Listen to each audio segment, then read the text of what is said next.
So the floor is yours, Luai. Live streaming is beginning right now. Thank you very much, Professor Kamis. And thank you all for attending today with us, the second session of our conference. So I'm Luai, and I'll be happy to chair with my colleague Özge Özgovanshi this session and moderating one of the best presentations we will see today. So before doing so, we will introduce Professor Murad Shaheen as a chair of the Department of Architecture and Design at Özyeğin University. Dr. Murad Shaheen obtained his bachelor and master's and PhD from Yıldız Technical University and received visiting scholar at Columbia University as a graduate school of architecture in academic year of 1999-2000. During his stay in New York between the years of 1999 and 2003, he also worked as a design associate in a series of architectural projects. And then he dedicated himself to teaching, as he taught in several universities, such as Yeditepe University, Bahçeşehir University, Yıldız Technical Universities. Besides teaching, Dr. Shaheen has been practicing for over 20 years. His research interests in architectural studies include integrated design, architectural education, regional vernacular architecture, architectural representation, urban design, and children architecture. Please welcome with me, Professor Shaheen. Professor Shaheen, the stage is yours. Thank you, Lugai. Hello, everyone. Sorry for my belated hello. The day started with an unpleasant surprise for me, so I couldn't have a chance to say hello to you in this morning. Good afternoon, and welcome to the International Online Symposium, Architecture and Archaeology, within the second online International Architecture Summer School. I want to take this opportunity to extend my sincere thanks to professors Tom Rankin, Giorgio Verdiani, and Alessandro Camis putting their honest effort for organizing and contributing to this lovely event. And not only has the pandemic had a profound impact on humanity, it has also disrupted our scientific gatherings, unfortunately, at least to some extent. On behalf of my department, I also extend my heartfelt congratulations to you all participants for making this event possible in these extraordinary conditions. For some resilient and determined people, as you are, all the obstacles in this period don't seem to be as big deals. One special thanks to Özge and Luai and the students who chose to involve in this event and summer school during their holiday season. Thanks for your preference and your resilience in such tough times we have been experiencing.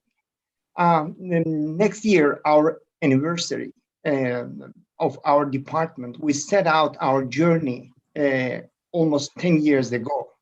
I'm one of the starters. I would like to meet you in person and see you in our campus during the events we are planning to organize next year. I have a lot to say, but I'd better leave the stage to you, dear authors, presenters. Thank you for your contribution to the conference with your marvelous presentations. I wish you a fruitful, productive, and contented conference.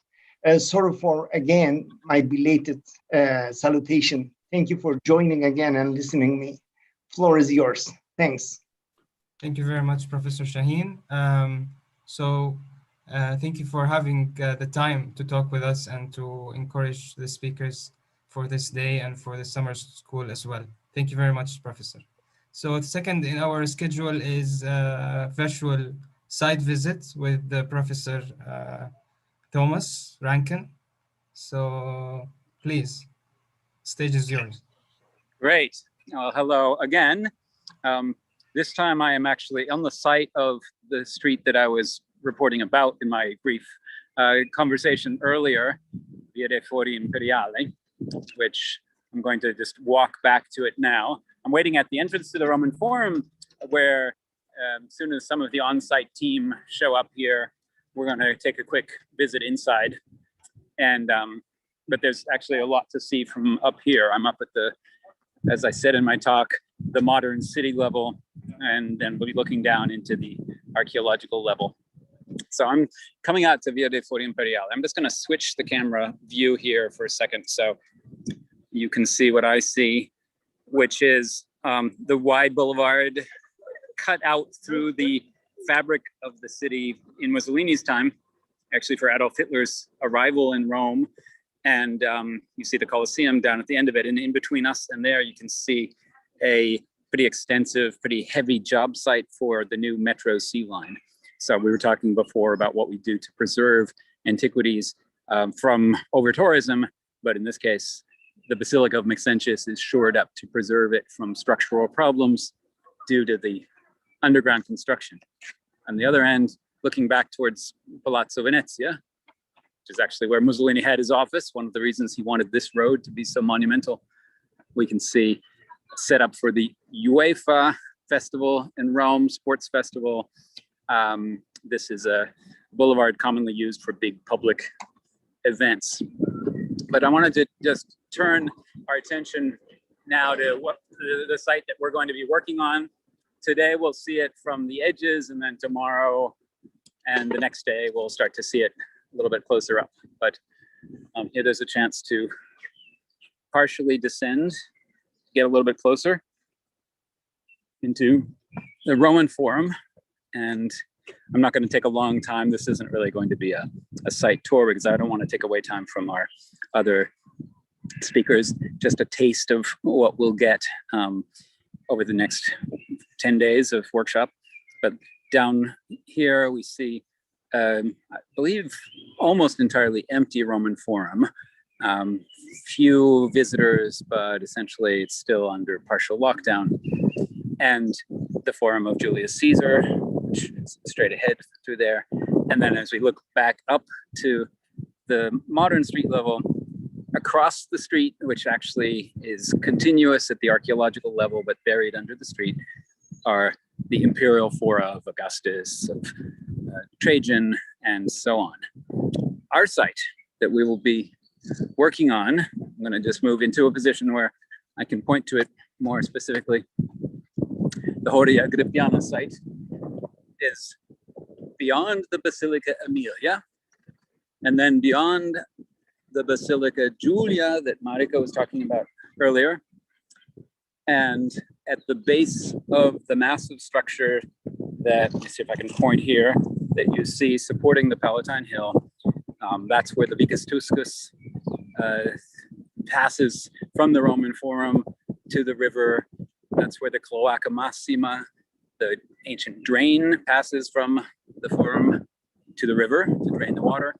And that's where the Isar archaeological excavation has been for the past few years, and where we'll be carrying out our surveys and design workshops.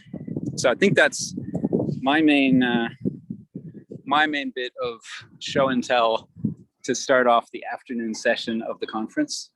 So back to you in the studio. Thank you very much, Professor Thomas. And we will keep going with the program then with the other presenters, if you allow me to.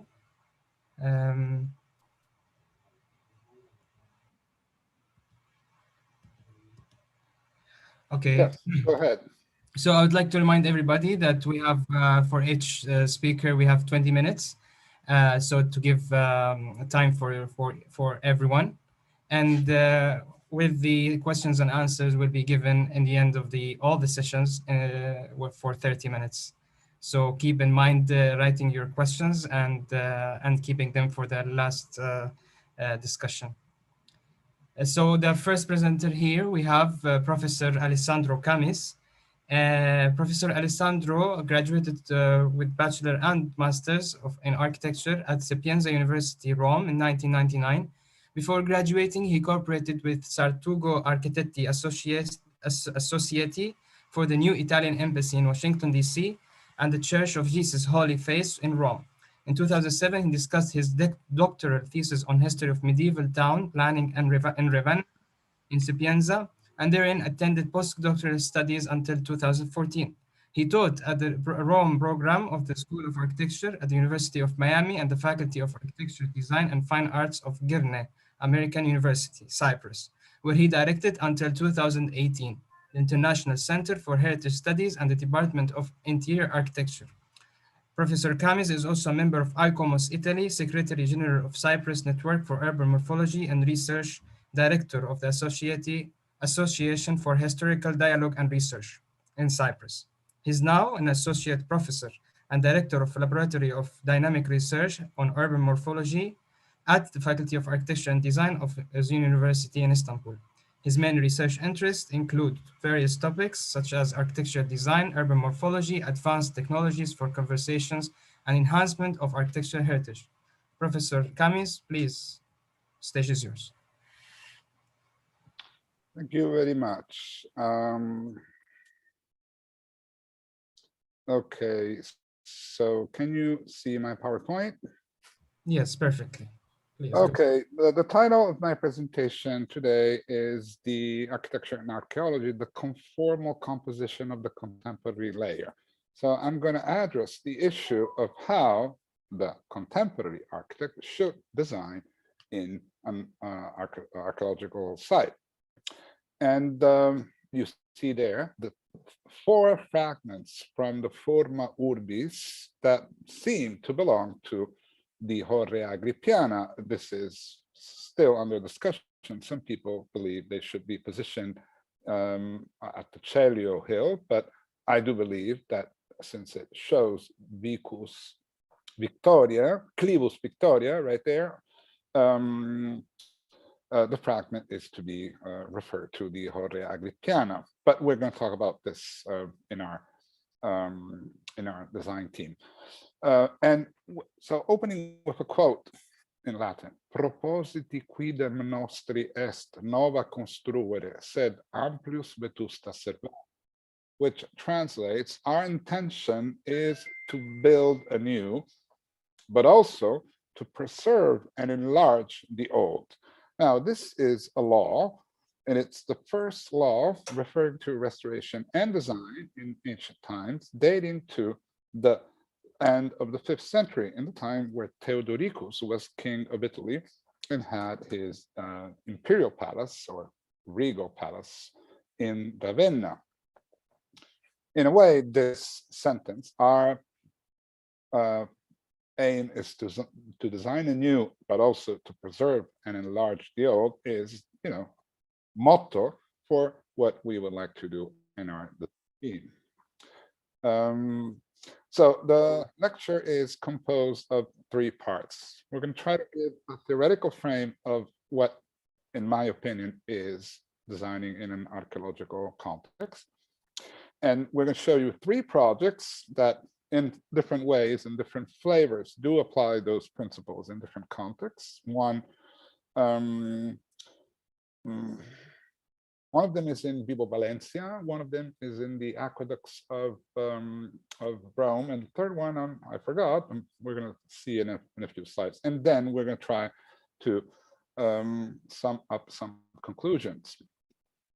So, nova construere, build anew. This is an example of a contemporary design in an archaeological site, which is based on the principle of nova construere. It is a Roman villa in Rankbel, Austria, designed by Mart Architekten. So, they're building something anew, which, if you wish, is the partial reconstruction of what was there before, a renovatio of what is lost in time. But also, vetusta servare, preserve the old. So this is Franco Menissi's project for the restoration and protection of the walls of Capo Soprano in Gela. In this case, they're not rebuilding, they're not, reconstructing what is lost, but they're trying to preserve, by building a protection to it, what is left. Nova construere, build anew. Vetusta servare, preserve the old. So these, usually refer to different domains, the domain of design, the domain of restoration. We're going to try to blend them together in this presentation, following 4 simple principles that we know from Cesare Brandi's reversibility, compatibility, recognizability, and minimum intervention. So according to Cesare Brandi, a restoration in general, not necessarily architectural, even a painting or a sculpture, should be reversible. So whatever we do today to restore that broken piece should be reversible. We should be able to change our mind and do it again in a different way. It should be compatible. Whatever we do to fix that broken piece should not damage the original piece. Compatible. Should be recognizable. Whatever we are going to add to that broken fragment should be recognizable from the original. So it's new, but it's different. And minimum intervention. So if we have option of doing 1 and doing 5, we should do 1, the minimum possible. But also, we're going to look at the notion of stratigraphy as introduced in modern archaeology. Harris, which is the author of the seminal work on principles of archaeological stratigraphy, recognizes a stratigraphic sequence created by the interpretation of the stratification of the site according to the laws of superposition, original horizontality, and original continuity. I believe that Per Cornell is going to give a keynote lecture about stratigraphy in archaeology, because these different layers that we look at in an archaeological site are very important. But the most important layer, in my opinion, in an archaeological site is what we call the negative stratigraphic unit. In 2 words, what we take away, what we dig out. When we dig, we take away something, and that is not there anymore. It's lost. In stratigraphic jargon, it's called a negative stratigraphic unit. So if we analyze in what happens in time in an archaeological site, we have, the time of the foundation of the ancient city. We have different reconstructions, demolitions, earthquakes, tsunamis. We have modern restorations. We have the archaeological excavation. So we have different phases. And then we get to the point where we are going to do our modern project. So that's the last phase of an ongoing process, which is going to determine the next phase, what is happening in the future. Now, what is important to acknowledge in this idea of process is that the archaeological excavation, which is determining the negative stratigraphic unit, is part of the process. And also, the restoration that very often is done within an archaeological site is part of the process. So when the architect steps into the archaeological site, he is the 3rd person coming there, or maybe the 4th one. The first one is the architect who designed the building in the very beginning. And the second one is the archaeologist who has excavated that building. And the third one is the restorer who has restored the fragments of that building, and then comes in the architect. So you're number 4 in the row of the people who are operating there. But what is an archaeological site? Now, this is a homage to Alexia Kalambous, the excavation of Salamis in Cyprus, led by Nico Karageorgis in the 1950s. What is an archaeological site? It's a place where an archaeologist is digging and bringing back to light what is not visible anymore, what is lost. In this case, the city of Salamis was covered by sand, by a tsunami and earthquake, more than 5 meters of sand covered until they started excavating. They began excavating at the end of the 19th century and later on after the Second World War. So the archaeological site is a site where past, present, and future archaeological excavations are reestablishing the remains of an ancient settlement. If we translate this in the Horrea, it's a place where some archaeologists have been excavating in the beginning of the 20th century, Boni and others, but today Izan and Tom Rankin, Dora Cirone, and others are excavating, still ongoing excavation. So when we step in this place, we have to acknowledge that somebody has done something before us. In the case of the Horrea Agrippiana, they excavated the soil, which is not there anymore. So we have a negative stratigraphic unit, which is the space you can today explore. That was underground until it was excavated, reestablishing what is lost. that is another photograph, 1950s, of the excavation, ongoing excavation at Salamis. So they found columns, and then they restored those columns. This is a photograph, 2018, I think, of Salamis, showing the columns were restored in the 1960s. In this case, it is the same archaeologists who excavated, who did design, plan the restoration, Nikos Karagiorgis. You might notice that some of these columns are using the original fragments, and other little pieces, like, let's see if I can point out here, other pieces are not the original material. They were integrated with a different material. This piece here is not the original marble. It's something else. I think it's concrete. So this operation of putting together fragments is called anastylosis in Greek, but it's a term that is extensively used in architectural language. Okay, reestablishing what is lost.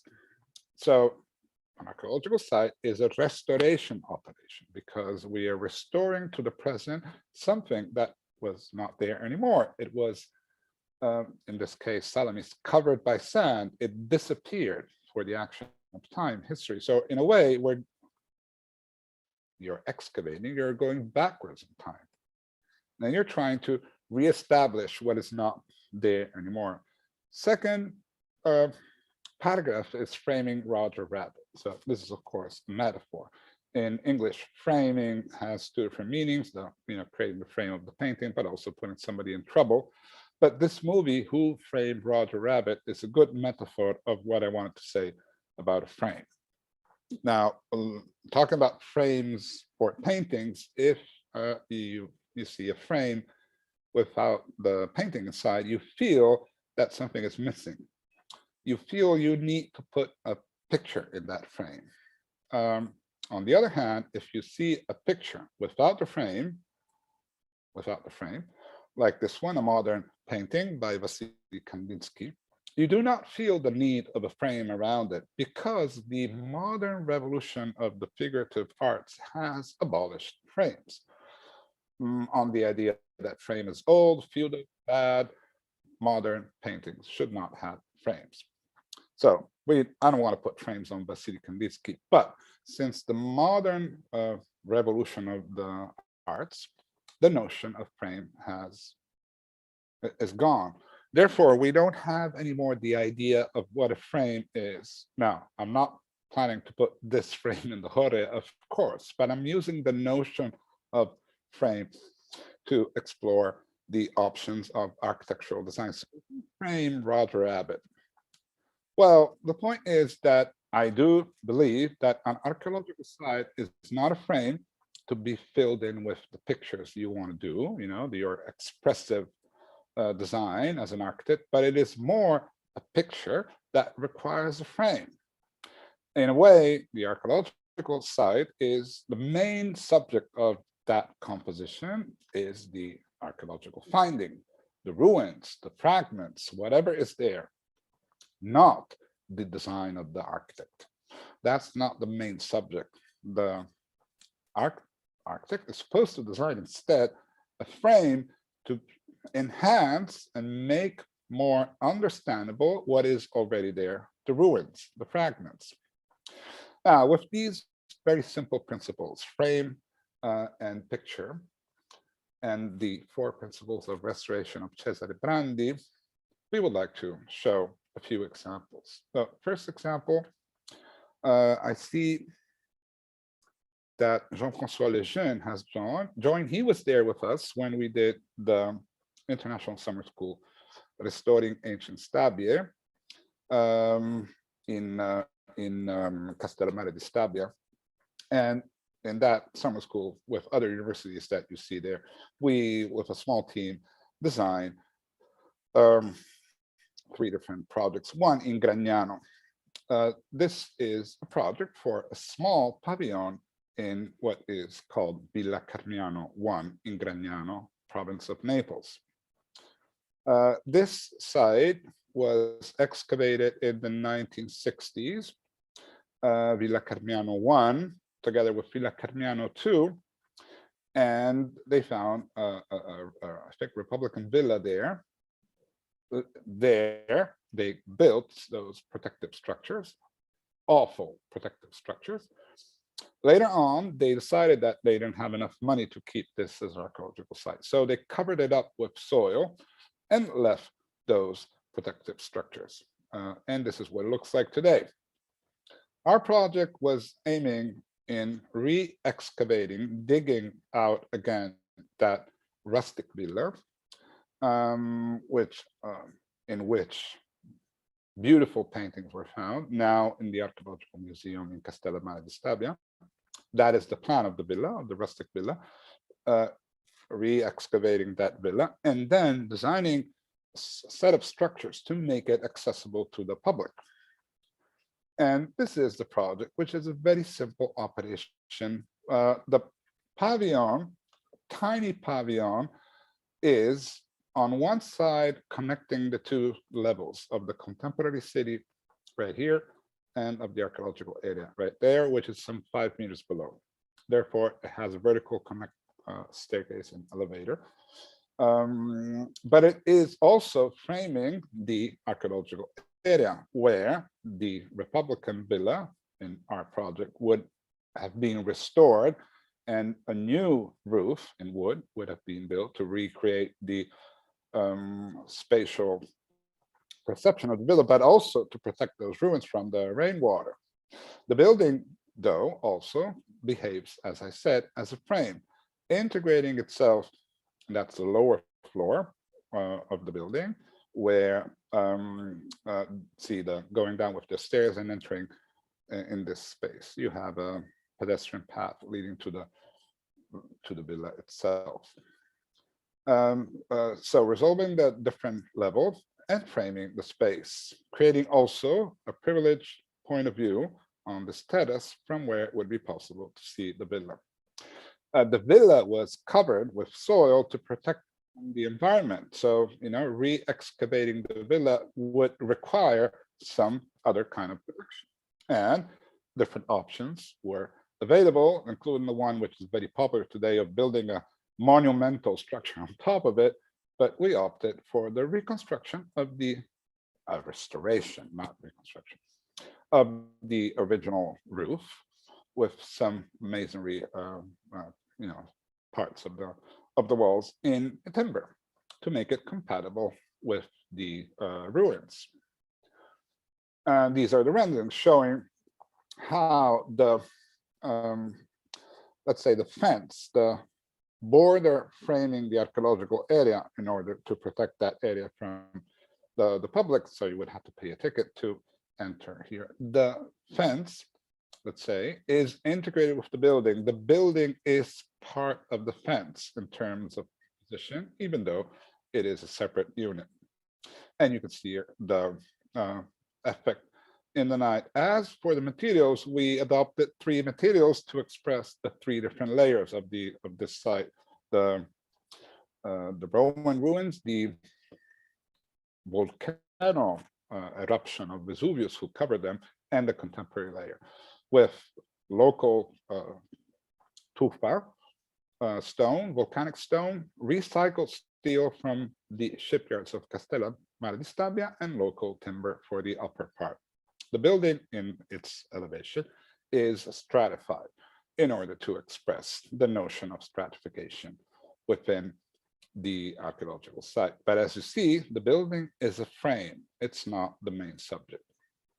The second example I want to show, what is the timing here? Pretty close, is the one project we did in our summer school 2 years ago. 2 minutes left, Professor Camis. Yeah, I'm gonna hurry up. With a team of students in Vibo Valencia, a gate to the Greek walls of the city of Vibo Valencia, which we surveyed with a digital photogrammetric survey, terrestrial. So we need to have the survey of these walls in order to design the entrance and a gate to the archaeological part, which is this red piece right here, within a larger master plan, which included all those other red buildings we're not going to talk about today. That is the close-up. The building is at the limit of the part, providing a frame to the archaeological part. It is built inside an existing empty area where a gas station used to be. So there's no excavation done, but it's also connecting with its axis of symmetry, the existing cemetery, which is a neoclassical building. So very quickly, you can see the design of this building, which is actually an archaeological museum, and also the gate to the archaeological park, providing the entrance. We made a photogrammetric survey of the Bronzi di Riace, currently in the Archaeological Museum of Reggio Calabria, and placed them in the museum to give you the idea of what it would look like. And see, this is the view of the gate of the archaeological park and museum as a public space. The third and last example, I got 10 seconds, but I'm gonna need 2 more minutes. I beg your pardon. Is a graduation thesis of Antonio De Retta and Silvia Ures for the project for an archaeological park of the Acquedotti Aniensi in the comune di Castelmadama, which I co-tutored with Giuseppe Strappa in 2009. So the 4 aqueducts called Acquedotti Aniensi, Aqua Claudia, Aqua Marcia, Anio Novus, and Anio Vetus pass in the territory of Castelmadama, right there. And we have fragments of those aqueducts, the bridges. We also have these usural stones. That's one from the Aqua Marcia, currently inside the castle of Castelmadama, that were placed at a distance. This is Thomas Ashby survey, early 19th century, early 20th century, of the Anio Novus. So these usual stones were placed at a constant distance of 240 feet along the path of the aqueduct, which is this black line here, regardless of if it was underground or upon arches, to delimit the space within to be no construction or agricultural cultivation was allowed in that area, but also dividing the properties and the surroundings. And overimposing that usual grid to the territory of the Anio Novus in Castelmadama, we recognize that most of the existing elements of the landscape, like roads and trees and property lines, seem to exactly match that grid. The point is that the aqueduct is not only the bridge and the underground tunnel, but it's also a system of partition of the land. The landscape surrounding the aqueduct needs to be preserved as the aqueduct itself. So this is, see, some of the works we had done within a workshop we organized with University of Miami and University of Sapienza.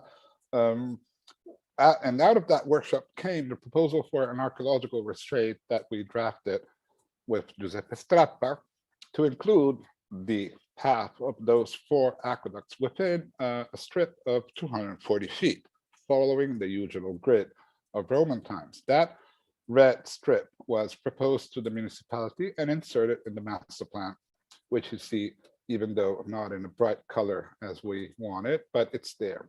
So today, thanks to the cooperation with the local administration, there's an archaeological restraint, which is determining an enormous archaeological park. Within this, master plan, we assigned a number of graduation theses. This is one of them, the best one, who also won the Premio Camerino Prize in 2011, which did design following these principles. The grid, the strip, is adopted for agricultural cultivations of olive trees and vineyards, I think, in order to enhance and make visible, frame, in a word, the aqueduct. So the ruins of the aqueducts are visible here, just fragments, this part right there. But you see that sort of, cultivated grid is enhancing the perception, framing the ruins. But also the building, which is underground, there you go, of a museum of the aqueducts, designed to be a viewpoint from where it is possible to see the ruins, was also designed following the same grid of usual measures, 240 feet by 240, but also adopting contemporary language and modern technology.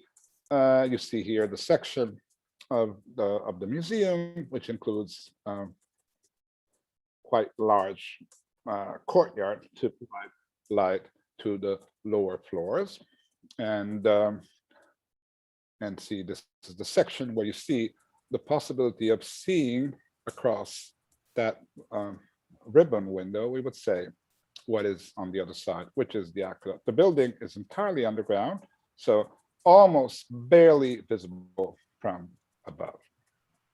So if we want to conclude, and this is the last slide, if we want to design in an archaeological site, we have to understand the ongoing process. That is a general principle you can apply to any design. You have to understand the ongoing process, not only ancient history, but also recent history.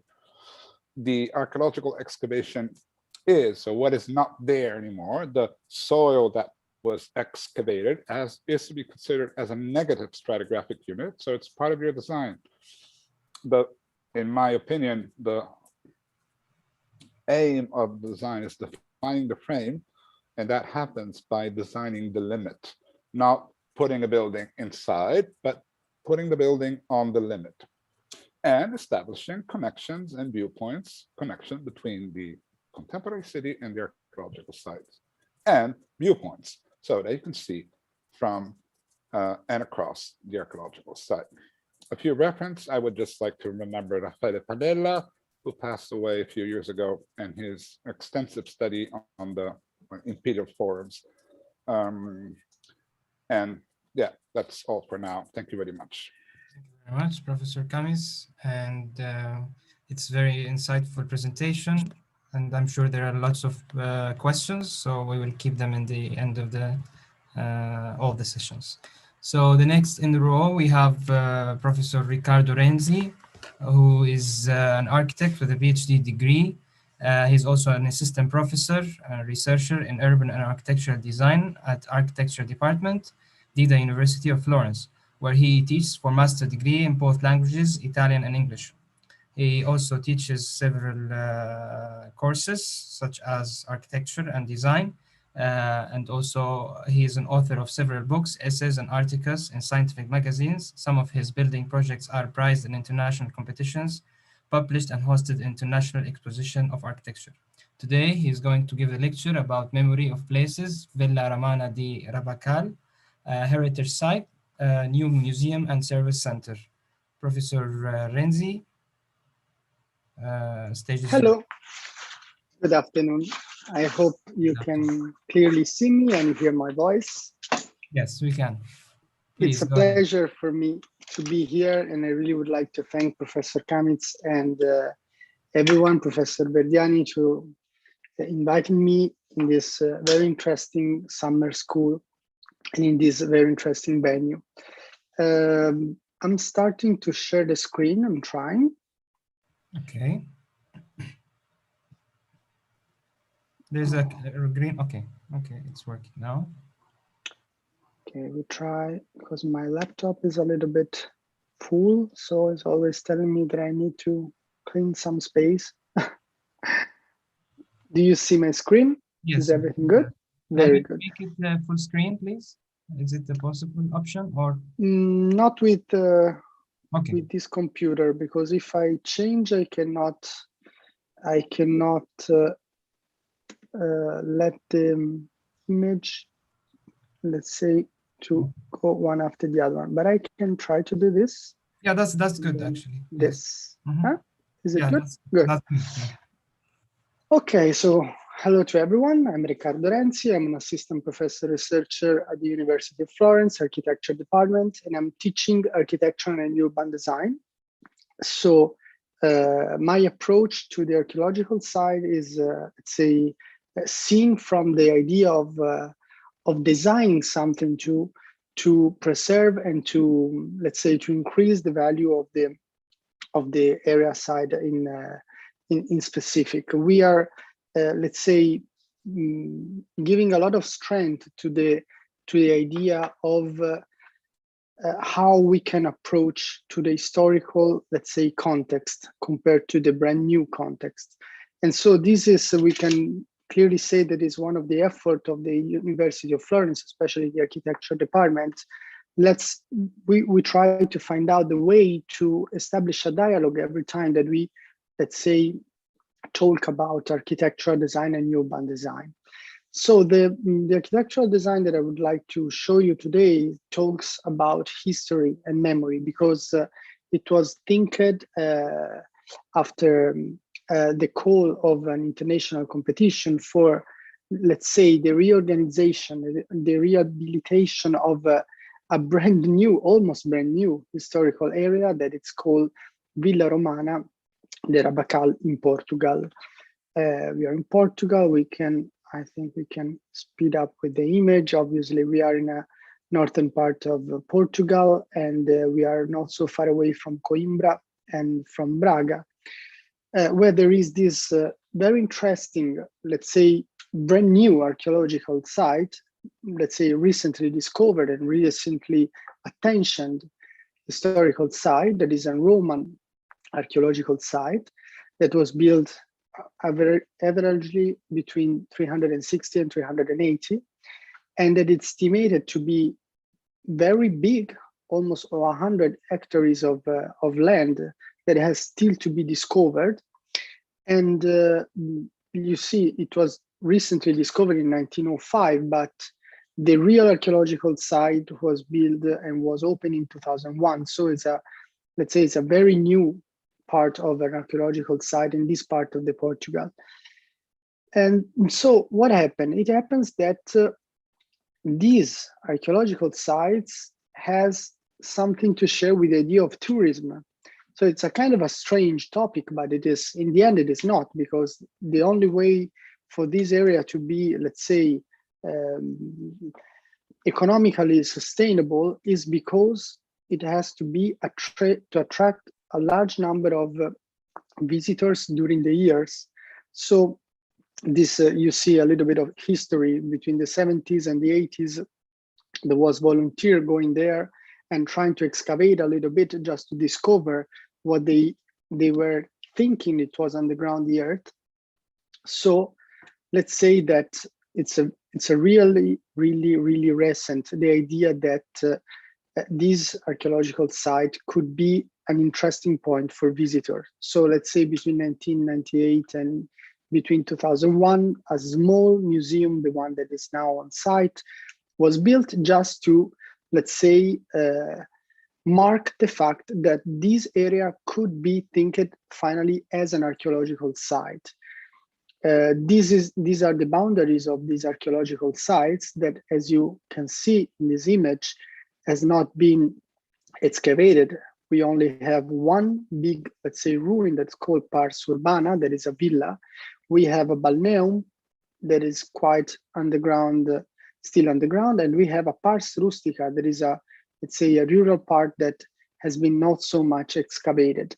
But the small museum was built to host a little bit of, let's say, manufactures that were discovered during the years in the same area. So this is the starting point. The municipality of Penella was trying to establish what kind of relationship could be possibly found between the visitors and the interest of the area. And they start to see that doing a good communication and a good, let's say, explanation of what kind of possibility there was to discover in that area, they passed it from 2,000 visitors to 12,000 visitors. Why I'm pointing out this, let's say, economical approach? Because it is the real reason why in 2019, it was published this, let's say, international and wide, largely, let's say, communicated competition for the reorganization of the whole area. You see, this is the municipality of Penella. It's a rural, let's say, small village posed in a very, let's say, valley surrounded by quite high mountains. But in the end, the fact is that this is a valley. So during the years, the earth has been moved for the rural usage of this valley. So what they were thinking? They were thinking that from the mountains, it could be possible to see this archaeological site. So they were interested in the idea of creating some path and some pedestrian path to create some small terraces where the visitors could be outside of the area, but looking the valley to find out and to discover what it was happening with the archaeological site. Obviously, this is a false image. Let's say it's a render of how they were trying to approach this idea of valorization of their cultural heritage that has still to be discovered. In this idea, so they were interested in launching a competition. This was the area of the competition that has several, let's say, layers of site protection. So this competition was launched just to find out a way. These are the tools that, let's say, rules the land. We see we have a urban plan, then we have the orthographical one, then we have the plan of the area with the respect law that they are still ongoing on the archaeological sites, and so on. They launched this competition to find out a way to establish something that we, let's say, criticize in our design. So what they were calling the people to design, they were calling the people to design one museum. But I am reconnected to what Professor Kamitz was saying in closer of his in his presentation, his speech before, how we can manage to design something in an historical and especially in an archaeological sites where we don't know what we have on the ground, where we don't know what we have under our feet. So what is the right approach?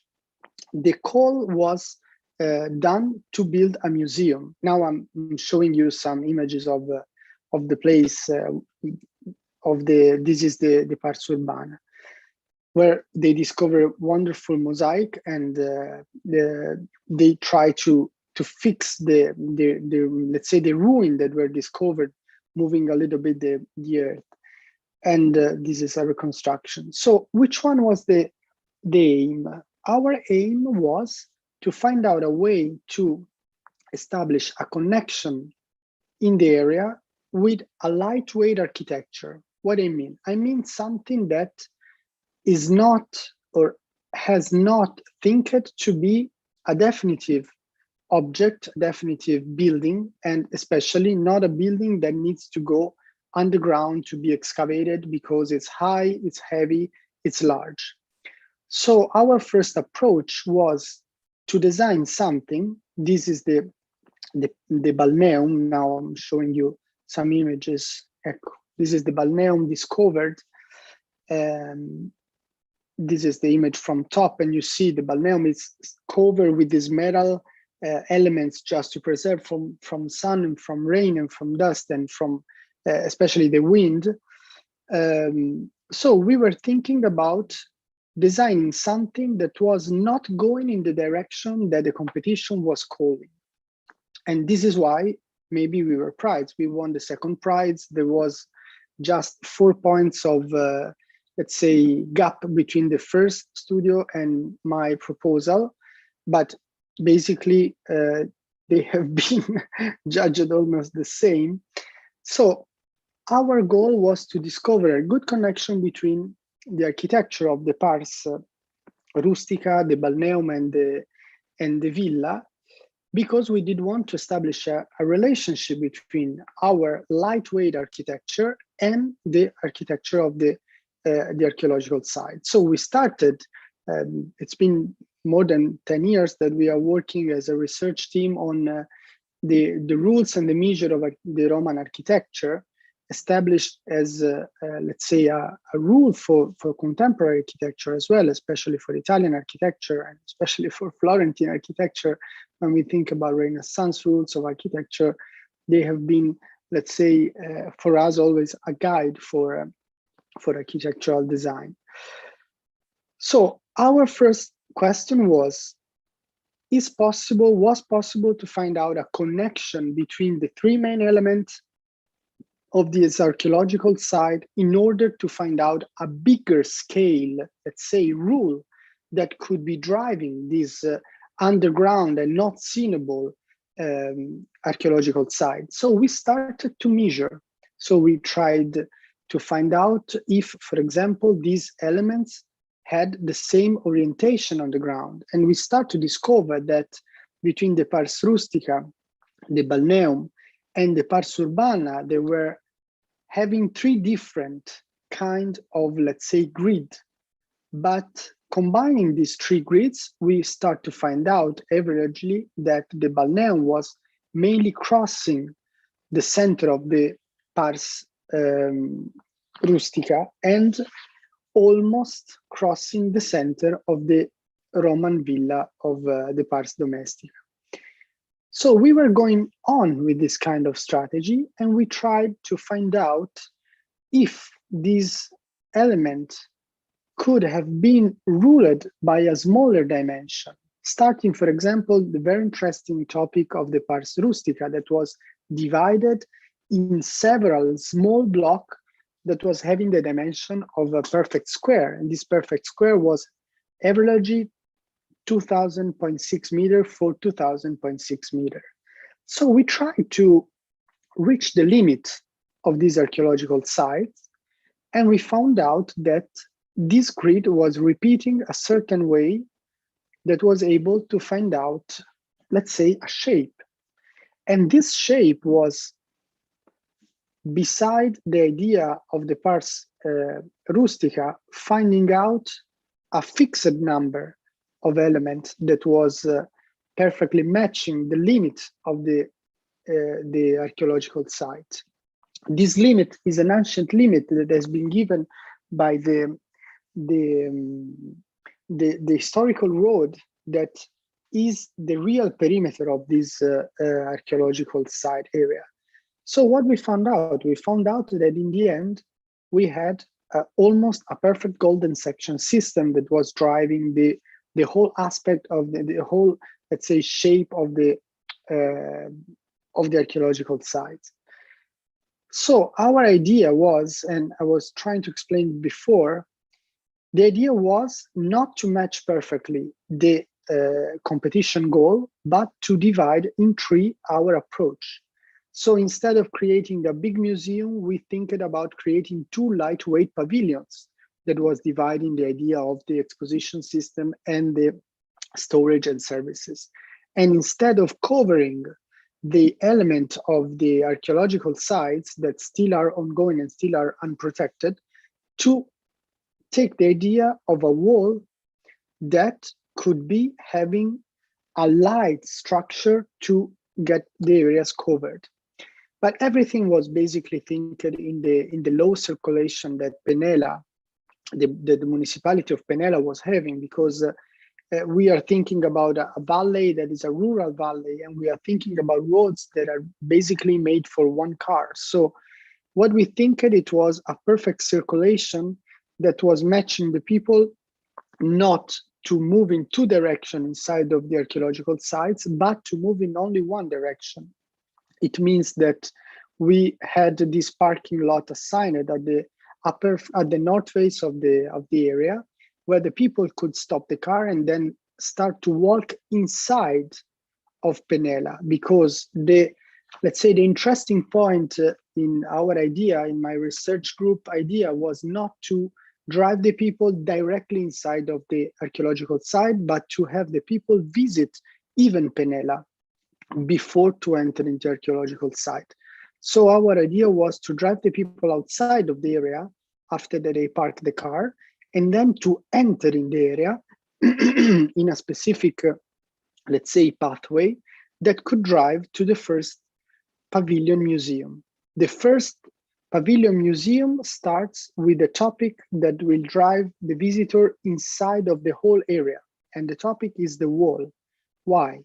Because we did want to use the wall in a way that, for example, can remind the tactile wall of the Roman architecture. So the wall for us was, let's say, the guide topic that has been driven the whole composition of this this element. And so the first wall was, let's say, an educational wall, was think as a wall could be touched and could be used for have the people learn some information before to enter inside the first pavilion, and then to enter inside the archaeological site to go in the end to the last pavilion, the pavilion of the services. So this is the explanation of how the people can distribute themselves inside of the building, and the idea of the wall compared to these are some of my first sketches compared to the spaces inside. And so these are only some sketches. We'll arrive. So this could be the first image of the arrival to the exhibition area, where we have a small stop where some element could be posed. And then we could arrive to this long wall, the pavilion wall, that is a concrete wall made by panels, where could be, let's say, structured as an element of transmission and communication. But not, let's say, a digital information, but a real information made by images that can be hanged on the wall. These are diagrams that always, let's say, play with the role of the square and the golden section, try to reconnect to the aim of the area. And this is the plan of the first pavilion, that is having this long walk, then is having the enter, the service, let's say the starting service, a courtyard that is a constant element in the Portuguese architecture, a small courtyard that is protected and that can be used for the exposition, for, let's say, for the open air exposition. And then the first and only, let's say, room for exhibition. They were not asking so many room for exhibition. So we were thinking about having only one that could be used in several ways. The wall that can be hanging elements, the central part that can be exposing objects, the column that could be used as frame for other hanging elements. And staying with the idea of the pavilion, the idea, it could be not to create a high-rise building, not at all, but try to fix. Sorry. Yes? Last 2 minutes. Okay. Yes, yes. We are speeding up. This is the central core of the museum. Only want to show you the other element. This is the other pavilion, let's say the exit pavilion, that have an inside space made for the public exhibition. And then the last, we are speeding up, the idea of how we could cover for example, the archaeological site.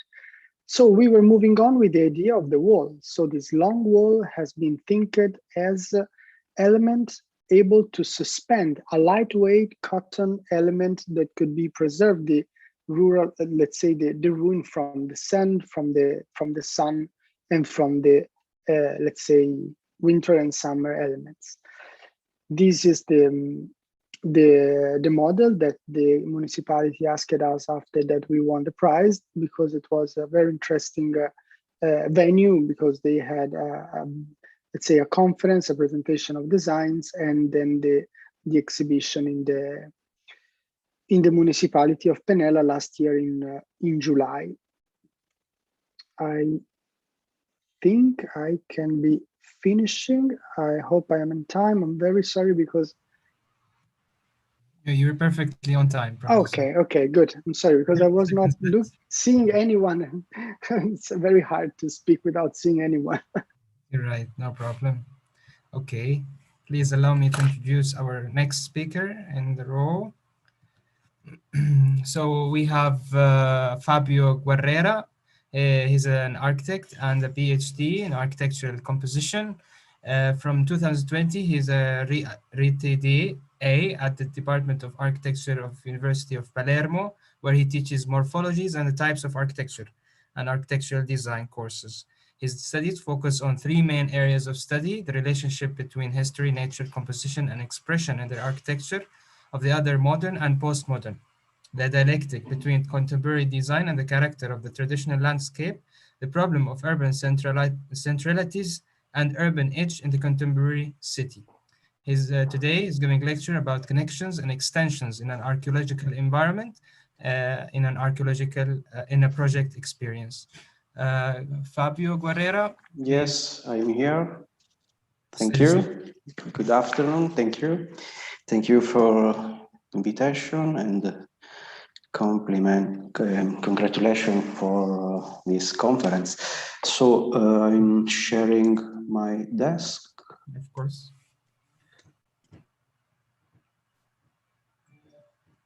You can see? Yes, perfectly. Okay, okay.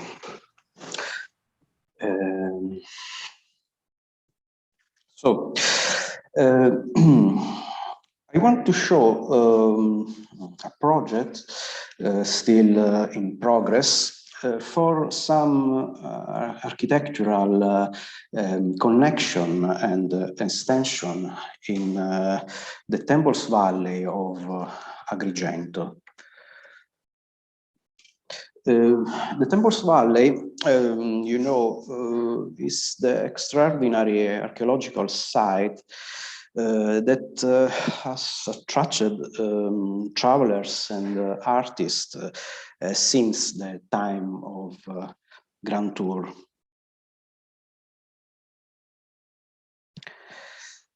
Today, the valley is one of the largest archaeological park in the Mediterranean area, a site which establishes a not total structural relationship with the contemporary city.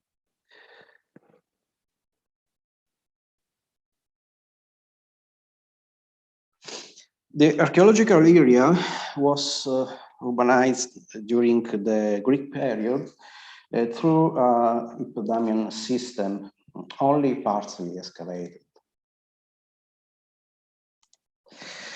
A street system hypothesized by this map made by Pietro Griffo, archaeologist and founder of the park, archaeological park.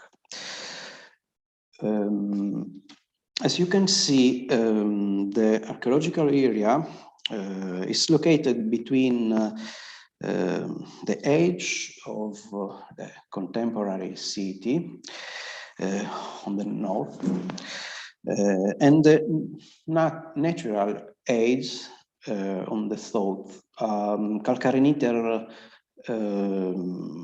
border front of the sea. The archaeological park is crossed by a road, this red line. This road links to sea and the historic center. And divides the archaeological park in two parts.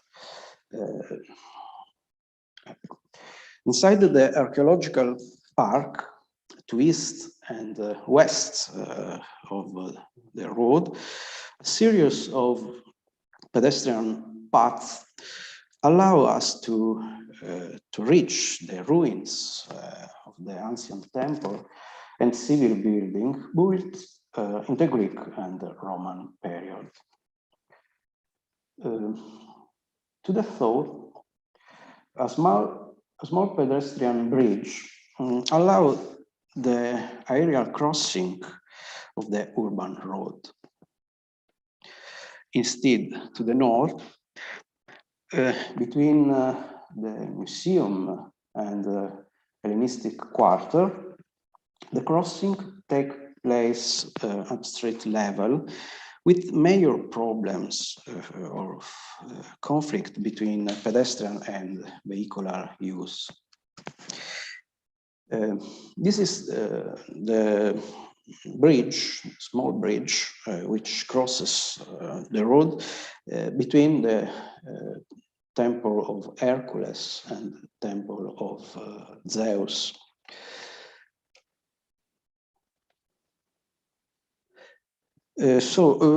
Looking again the trace of the path inside the park, we see that there is an area that is the void of road.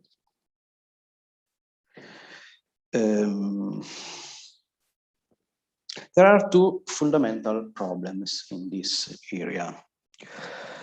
From the museum, it is not possible to access on the park. And from the gymnasium, it's not possible to reach the museum. The tourists who reach gymnasium from thought are forced to go back. For this reason, tourists often decide not to visit museum, preferring en plein air area, only en plein air area in the park. During the year, the museum makes up 1/10 of the number of visitors who enter the park, and that you understand this is a very problematic situation. So this problem are the base of our project. A project organized by two fundamental points.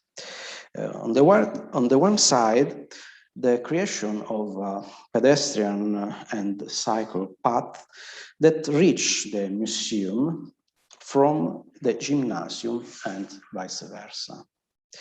A path that crosses the valley and that splits into the short road with a stairway and the longer road that involves ancient rural house. On the other side, the project for a new pedestrian bridge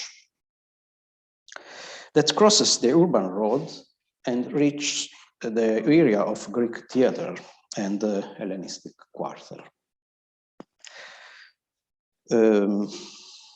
A strategic plan that establishes museums' new centrality and that allow the ring of internal paths to be closed.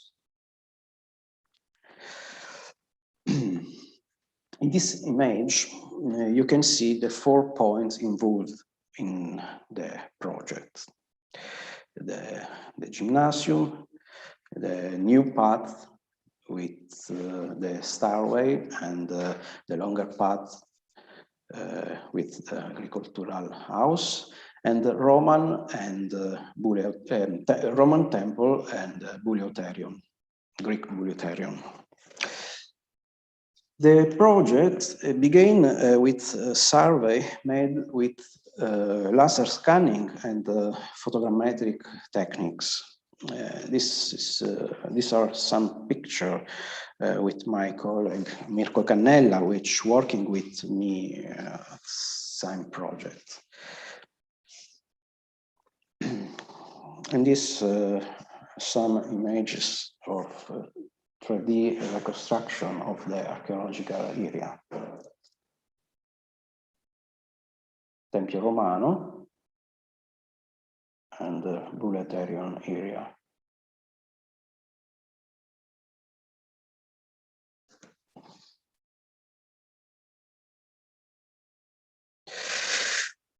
Some historical picture help us understand the area of museum before the project by Franco Minissi. You can see 4 elements: the church of San Nicola, the hemicycle of Ecclesisterion, the volume of Oratorio di Falaride, and one ancient water tank in this position. This is the project by Franco Minissi, that organize all these elements in an organic system that incorporates the water tank in this point. new complex volumes which growing around the ecclesiasterion. Some images of the museum just completed.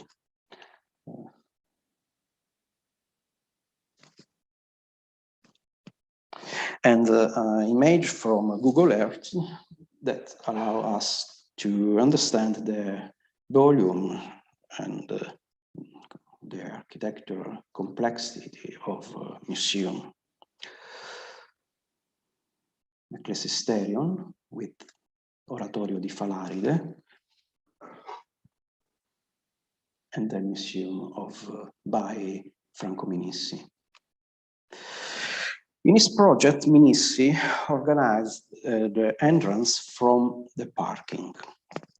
You reach the street, the church, cross the ecclesiasterion with a pedestrian bridge, and finally reach the courtyard generated by new volume. This path never worked in reality.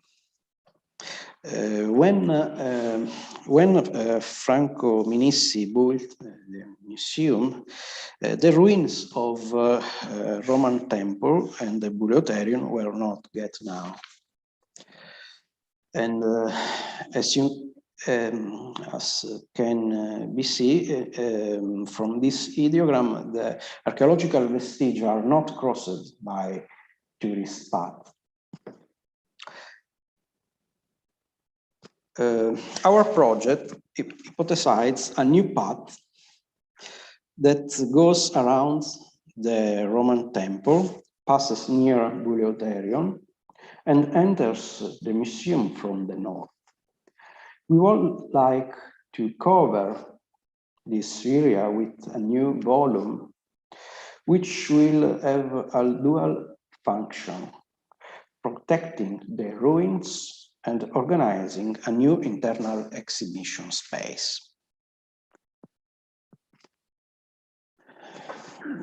Now I want to show some preparatory schemes that helping us to understand the relationship between the old museum by Minissi and the new volume that we can see to build. A new volume is organized around two main courtyards.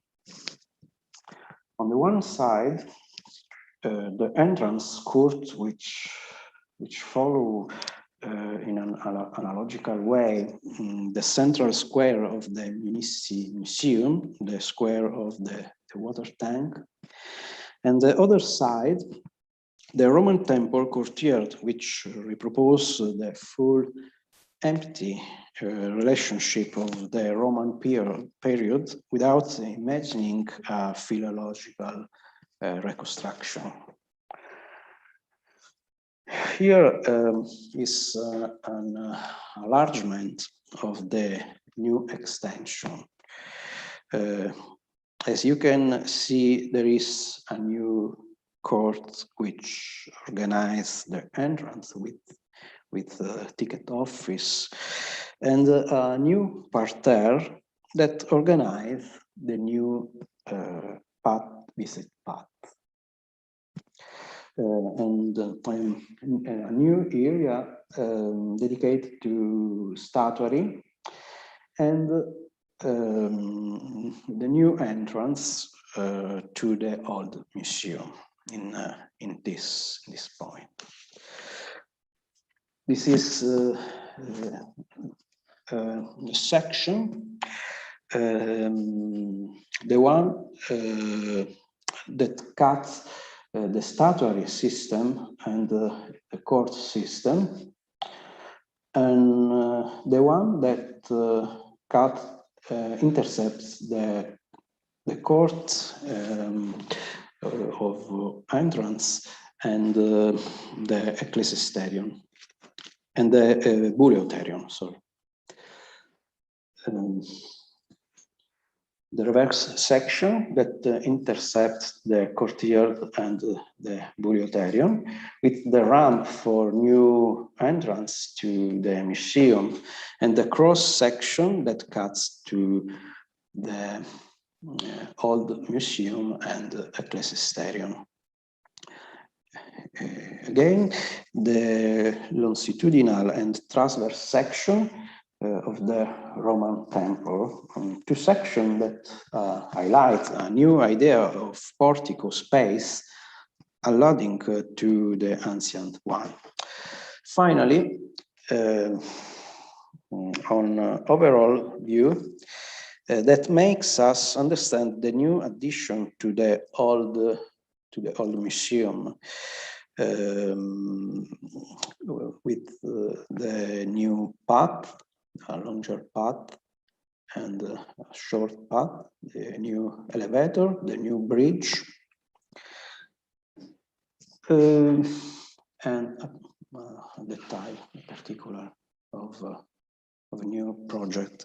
In conclusion, as you can see, at the moment the project is in progress. It's not very detailed, but it will evolve on the next month. Thank you. Thank you very much, Fabio. And there's a bit of minutes if anybody from the audience would like to ask something to Fabio, please go ahead. Yes, thank you very much for your presentation. I wonder if in the future we can, organize something there in this area. Professor, would you like to please make the microphone a bit closer to your... Can you hear me now? Yes. Perfect. Okay, I beg your pardon. So thank you very much for your presentation. This is a very interesting archaeological area and project as well. So I wonder if in the future we can establish further cooperation on this archaeological area. As you know, we do have an Erasmus exchange program active between Uzi University and University of Palermo. So I hope that in future we can extend our cooperation on, archaeological areas in Turkey and in Sicily.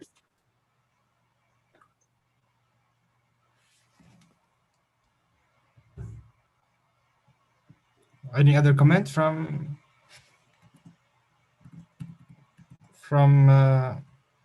Fabio? Would you like to say something? I think we lost Fabio's here.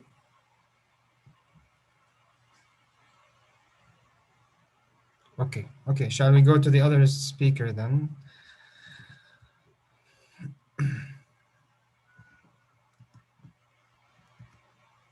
So our other speaker is Professor Giorgio Gasco.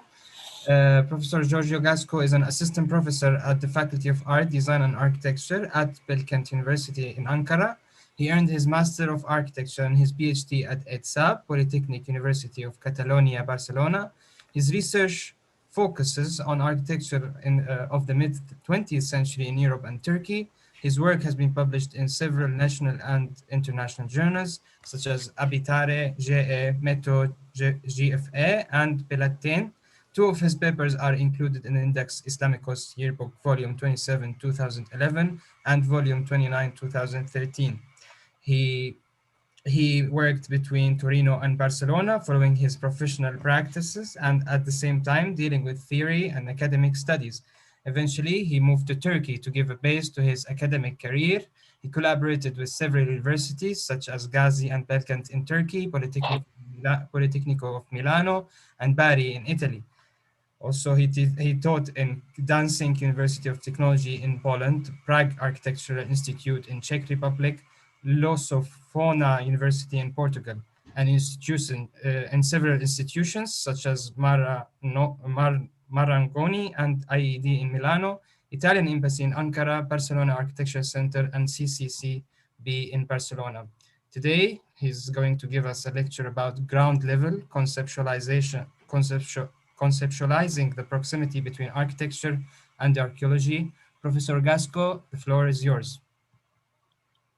Thank you very much, Luai, for the presentation and the introduction, and thank you for the organization to invite me here in this symposium. So I go to share my screen. Can you see? Yes, we can see it perfectly. Full mode screen. Full screen? Yes, perfect. Okay, good. So first I have to put glasses, sorry. So ground level conceptualizing the proximity between architecture and archaeology. First of all, I want to state that this is not a lecture, at least not in the traditional terms. It is about a series of very personal considerations I start to collect in the moment I was told about this symposium, and that I would like to share with you today. I do apologize if for some of you they might sound a bit banal or like commonplace, or even reveries, just like reveries. So to start, the ground level here serves as a symbolic threshold to mark the transition from one world to the other. Above the ground level is the dominion of architecture, where architecture reclaims the absolute aim to stand and to last. Below the ground level is the dominion of archaeology, where archaeology seeks for and retrieves what was standing once, aiming to last. Architecture is the reign of certainness, firmness, and solidity. Archaeology is the reign of impermanence, decay, and ephemeral ruin. Architecture firmly stands as an object of a geometric order, yet it is integrated with carefully crafted natural landscapes where the earth itself is sculpted to recreate a pastoral picture. Archaeology instead implies a set of procedures fashioned by thoughtfulness, care, delicacy, sensitivity, yet it drastically reconfigures the ground level by digging a series of square trenches that establish a Cartesian coordinate system casted directly over the site. From the natural ground, the surface level, one discipline descends, stratification after stratification, whereas the other ascends, floor by floor, following coordinates of opposite poles. This progression, both in one direction and in the other, articulates in several slices, several sections. Stockpile of material up to the last level, normally a roof, removal of material down to the original pristine level, usually a podium, a wall section, a pavement. The drawings to record this cut differ by a great deal. Those produced in archaeology have a detailed density, a textural precision typical of a miniature. They render organic protean surfaces similar to microbiological culture in microscope slide. As for the architecture, that's a different story. The architectural plans are made by tidy cuts, namely sections, that render flat, uniform, abstract surfaces. The former graphic work has a sculptural taste. It is plastic. After all, it is the result of precise manual procedure performed with a trowel and a brush. The result of the latter graphic work, the architecture, is stereometric and seems to be originated by the implacable action of mechanical tools, the same effect of a bent saw in the wood or a red-hot knife in the butter. The archaeological representation is obsessive. It shows everything. What is left after deterioration, collapsing, dilapidation, all the pieces of a building that doesn't exist any longer are recorded with great care, as in a Flemish still life. It is ruled by the anxiety to retrieve all the evidences necessary to recompose, to reconstruct. As Aldo Rossi reminds, I'm quoting, archaeology displays always a reconstruction, meaning that it forces us to take into account a reconstruction. On the basis of a series of archaeological elements, the plan to reassemble them is a product of invention, yet based on an objective material. Obviously, this material is extraordinary. In and of itself is memory. The architectural representation is selective and abstract. It has a destructive character. The representation of a building that doesn't exist yet is disarticulated into pieces. The very design idea assumes the form of a broken machinery, torn apart, cut, sectioned. In order to be visualized, described, displayed, what is not built yet, what is not formed yet, is made undergo to an autopsy, is dissected, opened, mutilated. The architecture is deconstructed in order to be constructed. Its representation, as well as its fabrication, occurs in the gaze of ruin. In this bird-eye cutaway study for the central crossing of St. Peter by Baldassare Peruzzi, what is not yet there, a premonition, a spectre, a shadow casted into the future, namely a project, is represented as unfinished, broken, as a ruin. The archaeology integrates what is incomplete, conjectures on what is missing in order to reconstruct it. The architecture disassembles the part of an inchoate body, it exhibits them. More correctly, is a sort of ostension, a ritual to prove, to ensure that the inchoate body is current. It is an act of foreshadowing, a prefiguration. The ground level, then, is the fortunate place where the inchoate body will manifest itself. As Robin Evans states, I'm quoting, architects do not make buildings. They make drawings for buildings. We may rephrase, they make drawings to bring about buildings, a propitiatory right.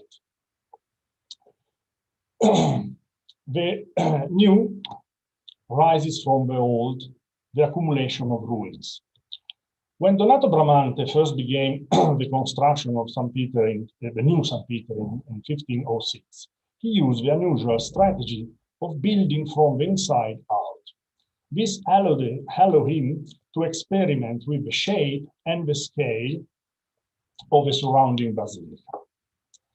After his death, other architects alternated: Giuliano da Sangallo, Raffaello, Peruzzi, Antonio da Sangallo, and eventually Michelangelo. All of them took over a building site where 4 giant enormous piers were rising behind the remaining nave of the old basilica. The old basilica was not dismantled wholesale, but demolished in pieces, maintaining a consistent and measured degree of structural continuity. Portions of the dilapidated old walls were kept as an effective strategy for the construction of the new parts. The former served as a substitution for a plumb line and provided safe alignment to the latter.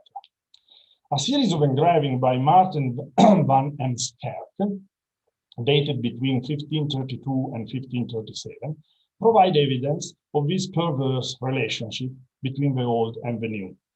They illustrate the contrast between two opposite tensions: the longitudinal tension of the fading old basilica and the central emphasis of the growing core of the new church. Rarely within the same work, the new rising from the ground and the old falling on the ground found themselves so much encapsulated one inside the other, like in one of those ambiguous double shell plans for the late antiquity, or the late Byzantine. The resting line of the new dome and the resting line of the collapsed wooden roof right above the sequence of clerestory are captured by the gaze of Van Heemskerk when they were still perfectly aligned, leveled by two opposite forces, those of construction and demolition. The alternative to this dissection ritual is the eradication of the architectural object from the ground. The object should be lifted up in order to be visible, inspected from below. It is the case of the elevation oblique, the isometric perspective, the worm's eye axonometric, Jane Stirling loves so much. Separated from the ground, detached from the superplane, the architectural object is liberated from the real and transferred to a Platonic level. In that abstract, subtle atmosphere, it is possible to contemplate the object as an idea, perfect and fully formed. This reversal is not permitted to the archaeologist. The inquiring gaze in that case is staring in the direction of the excavation, in the core of the ground. Archaeology reveals the fleeting character of the ground level and at the same time tells about its nature as a lead that conceals treasure to be unearthed. The excavation, the removal of layers, discloses another realm, the unexpected. It is about a drastic and provocative manipulation of the ground level, an apparently banal procedure, yet able to transform, order, and even dismantle the way we feel and perceive the physical realm of space. There is something like magic embedded in this act of subtraction, where a portion of ground is eliminated to let emerge something else. The wonder, the surprise to explore the unknown, to face with the unforeseen, that eventually remind us the situationist slogan, under the paving stone, the beach. This wonder effect is well illustrated by the graphic novel of Moebius, in particular by Celestial Venice, we see here, by 1984, where the canals have been replaced by deep ravines, where gondolas no longer float but fly. Moebius writes, there are depths people don't even imagine in this city, bottomless chasms above which one mindlessly may go. It is one of the hidden realms of Venice. The disquieted feeling is not produced by the sinking in all this beauty, but by the possibility that it might happen one day. Another disruptive manipulation of the ground level has been ventured by Lebbeus Woods in Lower Manhattan. Lebbeus Woods proposed a sort of amplification of Manhattan achieved by draining the East and Hudson rivers to expose the land below the city. A rock podium whose abyssal cliffs stretched down the scale of the accumulation of the towers above. Peeling back the surface to see what the planetary reality is, make the ground level to slip down, to lay bare the underground condition of a city, the geological strata a city is resting on. A drastic and dizzying shift of scale, a romantic idea, indeed, a very conceptual transposition of the sublime as perceived by the wanderer above the sea of foam, painted by Caspar David Friedrich. There is always another option, an opposite option. Superstudio, with their dystopic project The Continuous Monument, proposed to add, to superimpose, to overlap the entire new layer over the ground, a pristine new artificial ground from which, in intervals, fragment of city or landscape surface. Superstudio conceived the idea as the automatic generation of a non-figurative, quantitative system of diagrams where the architecture is flattened up to overlap with the ground. Another extreme vision, a new reality that, having lost its solid mechanical feature as an object, spread out over a neutral virtual grid, a molten magmatic concrete that incorporates, at times submerges, the remains of a world already left behind. Epilogue. On grazing in the midst of ruins. Sheep grazing over an archaeological site, in this very nice shot by Araguler, the famous Turkish photographer Araguler. These are archetypal images all the archaeologists are familiar with. As an epilogue, I would like to linger a bit over these images.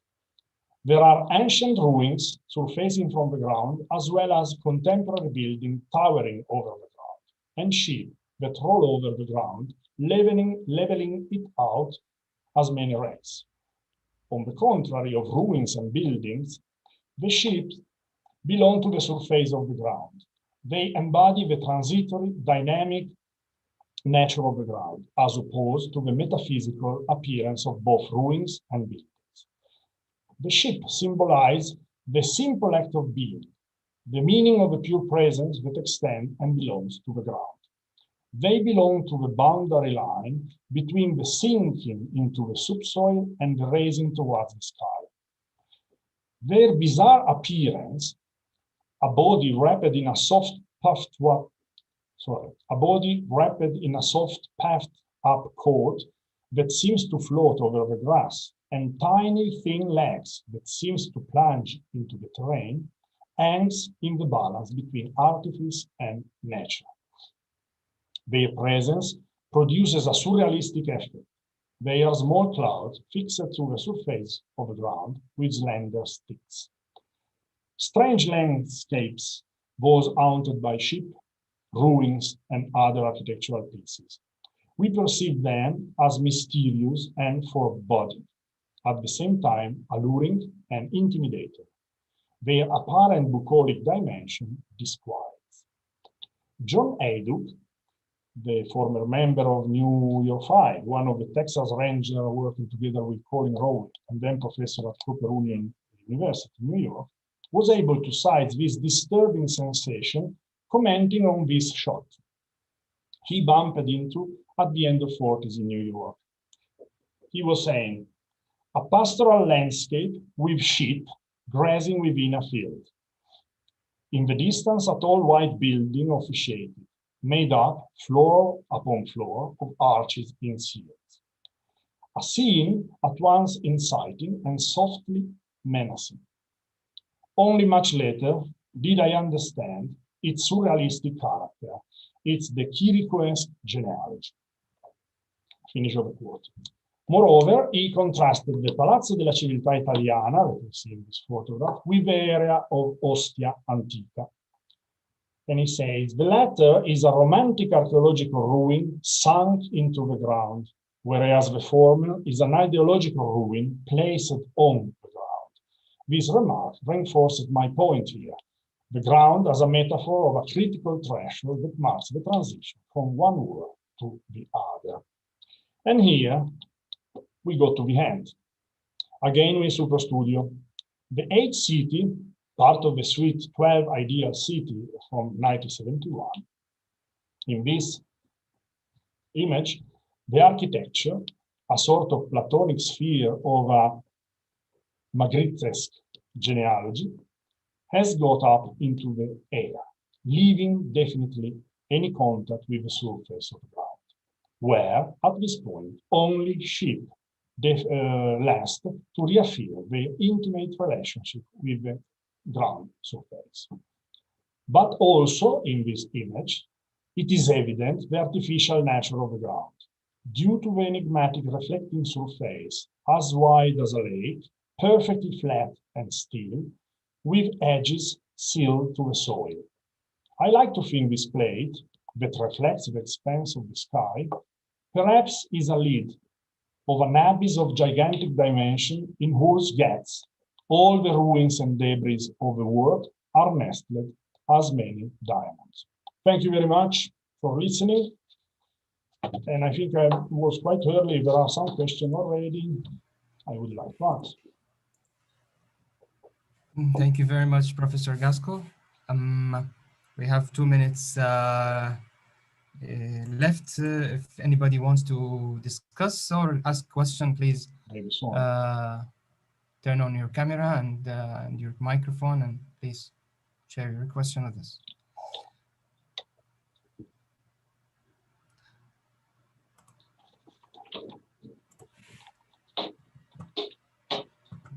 Okay. Seems nobody.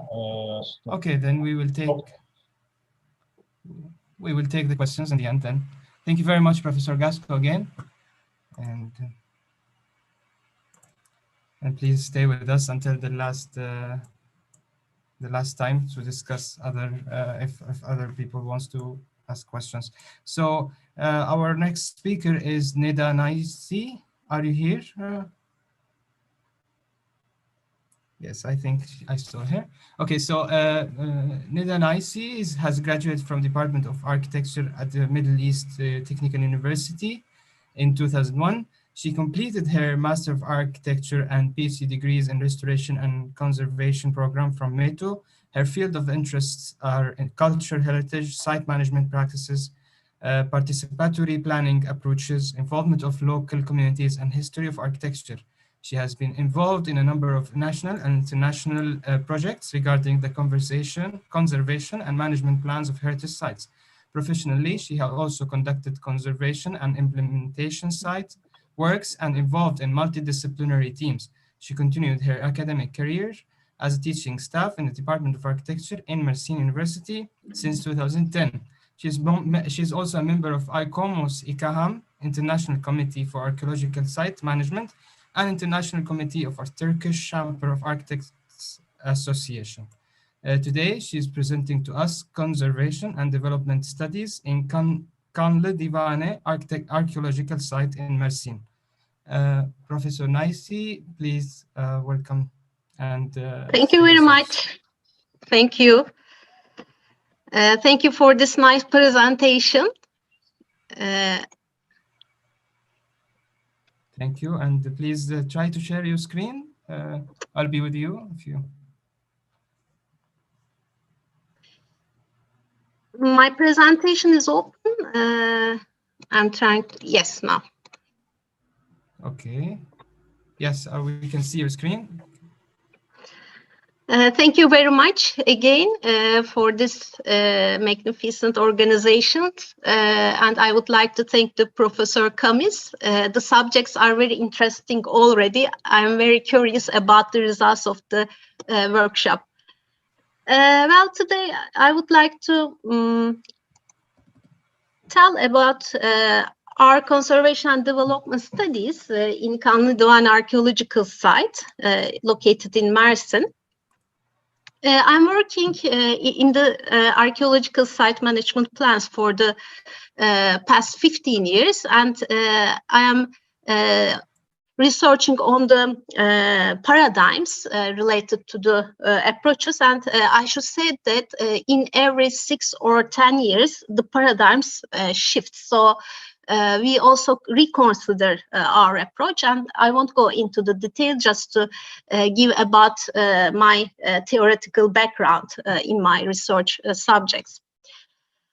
Well, Turkey it's very rich in the archaeological sites. When we look at the national list, the enlisted heritage sites, we can easily see the ratio of archaeological sites compared to the other parts of the categories. Sorry, I think there's an automatic passage.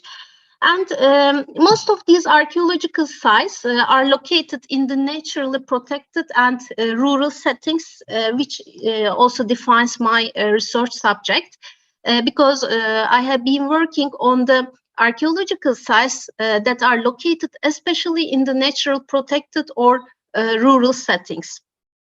So one of the main questions I always consider during these studies, such studies, is the question of how do these archaeological sites survive up to the present. This is also a theoretical opening to the involvement of local people.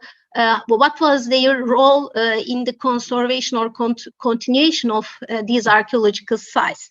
We can convert this question to the contemporary world as what is the role of architecture today? Because we are shifting from the traditional local cultures towards a contemporary world. Well, some of the keywords of this workshop this year also draws my attention, because it puts the diachromatic approach in the architecture and archaeology. I don't want to put this as a dilemma. I think these are complementary connections and oppositions. And also I want to add some more definitions to that, which reminds our studies up to now, the continuity and change, understanding the old and new, trying to understand the process related between present and past or future. So some of the phrases that is raised by the summer workshop is also the subject of our works, because this is very important in Anatolia. I think in all the Mediterranean countries and Mediterranean cultures, the multicultural cases is seen not only in the urban areas, but also in the rural or even the abandoned areas as well. The relationship between the continuity and change was always one of the big questions in these settings. For instance, there is a very famous example, the Augustus Temple located in Ankara, the capital city. And this temple is thought to be built onto a previous Phrygian temple. And then during the medieval times, it was converted into a church in the Byzantine period. And centuries after, the Hacı Bayram Mosque was constructed next to that. So there was always a spirit of the place. It was always pilgrim site, and we see that this cultural respect was intentionally converted from one generation to another. So there is a very strong stratification, cultural stratification in the site. This also took attention, the travelers, Texier, for instance, visiting the site, Charles Texier, also noted that the mosque has protected the temple. Although the temple is far away from its original condition, it was respected as a part of important religious compound. So instead of tearing down these pagan compounds, it was protected, and the mosque was constructed next to each other. Okay, so in Anatolia, we come across several thousands of examples like that, and even today, this is a very important question.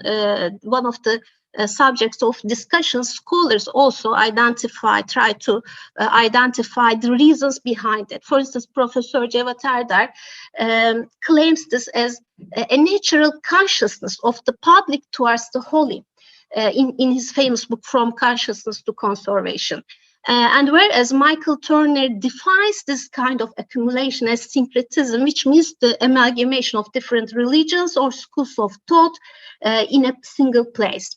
So also we know that this superstitious is transferred even from the built environment to the nature. For instance, in the traditional times, the trees are very holy for the Muslim people. And even Texier noted in his notes that kind of superstitious beliefs. And today we even come across that kind of spiritual beliefs. For instance, Göbekli Tepe, which is one of the most famous archaeological excavations, recent archaeological excavations in Şanlıurfa, and it is accepted as the oldest sanctuary, the oldest temple in human history. And what was interesting about Göbekli Tepe, in addition to itself, was the holy tree located next to this archaeological site, because in Göbekli Tepe there was a birth figure which was the only feminine symbol, and it was depicting the fertility. And in this holy tree, local people, especially young families having infertility problems, were visiting this wishing tree, holy tree, to pray for the fertility. So it was very important, and it was very, very important in showing the continuation of these beliefs. Of course, it was a big question mark whether it was a coincidence or it was an anonymous transformation from generations to generations. Even the religions are changing itself. So this holy tree became the part of the interpretation of this archaeological site, archaeological part, and it was respected as well. So today, if you go to the site, you can also visit Göbekli Tepe and the holy tree and the whole story itself. And it's very interesting. There's a public consciousness today that this holy tree's story comes from the Göbekli Tepe itself, although we don't know scientifically, it is 100% true. But there's a public let's say, accept about it. And then let's move. What is the role of architecture, contemporary architecture, in such a deep cultural background? It becomes very, very important, because whatever you put there as a contemporary makes the attention of the public, it draws the attention of the public, because these areas are open to public discussion, and we have to face these risks. For instance, what can be the role of architecture in such an archaeological stratificated area? It can be visitor circuits, the museum, as we presented previously in several cases, a shelter, protective shelter, etc.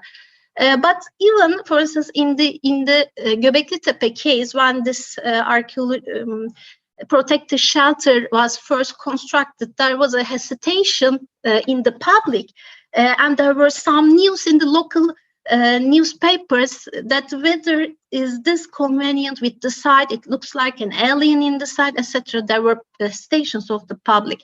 Why? Because it was very contemporary, or is it because they were hesitated whether the spirit of the area will be spoiled by the new interventions. Anyway, after the constructions has finished, the interventions have completed, and the site is open to the public, these hesitations are gone away. Anyway, so today my case is also a representative in such a rural archaeological site.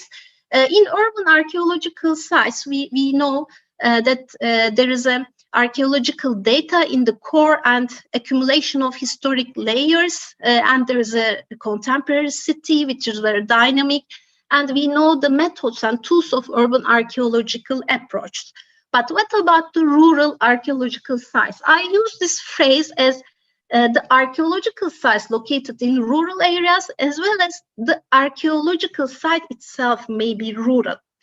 In this case, it's a little bit different, because we have again stratification, cultural stratification, as we see several examples. But what is embracing the archaeological data is the natural and traditional setting, which is mostly abundant. So we don't have a dynamic city context that we want to correlate the relationships, but what we have now is the information values. So in these sites, in such sites, the role of architecture in archaeology, especially during the heritage interpretation, is very, very important, following the traces of the sites, because mostly they are already abundant, but the spirit is still there. Well, Kanlıdivane is located in the Mediterranean coast, East Mediterranean coast, and it is this region is called as Olba Territorium during the Hellenistic time, because it was a kingdom, and this site was one of the important cities of this kingdom, Olbian Kingdom. And today there are over 200 archaeological sites that are located in a very close environment. So it's a very, very rich area.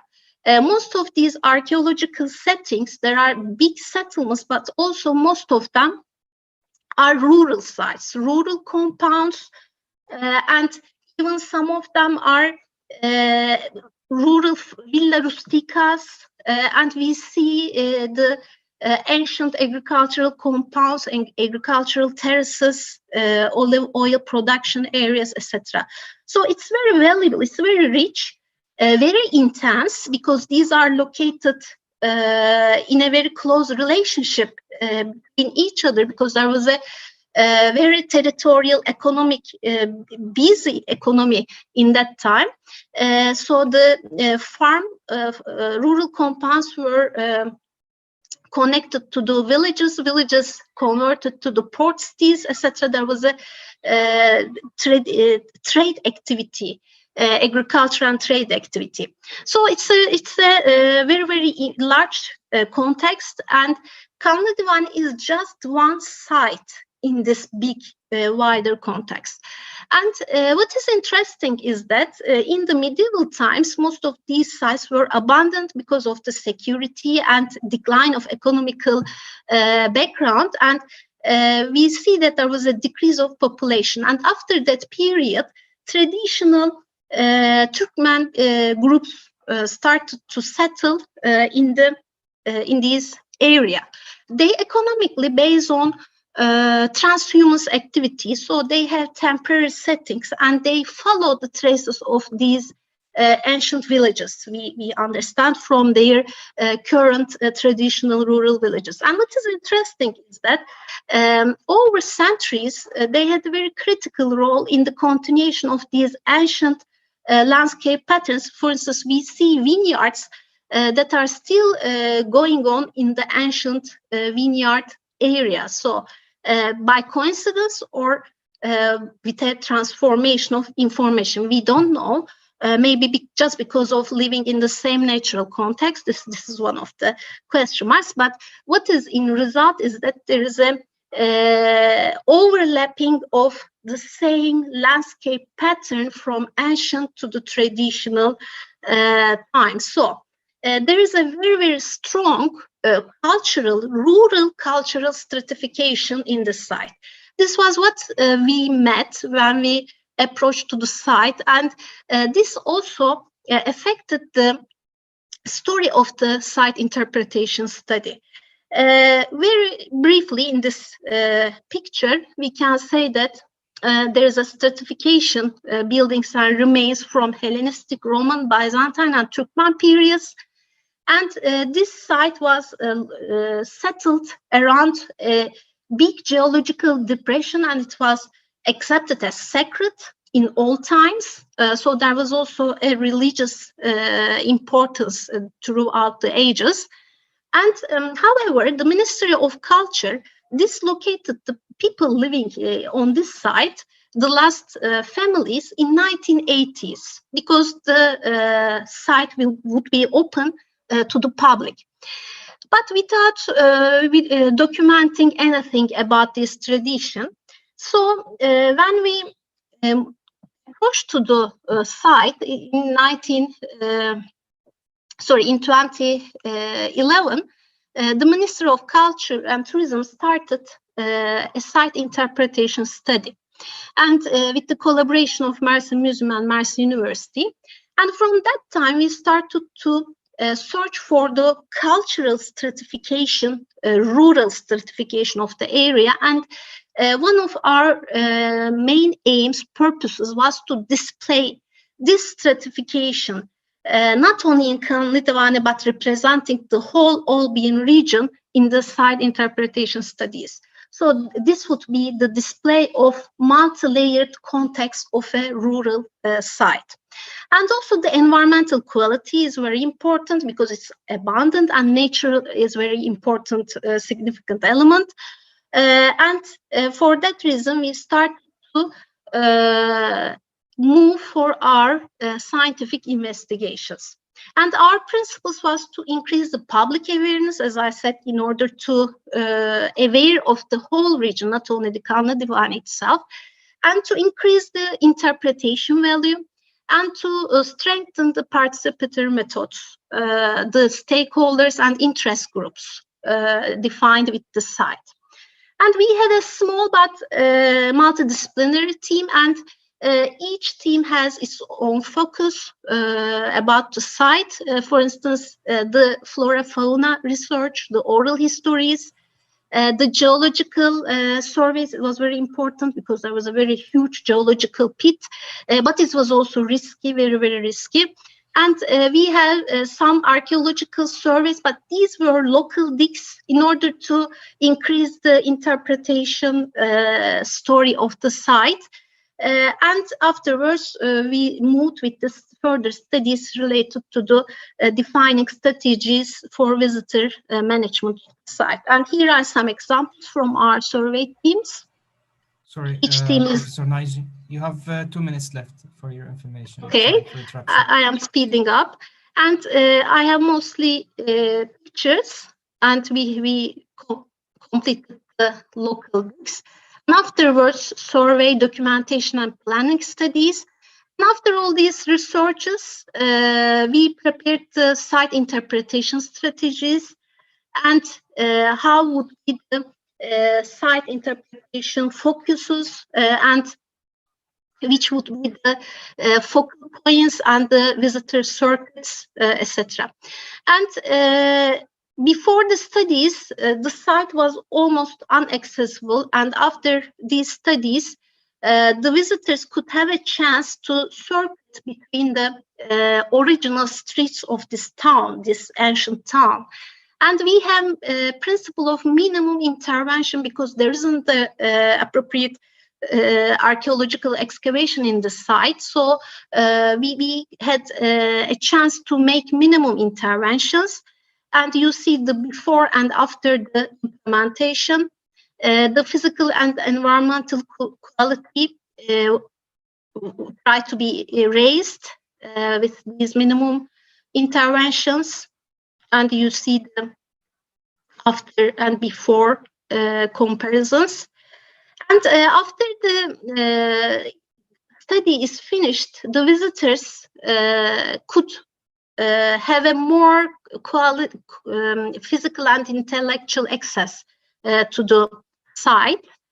And also, what was important in the principle was to design with the information coming from the settlement itself. For instance, you see the original street cover that we come across, and we completed that for the visitor circuit. Here you see the ancient route and the contemporary route that are done by the interventions. And also displaying some strata was very important. For that reason, some locations are chosen to display this stratification. The ancient olive oil workshop areas were dug and afterwards displayed to the visitors with the restoration studies. And this was an interesting location. There was a traditional rural house and ancient olive oil located on each other, and there was over 1,000 years between them. And instead of demolishing the traditional rural house, we decided to restore them together. By this way, the visitors can have a chance to see the two different periods together.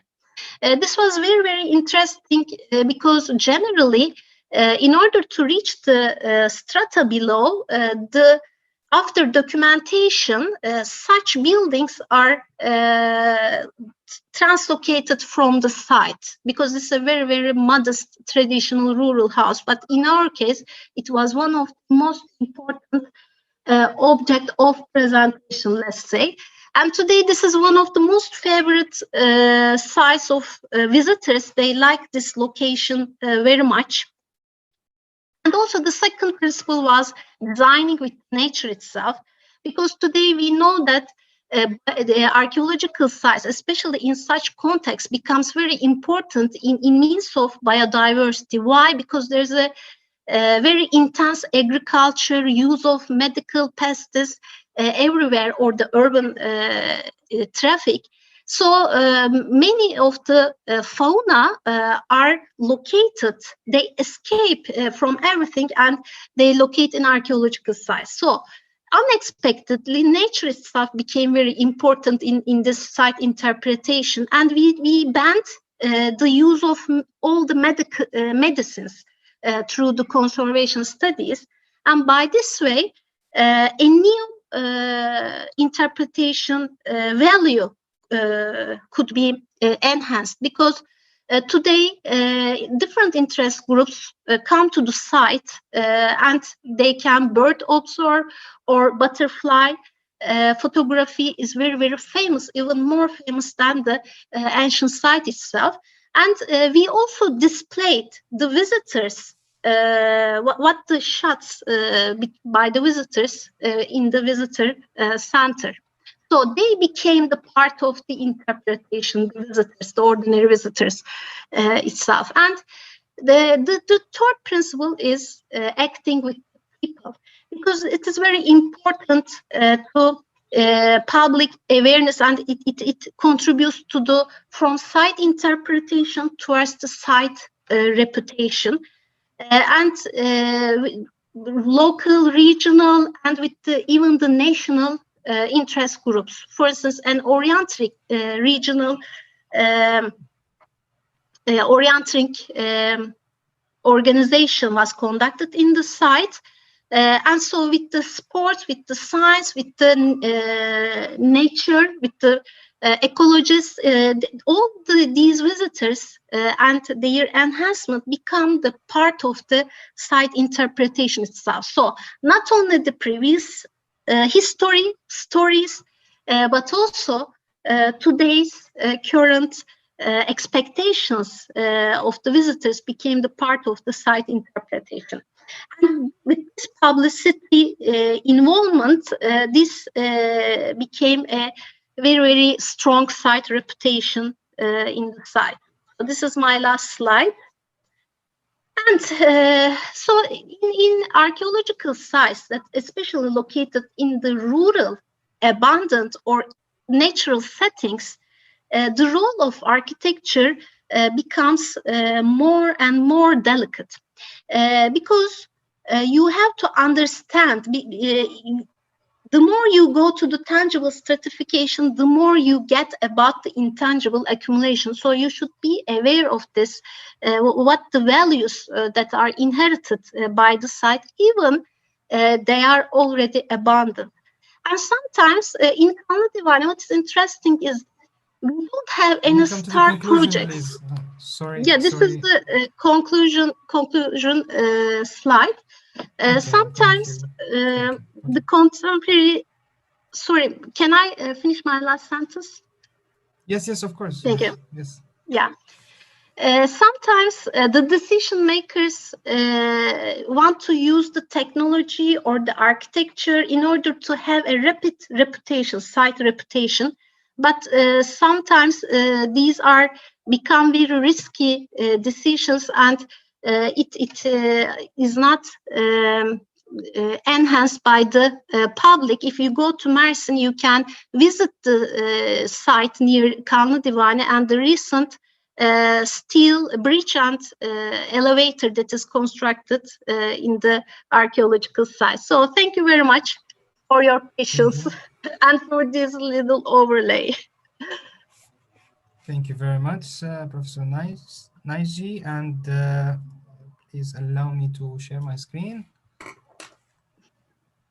Yes. Let me stop this. Okay. So let's move to the other speaker because we're running out of time. So I'm introducing here Teresa Bagano. Are you here? Yes, I'm here. Okay, so Teresa Bagano is an architect and a PhD student for the program of Architecture and Construction at the Sapienza University of Rome at the Department of Architecture and Design. Following a fieldwork experience in Florida, USA, she graduated at Sapienza with a thesis focusing on urban development and climate change, proposing innovative strategies to tackle sea level rise in the city of Miami. Specialized in project management with a postgraduate course, she works with BIM process, and she played the role of BIM head design architect for international studios, including DEA studio in Albania. In the Albanian capital, she worked on Tirana's MVRDV DTO skyscrapers process development, and currently she is investigating architectural and urban design, leading her research on the construction and development of the city of Rome over the last century and the key actors contributing to the Italian capital's recent evolution. Today, she's lecturing the places of archaeology and the spaces of the city, caseworks, and insights. Teresa, please, floor is yours. Welcome. Thank you very much for the introduction, and good afternoon to everybody. I'm sharing my screen. Okay, can you see it? Yes, perfectly. Can you please? Okay, yes. Make it. Okay, here we are. So thank you very much for having me here. I'm really glad and excited to share this talk with you. Either from my personal point of view, which as the introduction said very well, I'm not really deep in the field of architecture and archaeology, but I'd like to share my point of view from my interest and investigation and research. So basically what I've done is talking about places of archaeology and spaces of city. I made a selection from Sutley Potter about project that shows and investigates the relationship between architecture and archaeology. But before showing a few casework, I'll display my personal role in this investigation, in this study. I generally using keywords to analyze this complex subject, which is the architecture and archaeology. And so I'm gonna display to you my thoughts and the using of these keywords to analyze this matter. I think we can break down the analysis in three main topics which support our investigation to lead the question, carry out our thoughts on architecture and archaeology, which are the very basis of a design. Every time we design something, we have to analyze it. We have to have clear in mind the context where we're moving in. So first of all, I think it's a matter of time. And with time, I mean the posture we have despite our history and our artifacts in this case. This posture change with the evolving of society, and I'm not using the term evolving with a Darwinistic point of view, it's just to say the natural keep going of events in history. We've got Salvatore Settis that he said that the Western culture matured three attitudes regarding the study and the interaction with our history and findings. He talks about continuity, distance, and knowledge. With continuity, we can refer to the material attitude to interact with history. Timeline was perceived as a continuous. There was the feeling and the perception of something it's gone and it's gone for good. History was the base lab of the present because the past was something not so far, even they haven't the perception of something never reproducible. It was the stone for the new building. Nevertheless, that stone was a piece of column of a temple dedicated to Apollo sometimes before Christ. Then he talks about distance as the attitude referred to the one starting from Renaissance, where they said having the awareness of something gone. In this case, they refer to the classical time because they look at them as the top party of science, propulsion, construction regarding arts and architecture. So time, the perception of time is not more continuous, but they felt the distance, the awareness of something gone. Distance creates so the very basis of study on classing to refer to. Then he talks about knowledge as the contemporary step of our approach to time and history, as the step of archaeology. So our need of a scientific approach to the history to investigate and try to recompose the missing pieces of our past. Well, in this age of knowledge, we need to find our posture as architect in the complex task to interact with the past and its traces, because these traces sometimes are consistent, sometimes not, sometimes are just a few elements lost in the landscape, and we need to find our task to interact with them. So I think it's a matter of memory and use. If it is easy to imagine, to interrupt the timeline of an object, I think like a pot, placing an Attica in a museum, it's difficult when it occurs to, for example, traces of building or urban fragments.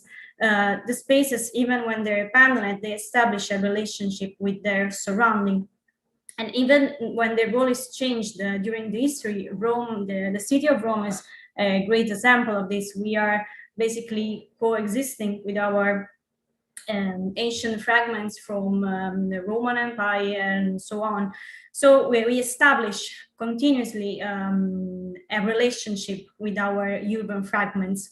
So the role of architecture, role of the architect, I think, is to establish and define the relationship with the archaeological site and its surrounding, in this case, the city. And the architectural project must try to trigger a new relationship within the artifact of the past and its new context. So, I mean, our goal is to measure the design with the legacy of the past. So this is a matter of posture. Let's talk about places, because I think it's a matter of target. What we need to do in the archaeological area is something extremely specific. When we establish a relationship with the archaeological site and its surrounding, and I like to focus on the city, we build a place. A place is something that establishes a relationship with this context that as a usage and offer an experience. Could be related to its access. So we have to ask ourselves if this archaeological area could be a free control or not possible access. The talk Tom Rankin had this morning was really clearly and really interesting about this matter. And of course, it's related the building of this place of needs. Main needs in this case is conservation, knowledge, and even the needs are related, I think, from the surrounding, from the city, when we are facing a project, archaeological area like in the city of Rome. Last but not least, let's talk about form. We explicit our posture, we talked about target. Then this is the matter of action we put in place as architect. And talking about form, we poses the question about shape. So its structure, its volume, its dimension, and its content. With shape, we discuss how we interact with the archaeological fragments and rests. So if we talk about shelter, if we talk about volume, and all the solution to build on, inside, next to an archaeological site. With content, we talk about how we want to show, to interact, and in general, build the relationship within the archaeological site. So again, if it's free, if it's controlled, so related to a system of tickets, paying, incoming model, or if it's distant. I've made a few sketches just to go outside these images, just words. I think it's a matter of access. When we face a project like that, we need to think about if it is free, if it is controlled. So we need to build a fence, we need to build the access point, or maybe we are just distant, it's not accessible. Maybe there's just a visual connection. And maybe I have to add another sketch to say maybe it's private. So it's all related to workers and not accessible for public. Then I consider imagining to design in an archaeological area if my project is inside of it. So I have to ask myself if my intervention is made of point, peak, little, or it's a line, so it's a trace of a wall, or it's a volume. Or my project, my design defines the border of this archaeological area, or again, it could be distant, so it could measure a different distance from it, so it display new relationship with its surrounding. And to finish, we need to ask ourselves if we are building just the perimeter of this archaeological area. It could be a pathway, it could be with light design. With light design, I mean the object that are not so big in relationship with the archaeological area. If it is a shelter, so something that is above the archaeological site, or it could be a volume, something that redefine in the space the relationship with its context. So I'm going to show you a few projects. They are selection is made by project realized in the last 14 years. They have all been built, despite of one, the first one I'm going to show you. They are off scale despite Horea, Dupiano. They are all different from each other. What I like to take from this real quick scroll of project is taking account some details from the analysis we made together. The first one I want to show you is the project called The Topographical Discontinuity Between Ancient and Modern City. This is the winner project of the competition Pianesi Pixeron 2016 by Luigi Francesini, 2TR Architettura. We are in the Roman Forum, a place some direction just to orient ourselves in the sketch. It's not feasible, but Colosseum is going south, and first side we can display Basilica di Massenzio, and going up north there's Piazza Venezia. This project, the aim of this project is to define a completely new landscape inside the area of Fori Imperiali. They have three kinds of access, the one we discussed before together. There are free access at disposal of the citizens, tourists, public in general, because this platform they design is implemented with services that could be of interest for this free access and the interaction with the city. Establish a new relationship with the contest, and it do that with 3 systems. These are the plans. On black one is the ground, the -1 level, which is the archaeological one. The black walls display the punctual intervention that the project made to make the structure of this big platform. And then on white, what's going on the ground level, and how this platform shape itself and create new relationship, which are basically between 3 systems: the archaeological from the -1, the modern and contemporary, so this platform which connects the city on the ground level, and the new in design according to this platform, which is not only definition of connection in plant, but also in section and elevation. So the services measure the heights with the findings of the area of Fori Romani. And there's a third system, which is the one surprised me more, which is the vegetation, because they placed trees, plants, and bushes to create a completely new landscape. Keep going, investigating the relationship between urban spaces and archaeology, how the design can establish new relationship. We are in Merida, Spain. This is a project by José María Sánchez García, and the picture left, right show before and after, and I think they're very clear to define how this project built a public space. We are in a context where before the intervention of María Sánchez García, the Temple of Diana was like backside, the background of these buildings, more of them dedicated to just housing.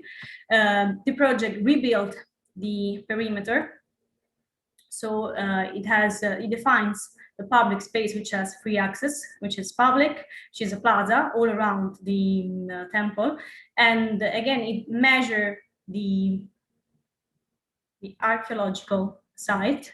You see the slab, it has an height which is comparable to the one of the podium of the temple, which is in the center, which is the main interesting of thing in this area. So keep going. This is another project in Spain. What I think is interesting in this project is all the urban regeneration model they apply. They're starting from this archaeological park, which again, it was a sort of backside of the city. All the buildings were oriented to the other streets, and this result as a back. And they done this operation shaping, they call it the insula, this shelter they place on the top, to redefine the aids of the area, because the archaeological area was at minus level despite the street. It is pretty clear in the next slide. From the city, there was no perception, there was no relationship with that. So the project defines different aids and different paths with different kind of access, free and controlled, to establish a relationship with the archaeological area in this context. And of course, this shelter is made for protect the archaeological area. I don't really like very much the shape of that, but I think in general speaks very well about to create new relationship within the archaeological area in this context. Then keep going, investigating object move little. We are in Ortigia, Syracuse, Italy, in Sicily. This is a project of Vincenzo Latina. They have to cover and give an access to an archaeological area related to the Artemision, and he shaped this form, this shelter, to interact with its surrounding. The building he has, it is an infill, so he has to measure itself with the building he has, not only on the front, which is the main church, but even from the left and the right. And he measured it with designing a detail, which is this cut. He defines this distance occurring from the side. From the image on the left, you see this volume. Take the heights, measure the heights of the building right next to it. In fact, it arrives on the level of the balcony, but he defines a distance from it using this cut. This cut is not only displayed in elevation, we can find it in plan too, in the image down right. So it clearly defines the nature of this shelter as a shelter. And all this cut take into account visual connection with the main church in front of it and with the city, and dispose of the lighting inside the archaeological area. Then keep going with trying to figure out how to design volumes around archaeological funding. We are in Switzerland. This is by Peter Zumthor and partner. If we see that the project of Vincenzo Latina is how to interact above the archaeological area, here we are right next to it. The shelter, the volume, this container made by Cood is right next the traces of these two Roman buildings, and one is they just find a corner of it, and architects decided to create a volume because it is in an urban context, and the problem was to again give a relationship between the archaeological area and the surrounding. Fascinating. This is from Rafael Moneo. This is an example to how to interact inside an archaeological area. From the plan, it is very clear. It is the image on the right.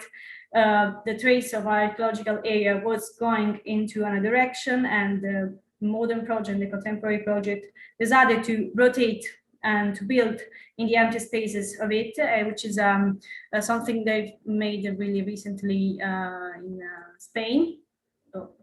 Better, this is in North Africa, but this is Spain. Again, in the plan, we see the architects manage to rotate the orientation of the excavation area using this triangular pillar, so they find a way to interact with the ancient findings. I think I'm running out of time, and yeah, just 2 minutes left you have. Okay, sorry, perfect. I was fascinated because I was seeing you in the picture, so I say, okay, I'm running out of time. So this is how to just displayed a few some fast pictures to try to investigate how an architect could interact with ancient findings, and returning towards and try to figure out what we're moving in. So in the relationship between archaeology and urban space, I think it's important to take into account the relationship with the context, with the connection, and most of all the use of spaces.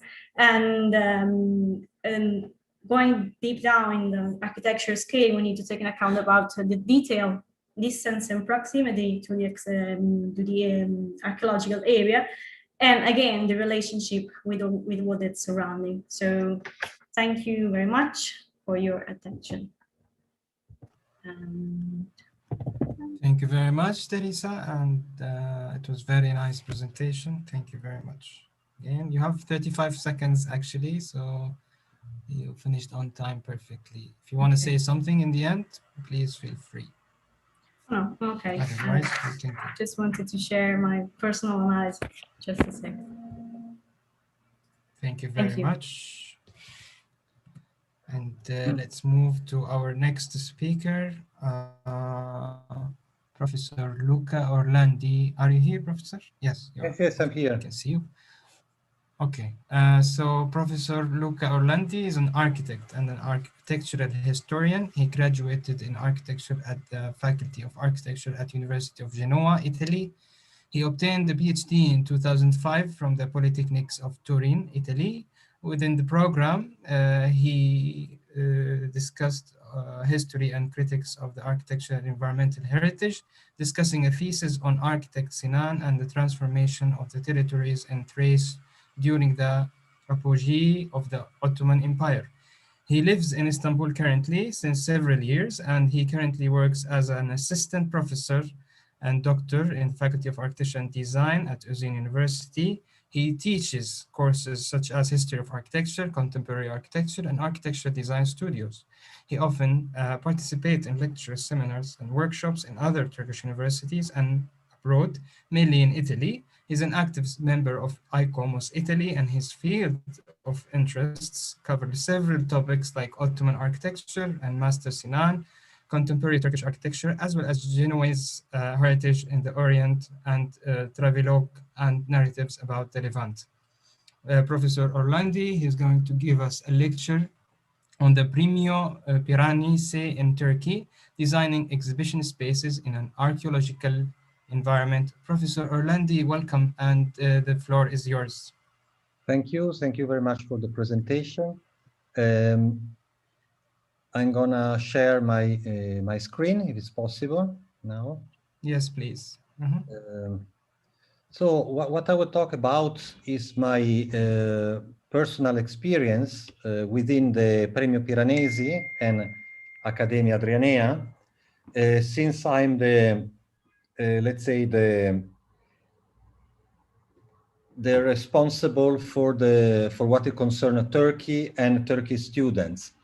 So I just put something about, in general, about what is Accademia Adrianea and Premio Piranesi, and I guess Teresa Pagano, the speakers who talked before me, knows very well, since he present examples that we are very aware of during the Premio Piranesi practice. Basically here, what I will talk about is related with these initiatives that they are doing, Accademia Adrianea, related with this itinerant masters in architecture and museography for archaeology. So it's a very interesting program, and since 2007, when it was established, Accademia Adrianea, they are dealing with actually propose programs of study, of specializations, very interdisciplinary, in which they try to combine architecture and archaeology. And more specifically, we're talking about museography or museum or exhibition design, but it also involves sometimes landscape as well as interior, as well as architecture as well. So it's a very interesting organization. Here I just put the main frame of what is about this, the works done by Accademia Adrianea and Premio Piranesi Prix de Rome. There are, let's say, no-profit international organization based in Italy. Here you can see the partnership. It's quite worldwide spread as organization. Of course, there are some Turkish institutions as well, like Istanbul Technical University, which is the university where I was teaching for almost 10 years. And now, since a couple of years, also our university, Osijek University, it's part of the partnership among many others, as you can see here. And this is the main organization of the master program. And you can see some of the names who are related with the technical advisor, the president and the director of the school, as well some institution involved in all those activities. And here within the organization of Accademia Adrianea, who are and Premio Piranesi, who are the director of the schools, curators, and senior or junior instructors, as well as tutors for students. It's quite interesting experience because actually, since it's an itinerant master, the program offered by Accademia Adrianea move in all around the world, let's say, where there are some interesting archaeological areas, or where there are some important buildings related to archaeology. And many workshops are were done in the past in several cities, like, I mean, in Cairo, in Egypt, in Berlin, in Athens, in different locations in Italy, in Spain, as well as, I mean, even in the United States and in Turkey. So I'm involved since 2012 for what it concerns the organization in Turkey for as one of the local partners. And here you can see the Turkish universities who participate in different years in those activities. There are basically two main activities. One is conducted by the Accademia Adrianea, which is this itinerant master. The other one is a Premio Piranesi, which is a sort of summer school, I mean, international competition for students, which is held instead in Rome every summer. So as one of the responsible for Turkey, I'm usually bringing students to Italy during for the summer school between August and September. And on the other hand, I'm the local coordinator and organizer when Accademia Adrianea runs some, let's say, workshop in Turkey. Unfortunately, I will present just a few cases, since for the recent problems in Turkey, I mean, even if we started very good at the beginning of 2012, and we thought that these events could have been managed yearly, I mean, like every year, unfortunately, due to some, let's say, tragic or horrible events that happened in Turkey in the last 5-7 years. I mentioned about the year in which, I mean, terrorism was hitting a lot, or after when the attempt to military coup also create some problem, and later on also some inner situation until the last, more recent, of course, COVID-19 emergency. So unfortunately, Accademia Adrianea stopped to work in Turkey in the last years, even though there is still the intentions to carry on their projects, of course. I will present briefly what we did in those years. So can be interesting, I mean, to see what was the experience of Accademia Adrianea and Premio Piranesi here in Turkey. So basically, we ran 3 workshops, 3 main workshops. The first of them was in related with Yenikapı Archaeopark area in 2012, and it was a very interesting one because, I mean, several students from many countries joined the workshop.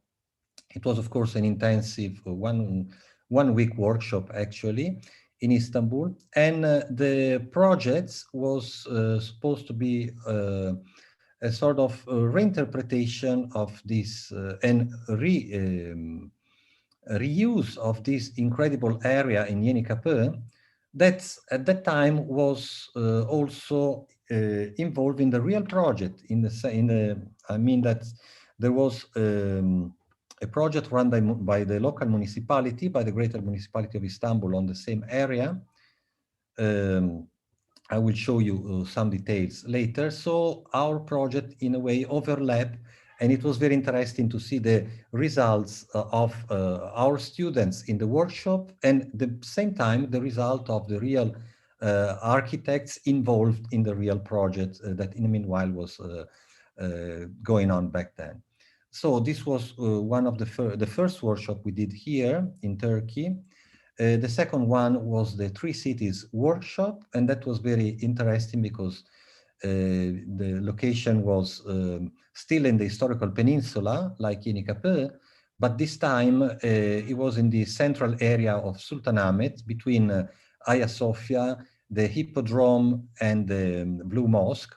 So the idea here was to create design a museum of the three cities, considering the layers and the overlapping of the history back to the ancient times. So the idea was to build a museum that could contemplate a sort of collection of artifacts and pieces from ancient Byzantium, then move on to Constantinople, and then move on to Istanbul. So basically covering 2000 years of history. So it was also this quite successful. And the third workshop that happened in 2014 was the workshop of the Ara of Zeus, located in Pergamon. So on the Aegean coast, let's say, quite close to the Aegean coast, and you can see the location on the map. And this was very interesting because at the same time, the Accademia Adrianea, in several workshops, they worked in Berlin, where actually it's preserved, of course, the altar, the famous Pergamon altar within the Pergamon Museum. So also one of the cooperation, for instance, in Berlin is directly with the David Chipperfield's office, which is responsible for the islands of the museum and which is responsible as an architectural office for the restoration, or let's say renovation, of the spaces inside those museums. So there was a directly link between, let's say, Berlin and Pergamon in this case.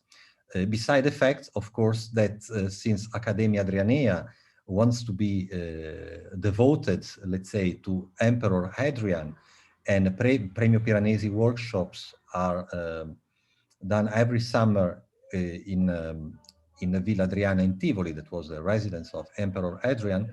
So there was a directly link between the Pergamon as a city founded by Hadrian and the Pergamon Museum in Berlin, in which are preserved part of this important archaeological sites. So I will just present few examples, students' works done during those workshops.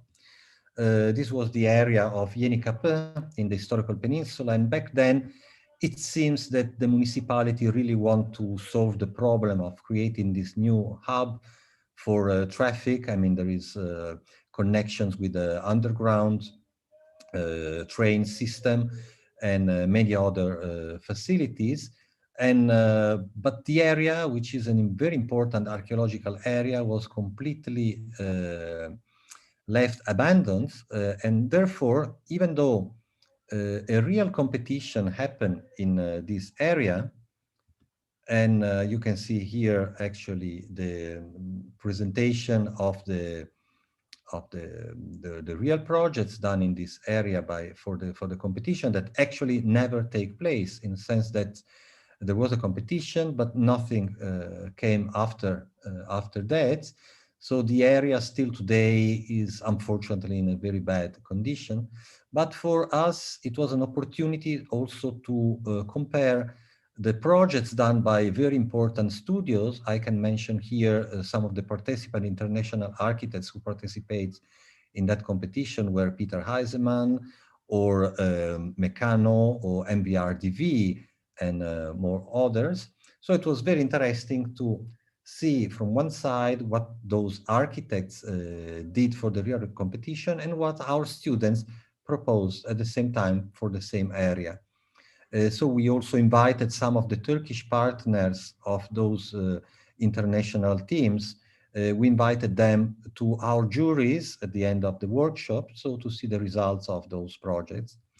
And everything happened within the spaces of Istanbul Technical Universities. And here I just want to show some images of our students working within those spaces, premises of the school. And here just some of their projects.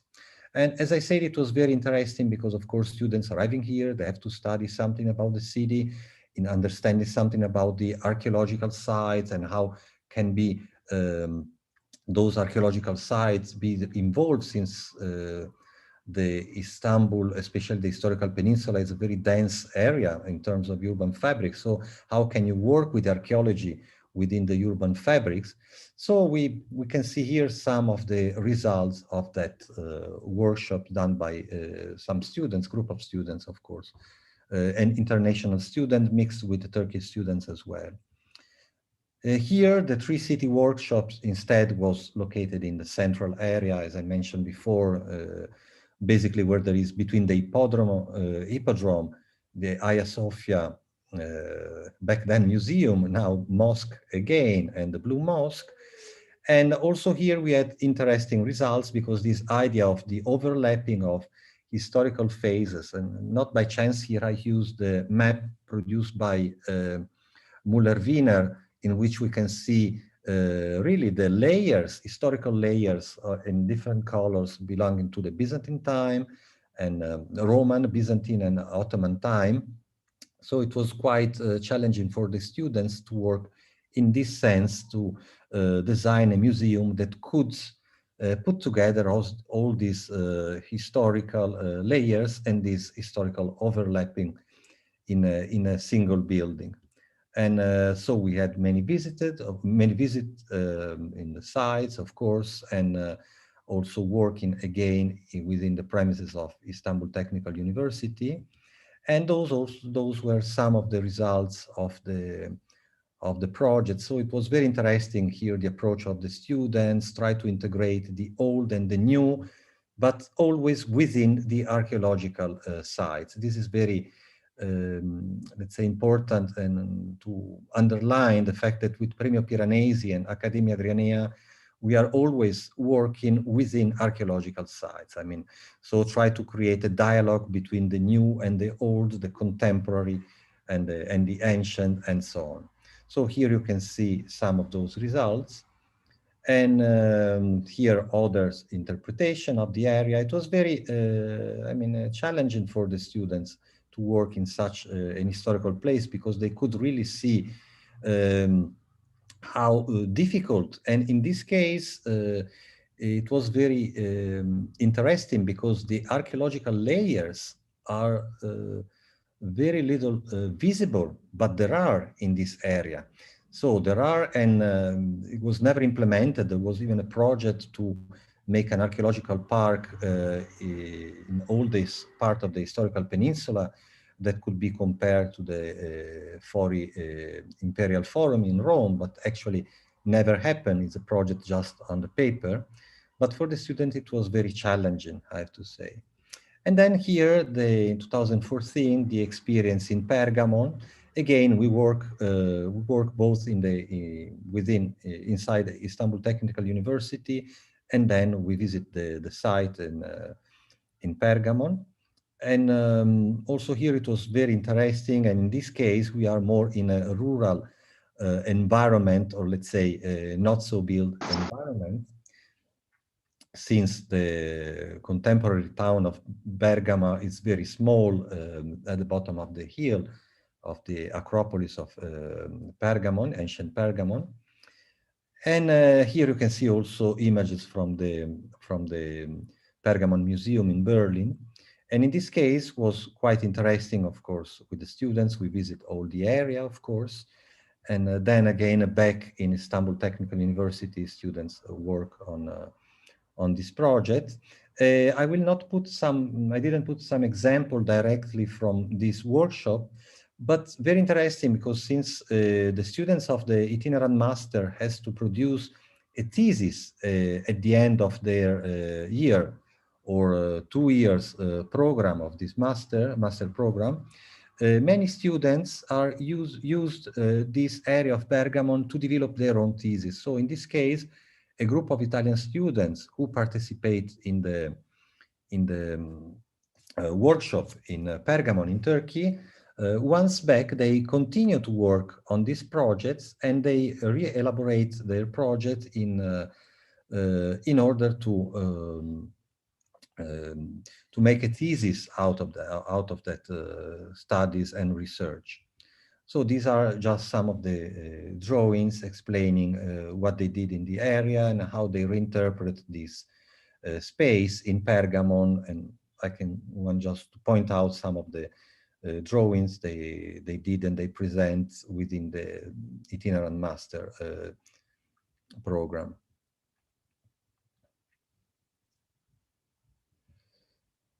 So just to give an idea of how the students are working during this workshop and even after. So I hope I'm in time. I'd like maybe I'll scroll quickly to this through these images. Yes, you have 2 minutes left, Professor. Yeah. But I mean, I'm almost complete. I mean, I'd like maybe if there are some questions later, I'd like to answer them.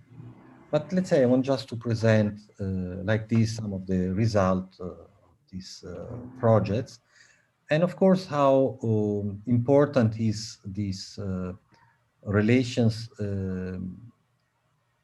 for dealing with history, archaeology, and designing contemporary spaces within archaeological sites.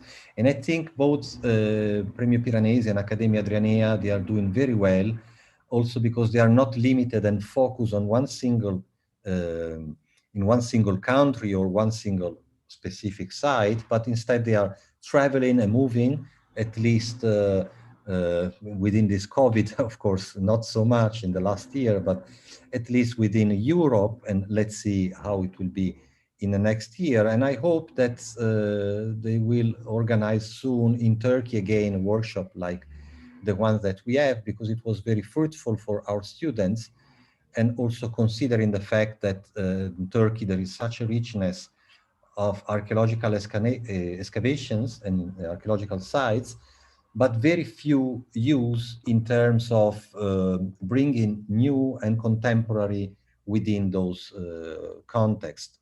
So I think it's very important for our students, I'm talking as instructor in Turkish University, to give them possibilities to see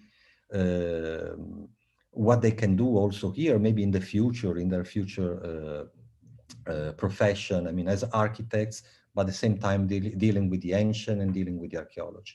Thanks so much. Stop sharing. Thank you very much, Professor Orlandi. And if anyone wants to make a question or a discussion, please do so quickly. Otherwise, we will move to the next speaker and we will make the discussion in the end of the sessions. I think Professor Gasco will have to leave. Yes, please. Yes, but I want to ask a question to Luca. Yes, please. Just about to clarify a little bit the relationship between the Premio Piranesi and this master program are two different things. I mean, Premio Piranesi has a kind of nature by itself. Yes, Premio Piranesi, it's a competition actually among students. But the awards of the competition is actually a scholarship to enter the itinerant master. So the two organizations are very much linked to each other. Okay. That's why when they are moving abroad, they are together, Premio Piranesi and itinerant master. So if in order to enter, to apply to the itinerant master, someone need to have participated before to the Premio Piranesi. There are some exceptions, but in general, students, usually what they do, they join in the summertime in Rome, better, in Villa Adriana, in Tivoli.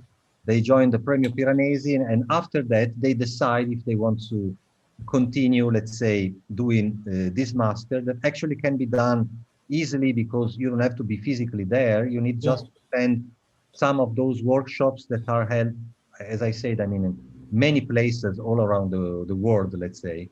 Not last year, unfortunately, but I hope since the next year again. We start again soon.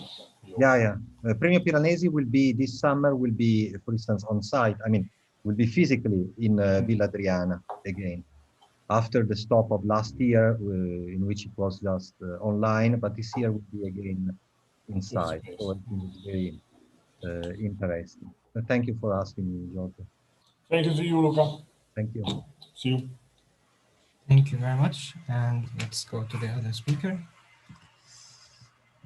Okay, so we have the other speaker in the role, we have Professor Darko Reba. Professor Darko, are you here? Yes, I'm here. Okay, perfect. So Professor Darko Reba is an architect by training. Darko teaches at the University of Novi Sad, Faculty of Technical Science and Faculty of Engineering, University of Kragujevac in Serbia. He graduated at the Faculty of Architecture in Belgrade in 1995, where he received his doctorate degree in 2005 at the University of Novi Sad. Since 2007 to 2018, he has been director of the Department of Architecture and Urbanism of the Faculty of Technical Sciences. He actively participated in the master program with the University of Urbino in Italy, as well as coordination of the master courses within the University of Graz in Austria. He's an author of a number of scientific papers published at domestic and international conferences and magazines independently and in teams with colleagues. He's participant of several scientific and research projects such as Tempos, WOS, Kepos, Coast, and Erasmus. Since graduation, he works in the project company called Gardi as a designer, where he realized projects of more than 40 residential, business, sports facilities, as well as structure of other programs and typologies. Professor Darko published 2 books on street elements of structure and identity in 2010 and street system and urban morphology in 2016.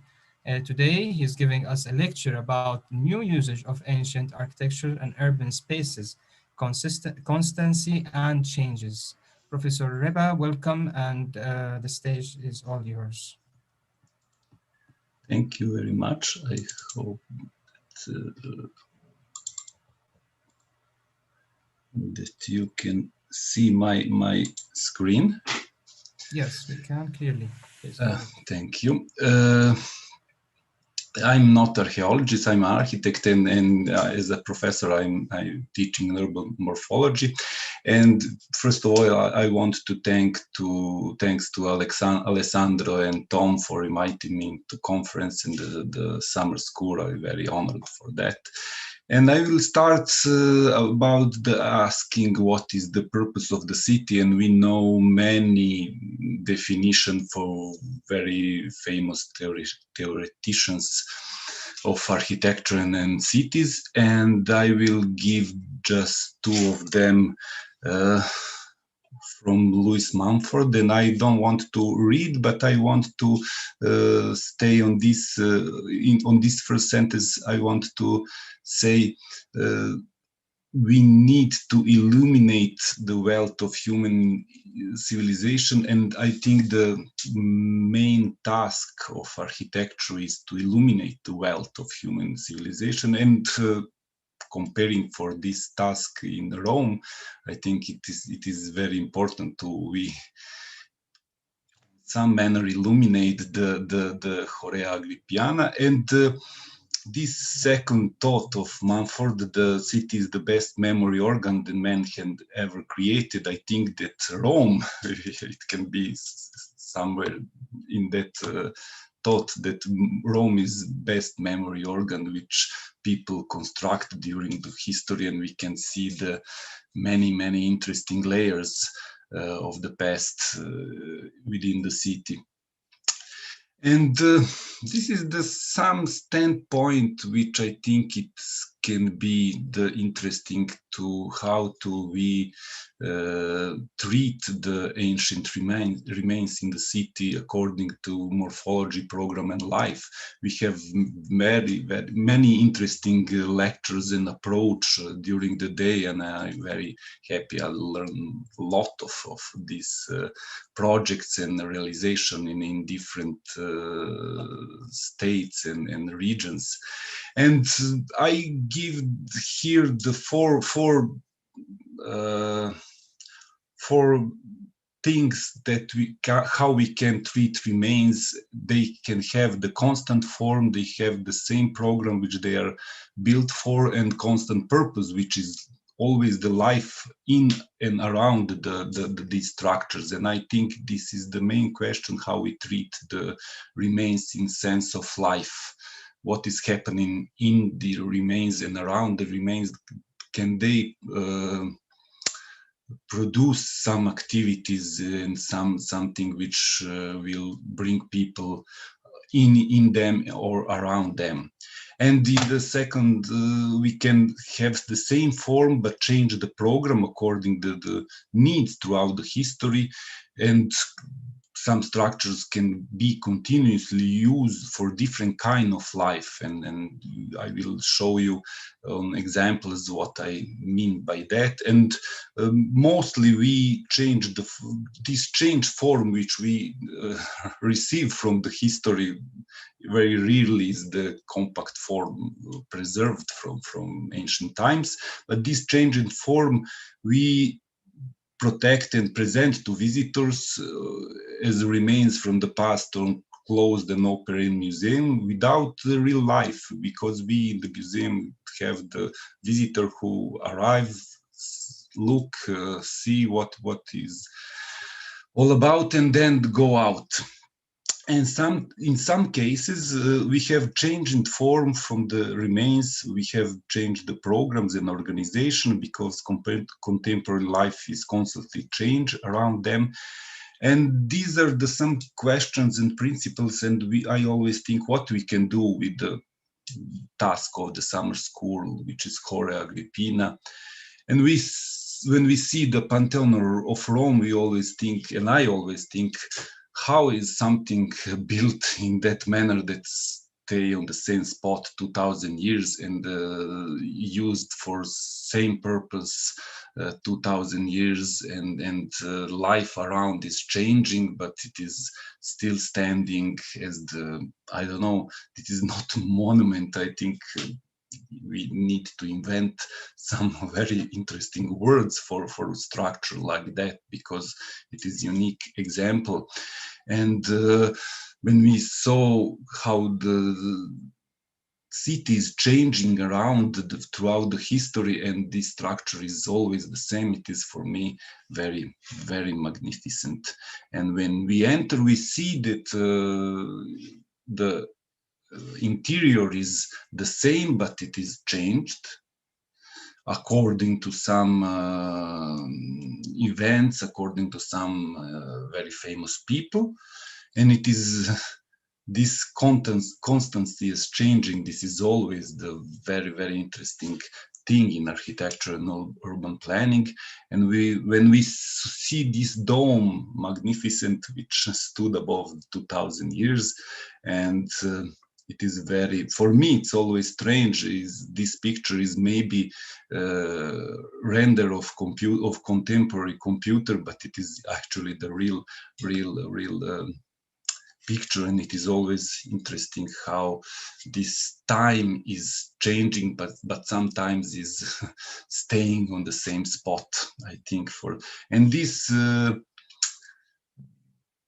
this relation between ancient and modern, when I like these two objects and to analyze them, it is house with a dome in the typology, but one is for temple for worship, one is temple for the sport, one is ancient, one is modern, and around the structure is the columns, but how you transform these elements of architecture and still communicate with the past. It is with this dome in Palazzetto dello Sport, which designed Pierluigi Nervi, is fantastic for me. Then the second example is the Hadrian Mausoleums in Rome, and it is the structure which has position in maybe the best areas in the Rome, and it's how looks in the ancient times. And I like to see this green roof, and we start in the 21st century to be upset about green roofs, and this is the new invention, but this is something which we took from the ancient history. And in the year 401, it was conversion to the military forces, this mausoleum. Then after this converted to the castle by the Pope in the beginning of 14th century. Then you can see which is very valuable. You can see the traces of the history in the structure from different time, and you can imagine how this is one above the other and how they connected and related very, very nicely, I can say.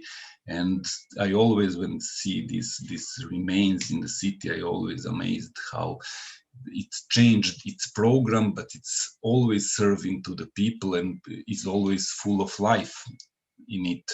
And then in the 20th century, it is Museo Nazionale di Castel Sant'Angelo, and you can see how many people want to enter and to see these traces of history, and it is always interesting how to connect the contemporary uses in all times of history and to adapt the structure for the real life. You can see here the many additional things, but it is still going to live. And I like this picture very much because I'm here at the top, far left, with the two of my colleagues on the top of the Hadrian's museums beneath the angel.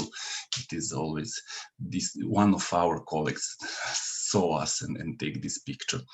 And views from this structure is magnificent, and you know, and I want to show the connection between the all parts of the ancient and contemporary city. Then we go to the today Croatia, former Yugoslavia. I was born in Yugoslavia, and I always imagining this space as my country. Nevertheless, we now have borders, but we believe that these borders will not exist in the future. And what is the thing with Arena of Pula? It is they said only arena from Roman time which have completely preserved facade, and it is used for many other purposes during the history, and in contemporary life it is used for interesting programs. This is how inside the arena it looked like today.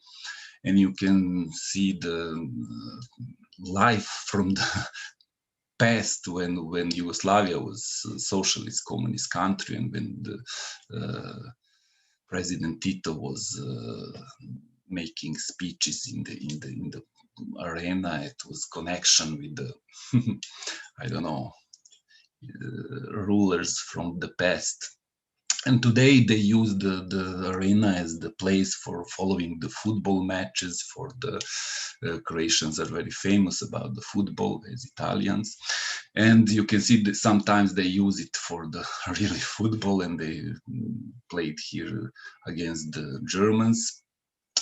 And during the summer, many music festivals are organized in Arena, and this is actually the concert of one of the famous musicians from my town, Novi Sad, but it was famous in all over the Yugoslavia, and unfortunately, couple months ago he was passed away because of the coronavirus. But it is first time that in all cities throughout the former Yugoslavia, people commemorate his art and his music, and it is very, very interesting thing for us. Normally in Italy we have many arenas, and they are previously used for some kind of battles or sports, but now they are used for culture, and I think this is the most appropriate program for the remains of the past to be used for the culture. You can see the program of Arena in Verona, and it is maybe the best approach if we don't have can have the same purpose for which they built for, to have the program of culture. And sometimes even the open spaces changing the surrounding, and you can see here of the medieval antique structure of Domitian Stadion in Rome, and then transformation to medieval structure. This is from the book of Spiro Kostov, City Shape, and you can see the Pantheon here and changing the morphology around this famous church, and how it looks in the model of antique morphology, and how it looks during the Middle Ages when these fountains was the places for the hygiene, for the communication, and sometimes they close the fountains, and this water is used for the refreshment in the hot summer days, something like a very big air condition from the past. But it is always interesting, these programs in the open spaces, but the shape of the open spaces is still as Domitian Stadium, which is normally in the ground beneath, and you can still see the full of life of these spaces for the artists, for the tourists, and even the Roman soldiers are always present in these spaces. And now we are arriving in Serbia. We have many antique cities in the Serbia, but I will present the two examples. First is Viminacium. It is a city on the river Danube, and it is reconstruction how it looks during the first centuries of the new millennia. And this is how the excavation start for the arena in Viminacium. And you can see how it looks today, because they can find only the foundation and some basement structures, but they decide to reconstruct some parts of the arena to show to the visitors how it looks like. It is everything is constructed in wood, and it is, I think, a good approach to have this material which can be transformed for the other structure, and it is how it looks today. And this part of the arena is used for interesting programs, and all these sites are always normally full of this atmosphere of the past, and people always like to be in them. And it is how they protect the terme in Viminacium. I think this is the always best solution to use this light structure, which can be transformed according to the programs and the needs of the contemporary life. This is my picture how it looks like.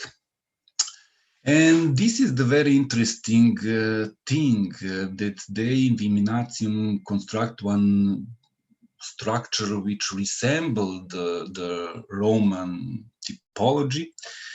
I don't know, is it the good or bad approach, because when I was there and asked, is it really some reconstruction or some copy of the house from the Viminacium, the man who guided us, he said, not.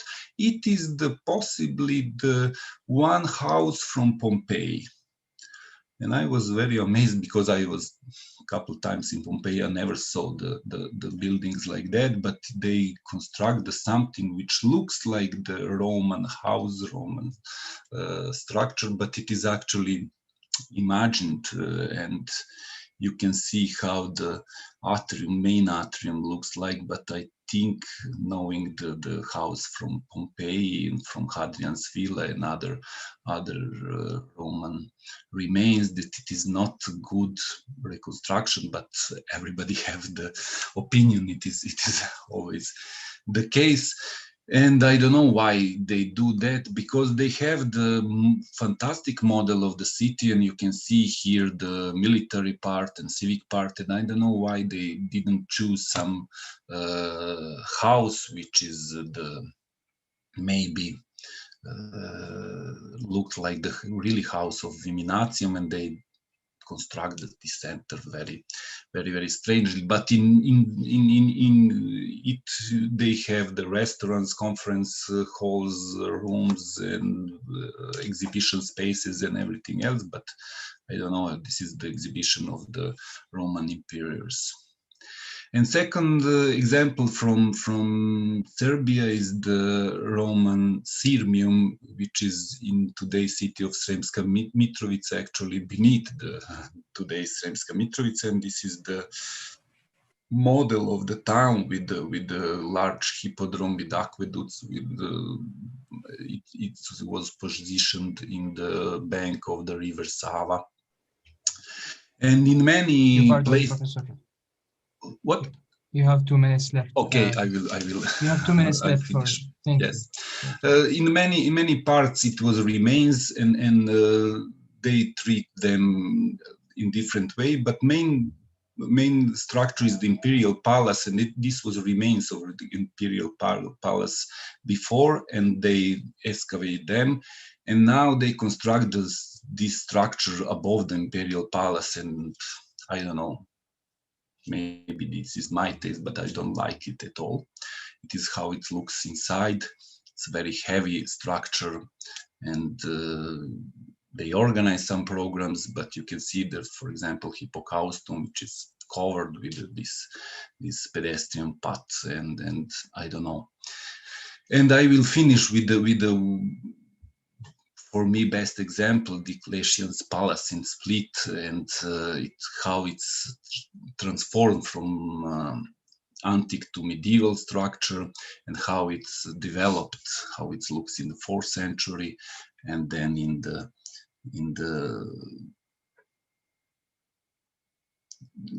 course of the history, when something in the one time it is the protection walls are constructed with bastions, and in the 19th century cities start to develop around, and it's how it's look in the 20th century. And you can see you can feel the imperial palace, but it's now the city, and people live in them in it for the 2000 years, and you can see the reconstruction, how the forum was before, and how it looks today.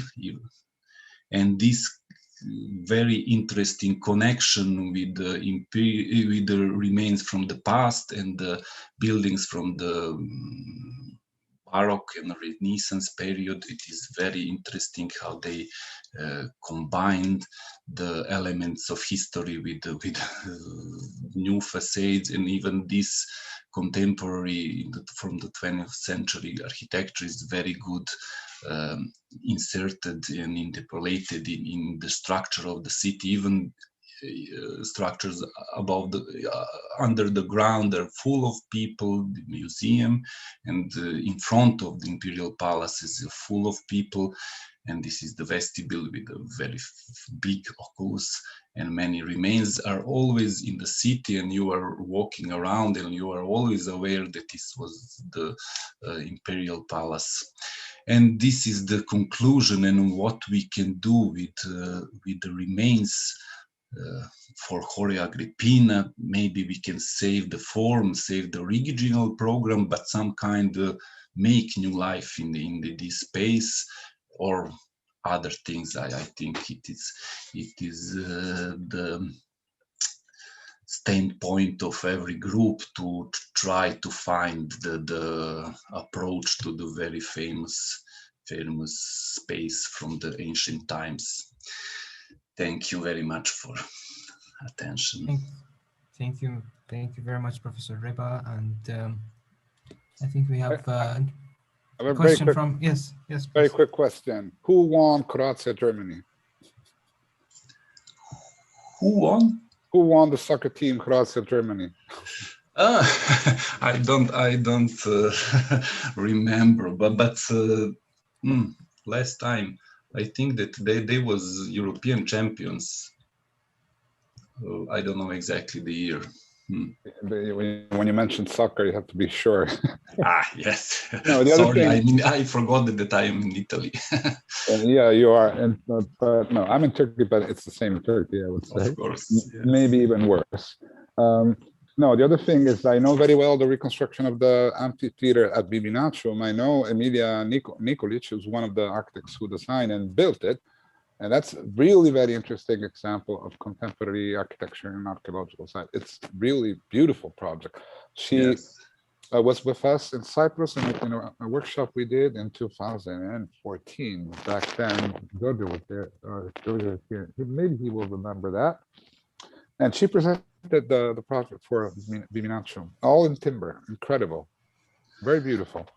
Yes, yes, but this structure which they construct, I think this is the, from my standpoint, is not very good approach. I don't know. But with timber is nice. Okay, let's move to the other speaker. Thank you very much again. And would you please stop sharing? Yes. Our next speaker will be Professor Renato Capozzi. Are you here, Professor? Yes. Okay, perfect. Yes. So Professor Renato Capuzzi is an architect with a PhD degree from IUAV of Venice in architectural composition. Professor Capuzzi is an associate professor in architectural and urban composition at the ARC of the University of Naples. Federico II, he is a member of the scientific board of the PhD program in architecture and construction in the Sapienza University of Rome and of the governing council of the Scientific Society Pro-Arc. His research topics are the theoretical dimension of the architectural design, the lesson of the masters, the relationship between architecture and the reality, and that between archaeology and architecture. Among his famous publications are included in Italian, The Architettura ad Aula, Il Paradigma Mies van der Rohe in 2011, Le Idee di Riparo in 2012, L'Architettura dello Postilo in 2016, La Stazia di Jacobsen 2017, La Spazio Universale di Mies in 2020. Professor Renato Capuzzi will be presenting to us a project for Tindaris Archaeological Park. Welcome, Professor Capuzzi, and the floor is all yours. Thank you. Thank you for invitation. I will share my desktop. Please. Okay. You see? Yes? It's loading. Yes, we see the desktop. Okay. I have to open my folder. Okay. Okay. So I have some folder to use for this presentation. My speech concern, you can see? Yes, yes, full screen, please. Concern a project, a competition project for a relevant archaeological park in the south of Italy, precisely in the south, near in the Sicily region.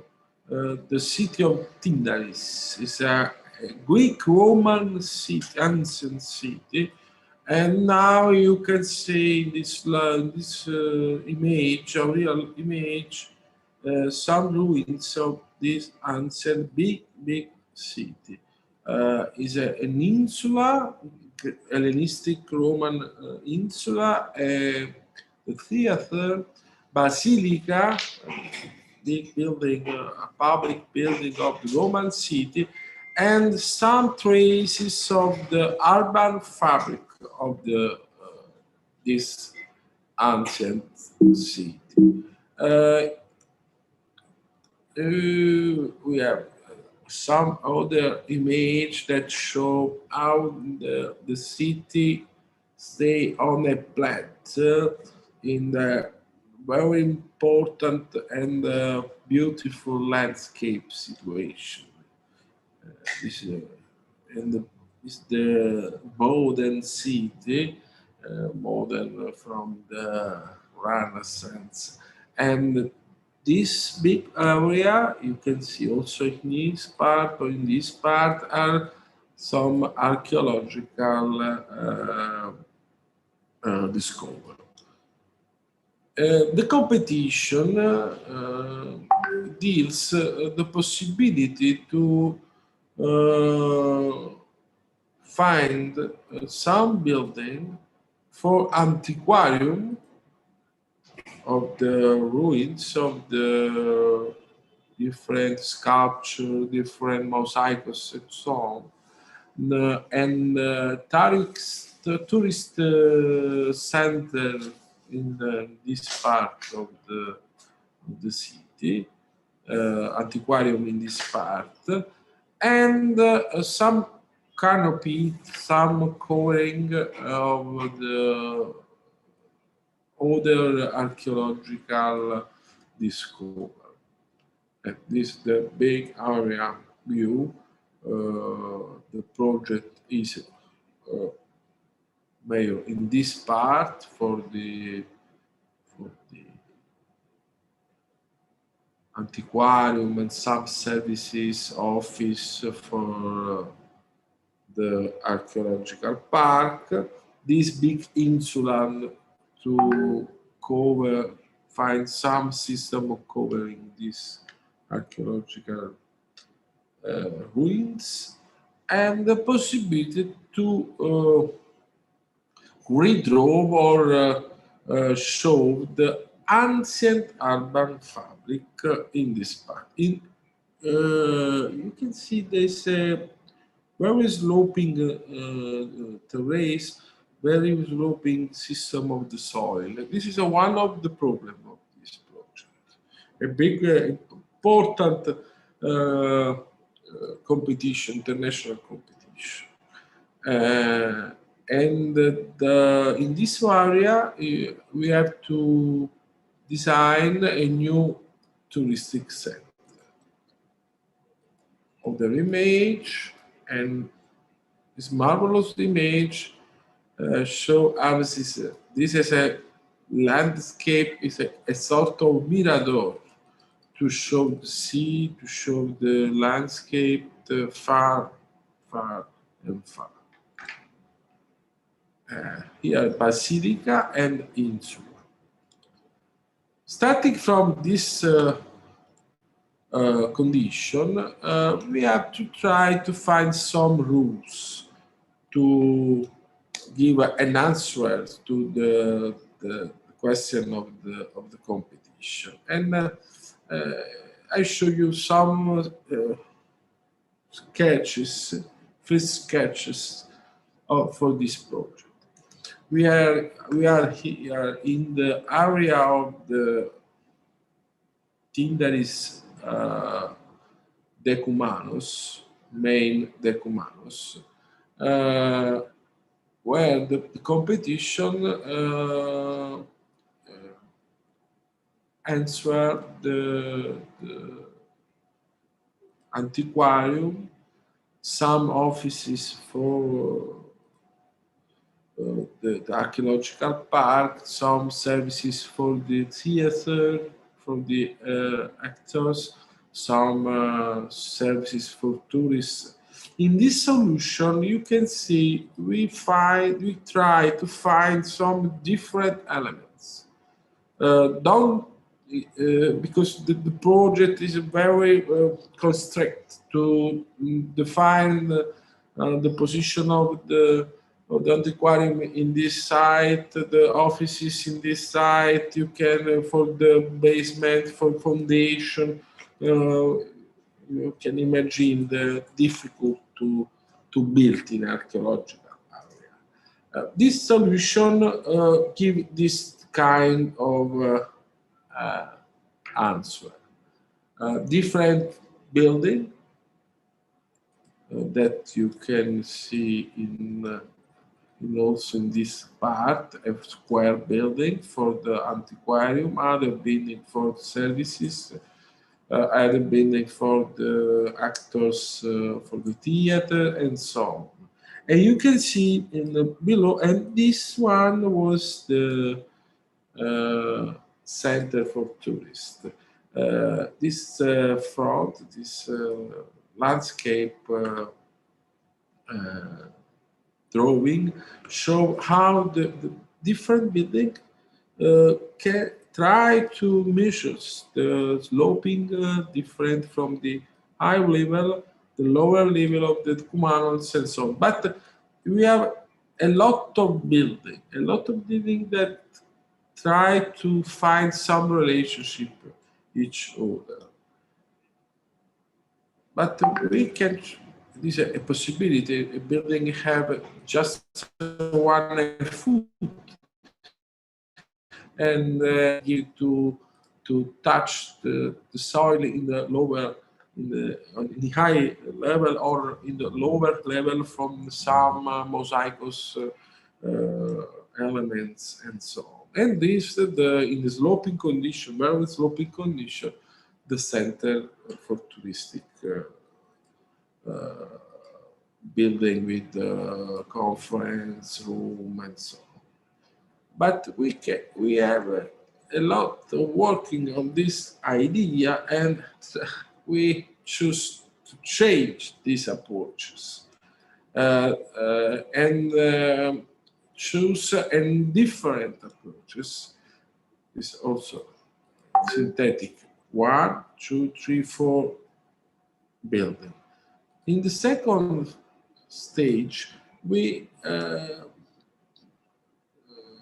believe that it's better to find a condition in which we have not a lot of building, but just one building for the different utilities, for different functions that the competition as well as the program of competition. And this is one of his sketches. Just one building parallel to decumanus, able to put inside the measures, the rhythms of the plot, urban plot of the city, and it's just one building that have just one 4 foot on the ground level, and is a big truss over that give just one measures on the top of the mountains of the slope of the hill. And our project is just this kind of approach. A building that having a level over the soil with 2 kinds of characters. The characters to the north side, very opaque, very closed, and open loggia to the south side of the building. Some sketch, but I want very briefly to show you. The building put inside this construction, this asset, this composition, the rhythms, the measures of the city, and give just one sign, just one line of order. A way to define a single clear order. In this building are the office, are the antiquarium, and all the function that the competition covers. And for the insula, some cover, some canopy that find the right position in relationship with the ancient spatiality of the domes. Some sketches to find the right proportion of the loggia in this or of the big wall. It's a wall, but don't touch the soil. This is our choice. Some sketch to understand the possibility to show some access to the Decumanos, to the mountains, to the nature, the background of this building.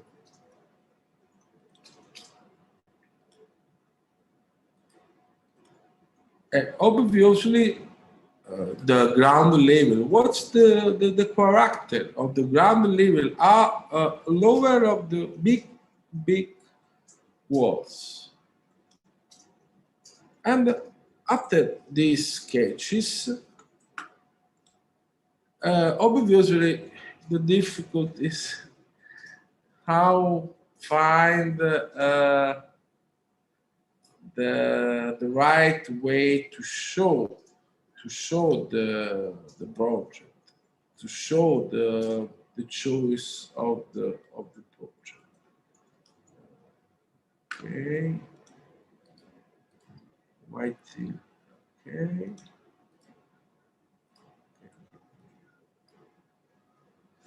And show you some drawing details and the final board we have sent to the competition. Okay. It's white.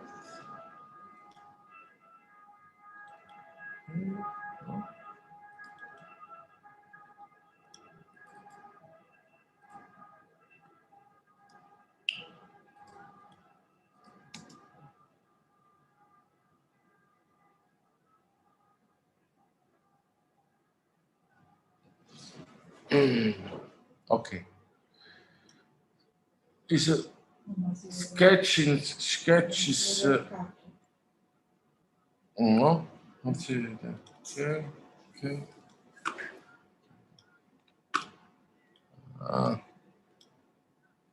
I'm sorry. Wait 1 minute. Okay, no problem. Okay. Okay.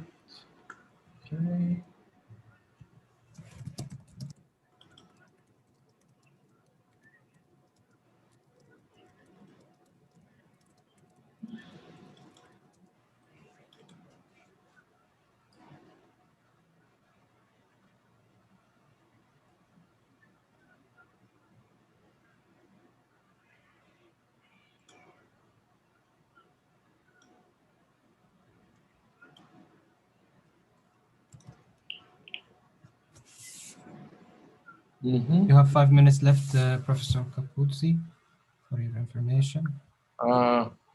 Okay. This one you can see. You can see. Okay. Can we full screen? Yes. Okay. It works. Okay.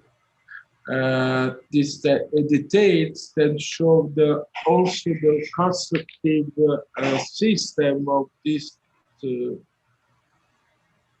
very singular kind of building. It's a sort of big truths I have seen, but we can also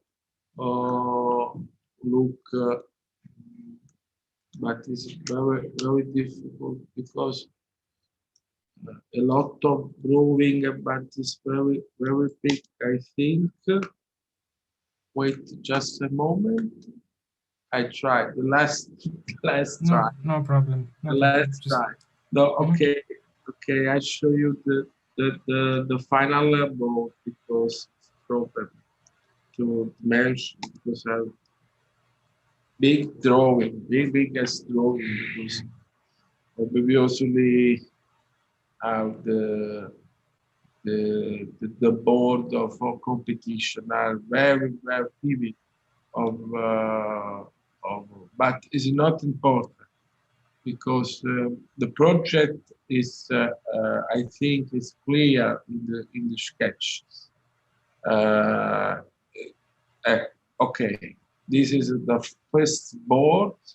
You can recognize You can recognize here the big building. You can see also here the big unitarian system of the different functions, but is reassumed synthesized through these big walls. And also the building flow tourist in this part is a kind of shape, different kind of position, different kind of relationship with the soil. And this the other board in which you can recognize the typological shoes of this building with some core for elevators, for stairs and so on, and the space for antiquarium. It's a sort of courtyard inside, the office inside, the services for the theater, and some profiles, and also for this building, the different levels, but you can see in this section the possibility to have a main entrance to the top. On the top of the building, you can go inside and so on. But I want very briefly to show the last one table. I think it's clear the position, the point of view of this project. This project believe that in archaeological area, we have to build architecture. Architecture able to recognize the order of the ancient city, obviously, but able also to give a new kind of order, that remember the ancient order. Thank you for your attention.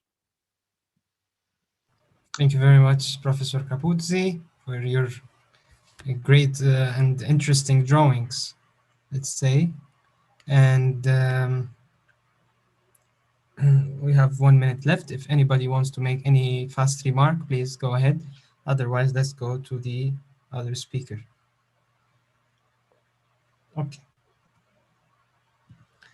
So our next speaker will be Professor Federica Visconti. She is graduated from University in Architecture in 1995, first class honors.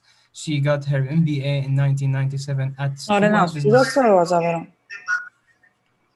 Sorry? Sorry.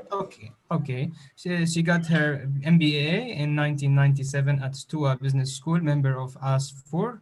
She had her PhD in 2002 in urban design at the University of Naples, Federico II. In 2003, she obtained a biannual specialization degree in architectural and urban design.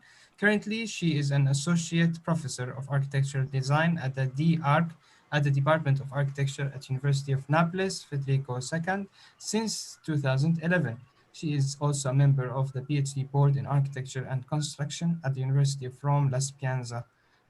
Today, she is lecturing to us Architectural Eye on Archaeology. Professor Visconti, please. Thank you very much. You're welcome. I will try to share my screen. Okay.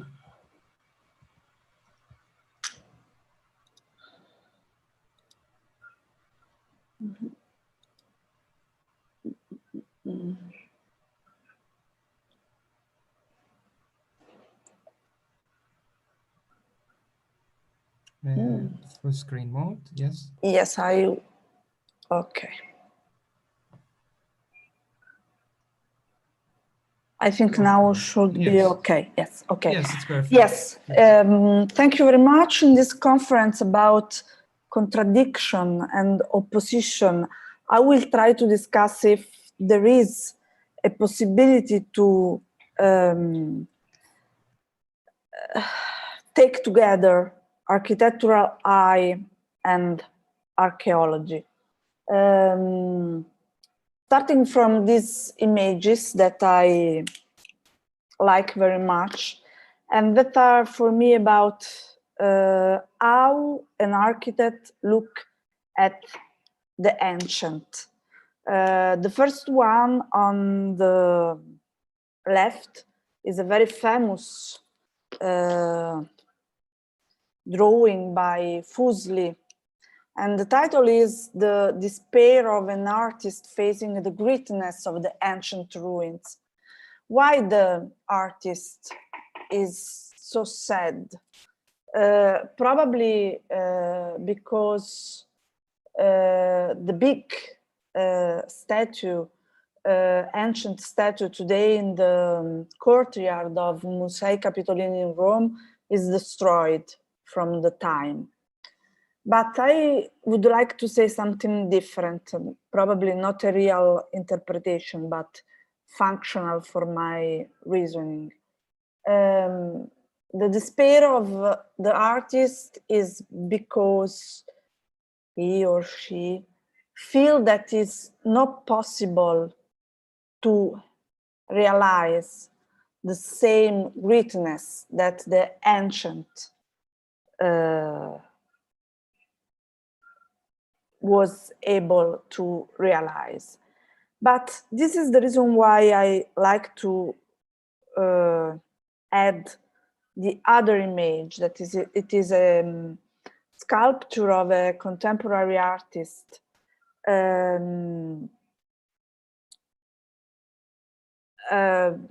starting from a very famous statement by Bernardo de Chartres. The contemporary man is like Darvas on giant shoulders, using the greatness of the past.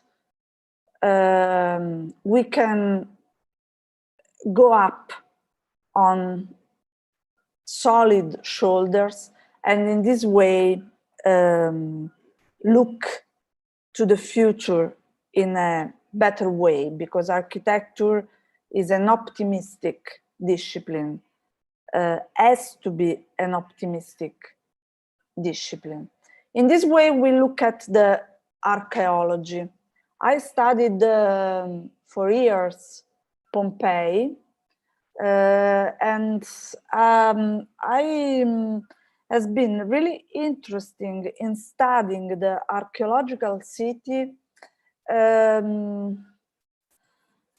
without any kind of attention to the history, but only to the form of the city, starting from a very particular condition that archaeological city represent. You can see the typological plan, not the roof plan, but the typology. And so it's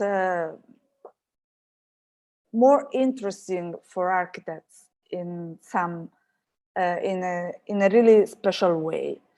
And so I studied Pompeii through some codified tools of urban analysis, the road map, try to identify not the historical phases of the urban development of Pompeii, but the different part characterized by a different urban form, and then the figure background plan that describe Pompeii as a city compact. This is the red-blue plan, a kind of analysis that a friend of us, Uwe Schröder of the University of Aachen, invented, and well, very difficult to explain in a very short time, but red space are space of interiority, and blue spaces are a space of exteriority. And so in this way, Pompeii is a compact city, a city where all the spaces are space characterized by this feeling of interior spaces, even if are street or square as the Roman Forum. But city following Benjamin, porous, because the way the city over time was built using a special typology, the patio house, define a city compact along the street, but full of interior spaces that look at the sky. Following the theory by Gianfranco Caniggia, this is probably for Regio 6 in Pompeii, the way the insulae were built starting from the domus elementare, a process that we try to imagine in two different versions, with the progressive occupation of the plot that in some way define the current structure of the insula in Pompeii. And then this is a very important lesson of the ancient city. We try to define how in the ancient city there is a very important relationship between all the scales of the urban design. The form of the city depends on the form of the insula, and the form of the insula depends on the form of the house. So in a kind of process of progressive deep look, we try to understand how the insula in Pompeii was built, looking at the insula of the tragic poet, and try to understand if two ideal house, this is the house that we imagine as the product of the typological process in Caniggia theory, and this is the house, the ideal house that Amedeo Maiuri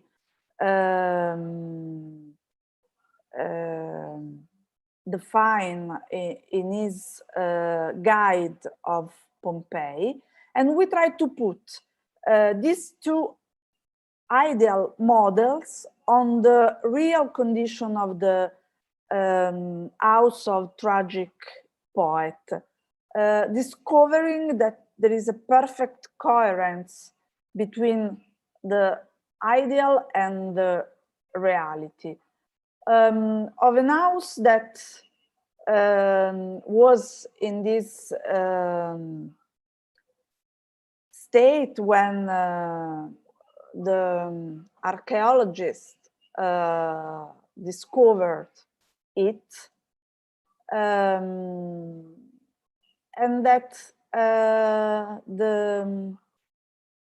artists that in the past were in Pompeii try to imagine in this original condition. And it's quite interesting to discuss if this is a reconstruction of, or if it is a project, if there is an archaeological eye or an architectural eye on these ruins.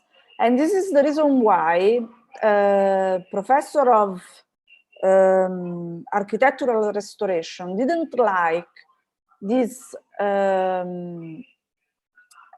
restoration of tragic poet house because there is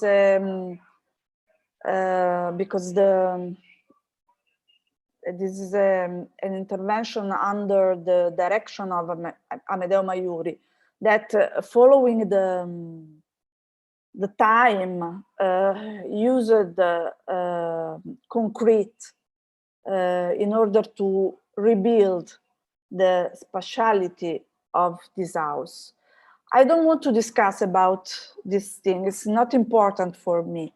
What is really important for me is that this kind of intervention, probably with wrong materials, I don't know, it's not the main point for me, but was able to give us an idea of the architectural space of the house. As Ernesto Natarroger said about the problem of the architectural or eye on archaeology, he said if the building is not used, but the intrinsic economy of its structural relation remains almost partially valid, the emotion we feel is of an architectural nature. If the intrinsic economy is no longer represented and we are in front of ruins, the emotion can exist, obviously, but is completely different. Is emotion of another nature, plastic, sentimental, romantic, and so on. This is the reason why I like very much the paintings by Sir Lawrence Alma-Tadema, that in the 19th century arrived from the north to the Mediterranean, in Pompeii, in Ercolano, and it represents real places, but not in the condition of ruins, in a condition that is probably the original, but also a new condition, and above all, it brings again the woman and man into the archaeological spaces, giving a kind of new life to them. This is the house of the tragic poet, and what I would like to say is that it's very important to understand that the Roman house is something that you can understand really only if you can see in the same moment as in this axonometrical view from below, the plan, so the typology and the articulation of the space. And this is a drawing able in some way to take together plan and section. And in section, you can see the sequence of spaces along the central axis, but you can understand that in the Roman house, there is a kind of dynamic section, because there is a kind of alternance of space that are small in plan, low, and without light, and then spaces as the first courtyard and the peristylium that are larger, higher, and that can look the sky. And this is a didactic exercise with the student of the first year. We draw the insula of the tragic poet, and then we decide to cut it in plots and try to design again patio houses, obviously looking at reference from every time. I think you can recognize the house with 3 courtyards by Miss van der Rohe, or some famous houses by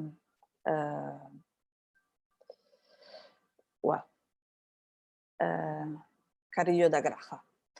And this is a kind of construction of analogous insulae. Recalling the words by Aldo Rossi that define in this way analogy as an instrument of architectural composition. Different things that light up or acquire a different life if juxtaposed in time or space, so that the analogy to each comparison increase our capability for knowledge. This is the exercises by my students. And this is the last few images to explain how this way to think about the archaeology as material for the architectural design is not only a possibility in a didactic field, but also in the practice of architectural. This is a very important competition. We talk about Piranesi Prix de Rome in some previous lecture. And this is the project for the buffer zone of Villa Adriana that you probably know. This was an important competition that tried to define a future not for the archaeological site of Villa Adriana, but for its territory, characterized by a very important form, looking at geography and looking at history.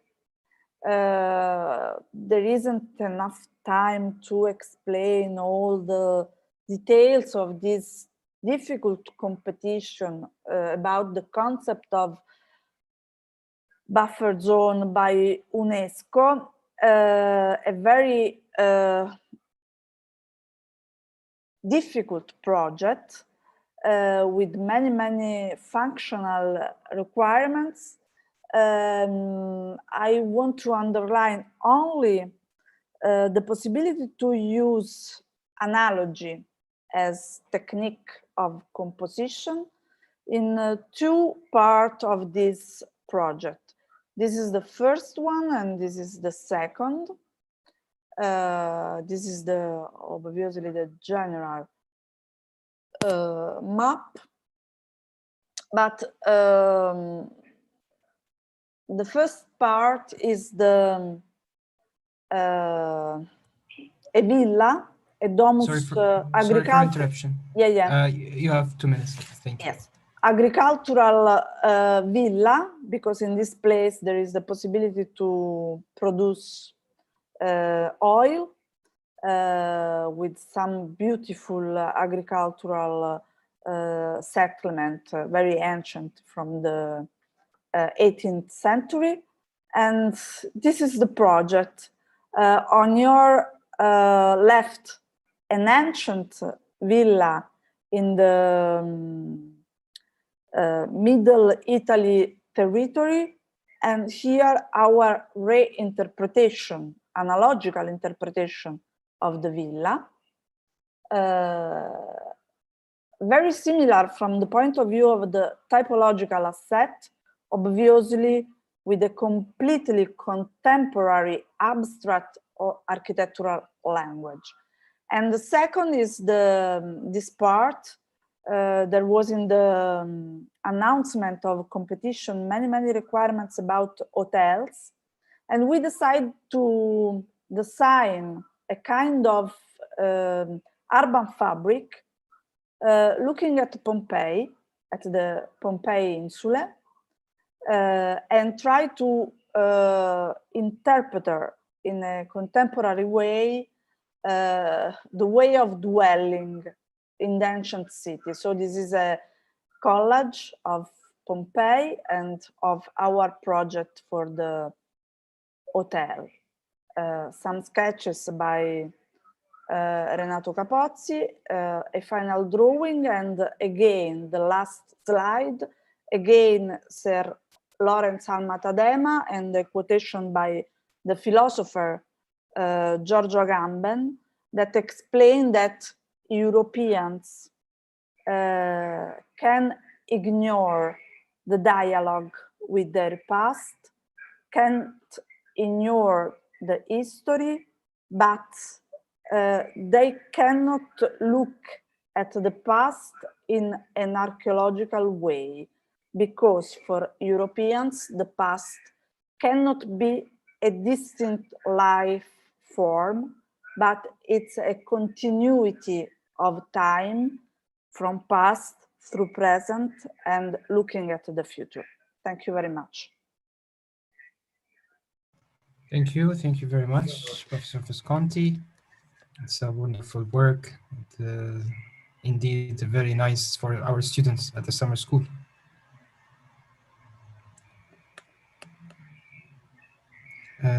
So let's go. I hope that you will be with us until the end of the session. Okay, perfect. So can you please...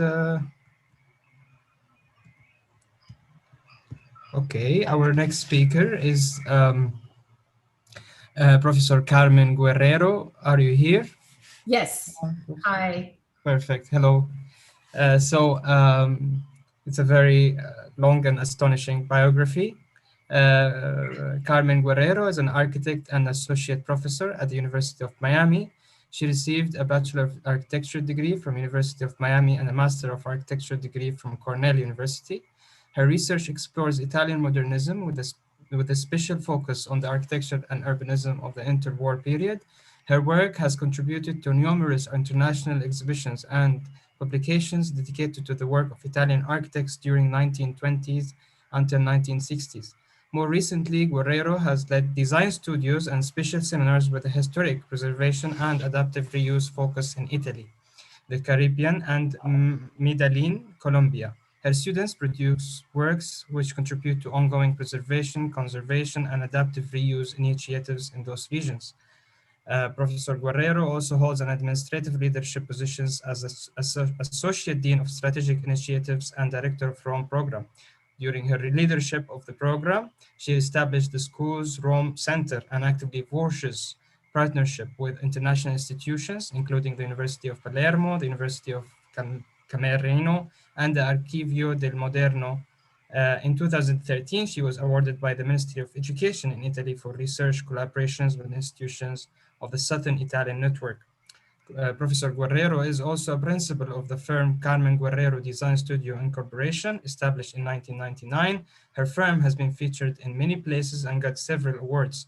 Guerrero served as member of the City of Coral Global's Historic Preservation Board from 2011 to 2015.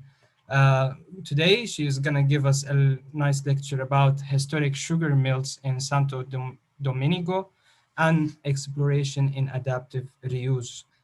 Professor Guerrero, welcome, and the stage is all yours. Thank you, and thank you for the invitation, Alessandro. It's nice to see you after all these years. So, you're very welcome. Very pleased to see you again. Hope we can do work together in the future. Yes, definitely. So what I'm going to share with you today is a result of a special design studio course that was co-taught. It was myself and my colleague Jaime Correa. In recent years, we've embarked on teaching design studios that were centered on adaptive reuse of historic structures in the Caribbean and in South America. Being in Miami presents great advantages and opportunities of getting to know our neighbors really well. And they're just short flights away. And each one of us here has a pretty strong network in those places, Central America, Caribbean, and South America. So the work today overlaps the worlds of architecture, archaeology, and tourism. As a result of studies produced in 2006 by the Ministry of Tourism and the Spanish government, it was discovered that the Dominican Republic lagged behind Cuba, Puerto Rico, and Central America with respect to a responsible tourism. Responsible tourism is defined as one that promotes cultural heritage. The Dominican Ministry of Tourism, with the help of the Spanish government, which, by the way, is something we discovered is Spain is very much involved in the promotion of cultural heritage in the Dominican Republic. They embarked on an initiative designed to dispel the myth that sun, sand, sea, and fun could be the only main attractions of the island, and worked towards enriching its image beyond the natural resources by appreciating and revalorizing its cultural heritage. So to give some of you the kind of where we are, my cursor is in the island of Dominican Republic, which is shared with Haiti on the left quadrant, and DR is right here. And more specifically, just to offer a bit of brief history, you have the island here on the right, the city of Santo Domingo, which was the first city founded in the Americas by the Spanish colonizers, is located somewhere around here where my cursor is. As many of you know, it was the first city of the Americas. Following Columbus's arrival in 1492, it became the first city of the New World. It was laid out on a grid pattern that became the model for town planning in the New World. As a first city, there are a lot of firsts, it claims, such as having the first monastery, the first hospital, the first school, and the first cathedral. This is the colonial era architecture or heritage is the one that is most known, I guess, to the world. It's mostly concentrated in the Zona Colonial, which is the first settlement. And following many years of neglect, revalorization has taken place in this Zona Colonial, which is the historic center, repositioning the zona as a historical and cultural valuable part of the city. These images here that I share with you are to give you a kind of overview of what this Zona Colonial, which is modest in size, but you can see it's a sort of a conglomeration of not only the 16th century buildings, but also we have 18th century buildings, that facades that have been laid on top of the colonial era structures.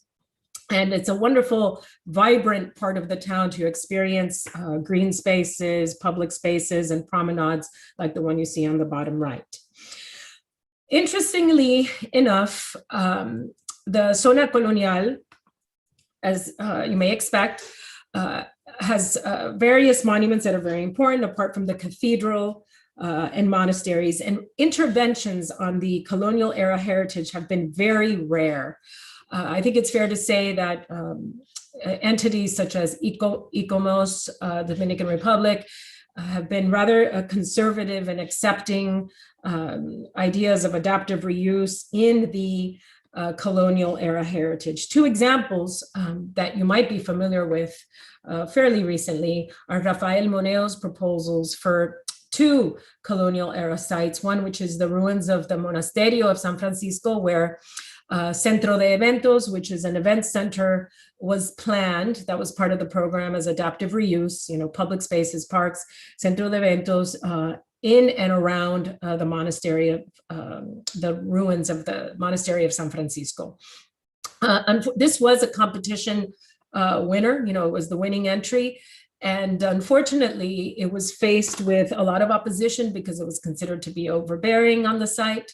And more recently, I learned that his project for the Plaza de España, which is another very important iconic public space in the Zona Colonial, which is nestled, which is actually embraced by the old wall and the Alcázar de Colón, which is where Columbus's brother lived. This structure that you see here on the right slide, Moneo proposed sort of reconfiguration a bit of the plaza with a promenade that takes you straight to the cathedral. This project, designed in 2017, is one that is still on the drawing table, and the Dominican government is actually, it's looking positive for this project, let's just say. I also wanted to share with you that another heritage that is becoming more recently explored is that of the modern period. In the Zona Colonial, for 30 years of the dictator Trujillo's reign, he promoted a modern architecture, and a lot of the older structures were demolished to make place for architecture that followed the principles of the European interwar style. And this period is identified by 1931 to 1930 to 1961, which is when Trujillo was in power. So these are some of the projects that were built during that modern era. And, you know, so the colonial heritage and the modern heritage being recently more explored, the school was approached by Patrimonio Cultural in the Dominican Republic because of our previous experience in dealing with and documenting mostly heritage buildings in Santo Domingo.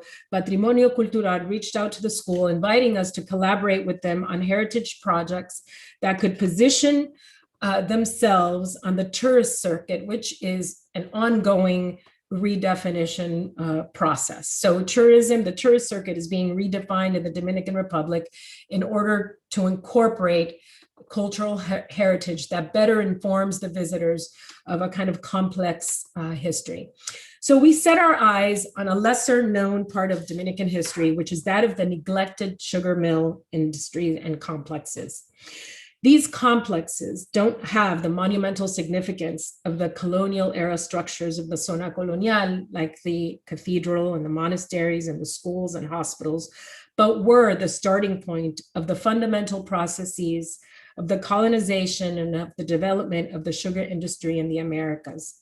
We discovered that the Dominican Republic had many such abandoned mills. There were about 33 scattered around the island near small towns and rivers. They were built in the 16th century with the emergence of the sugar industry, which began as early as 1515 by the Spaniards, who were intent on exploiting the sugarcane and resulted in an importation of Black slaves from Southern Africa. We were faced with a sort of invitation to revisit, to reimagine these sugar mills. And we taught a design studio in spring of 19 with upper level students, 4th and 5th year, in collaboration with a partner in the Dominican Republic, the School of Architecture of UNFU, which is one of the most reputable programs in the Dominican Republic, and also very involved with historic preservation projects. We discovered that these sites are vestiges of a bittersweet period in Caribbean history. Behind the seemingly elegant style buildings with stately columns and arches, which served as sugar mills, there were hundreds of African slaves that were toiled to harvest what was called white gold or silver or sugar, sorry. They are places of economic success, but also places of oppression, of emancipation and liberation, as history tells us of revolts led by the slaves to liberate themselves from their oppressive landowners and masters. Currently, these sugar mills stand as a silent memorial for all those who worked and died to sustain the sugar industry.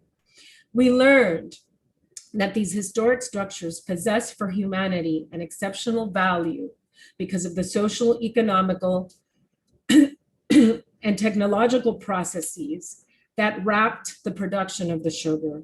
We learned that this industrial work that took place in these complexes required a tremendous quantity of specialized manpower, both free men and slaves. Interestingly enough, these sugar mills were actually places where the indigenous, the African, and Europeans came together to produce sugar, albeit the complex relationships between them. This industry created great wealth. The Dominican government has recently recognized the value of these sites and requested their declaration as national monuments. UNESCO identified 6 sites as symbols of culture and society in the 16th century in the Americas. The sites possess the physical qualities to represent and transmit the economic, social, cultural, and environmental conditions which gave rise to the booming sugar industry. The constructions on these sugar plantations were grandiose. They had main houses that had the architecture of the palaces we see in the Zona Colonial of Santo Domingo. There were chapels, trapiches, which we learned were the structures where the sugar cane was squeezed to produce the syrup or the liquid. There were well-defined outdoor areas, ovens, dryers, and water reservoirs. The materials used were brick and masonry. The buildings dedicated for the mills and the boiling of the sugar were of equal noble character and built of strong materials. Everything on these plantations was meant to endure forever. Some 500 years later, the strong walls still stand despite some of the structures losing their roofs. So the 6 sugar mills identified are the most representative of those built in the 16th century. So research and collaboration, I should also underline that the identification of these mills was done in collaboration with UNFU. And the studio had a very kind of rigorous methodology. We had 7 phases that were clearly laid out for the students. One of them included, of course, a trip, travel to Santo Domingo to learn more about these places, but more importantly, to learn with the other School of Architecture, things that we probably could not gain on our own being here in Miami. So both groups were assigned particular areas of research. And then we had a workshop, a very successful workshop, where students worked together in producing ideas for new uses for these structures. And this, of course, was complemented with lectures by sociologists who talked about the complex relationships between the stakeholders in the sugar mills, people in the tourist industry who had a more kind of economical and tourist-oriented perspective, and people who had produced thesis projects, graduate students who have produced projects centered around these mills. So the work of the studio researched on the retrofit and adaptive reuse of these complexes. It focused on the cultural and physical values of these historic landscapes and on the importance of articulating the complex human conditions through spatial experience. I can tell you that as someone who has Dominican heritage in my blood and in my family, we know very little about these structures. It's almost a topic that is never discussed, and perhaps it has to do with the complex relationships between the slaves and the landowners and the indigenous peoples. But it was a true discovery because one rarely thinks of archaeology in the Dominican Republic, or at least near Santo Domingo. But what is left of these structures some are intact. It's a combination. All the structures on each one of these sites are in different states. Some are in more intact state than others. Others are in more ruined states. So the design process, as I mentioned, involved 7 phases of development. I should also mention that there's been a recent change in leadership in the government in the Dominican Republic, and this work was done with the previous government. But the work of adapting the sugar mills and exploring this topic further is also on the agenda for the current government in place. The new government took power about a year and a half ago or so, almost 2 years.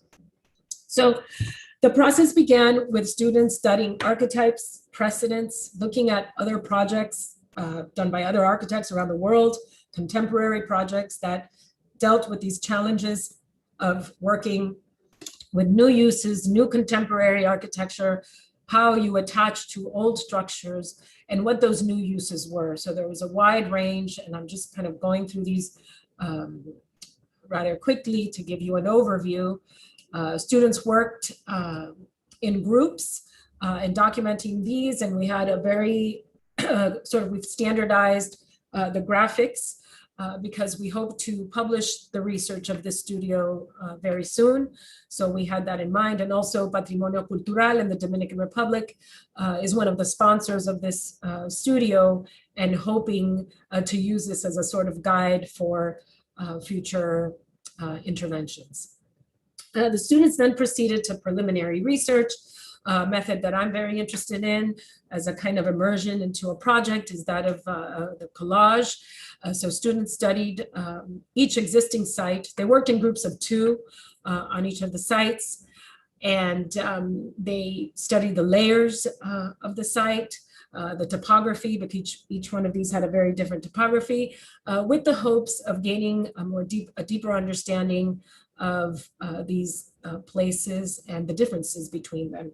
They built models of the site. Again, some of these are on flat sites, others on a more sloped terrain.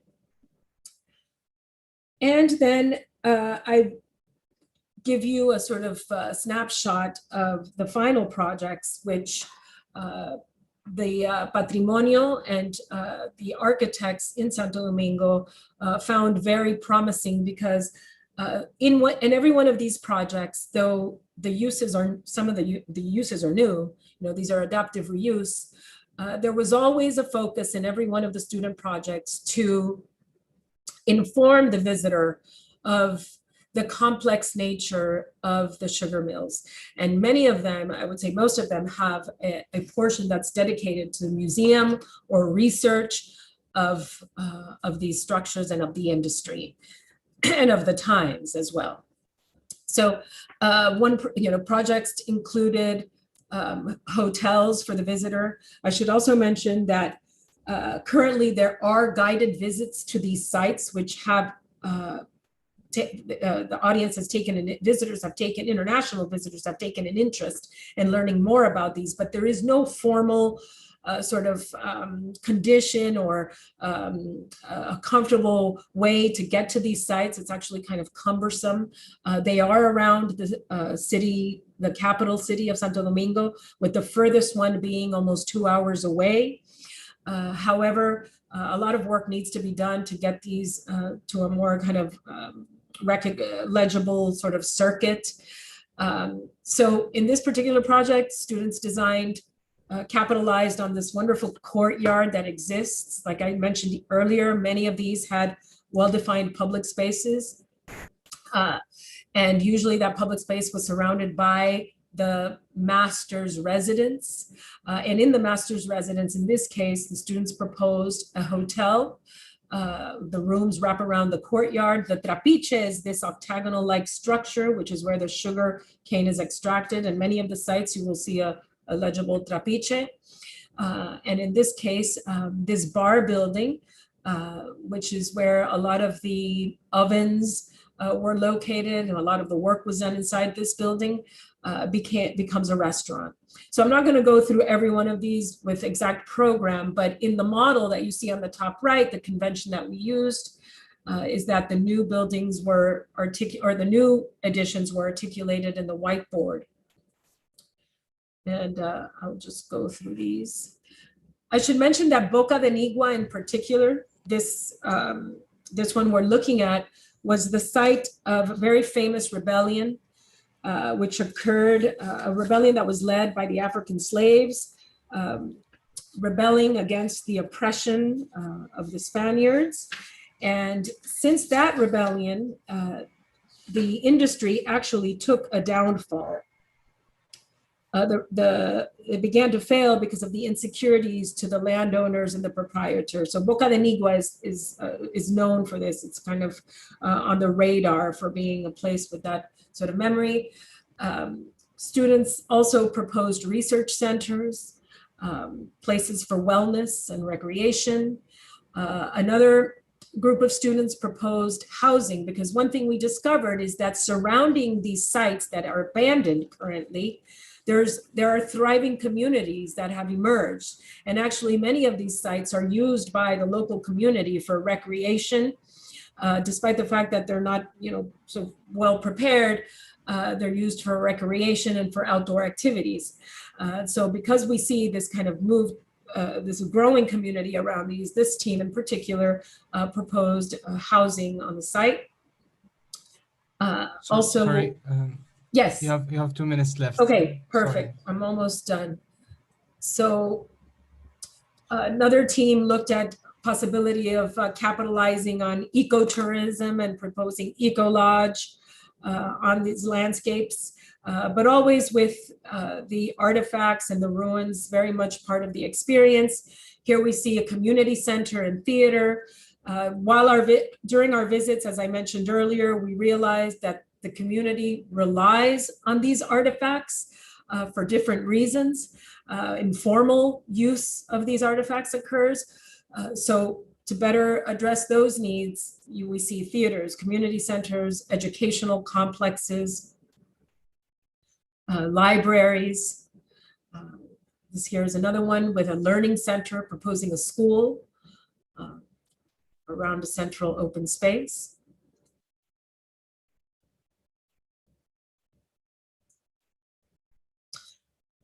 The ones now here at the end are unique or different than the ones I showed you before, because they treat the ruins as more of follies in a park, and the richness of these projects comes in the connections between these different follies.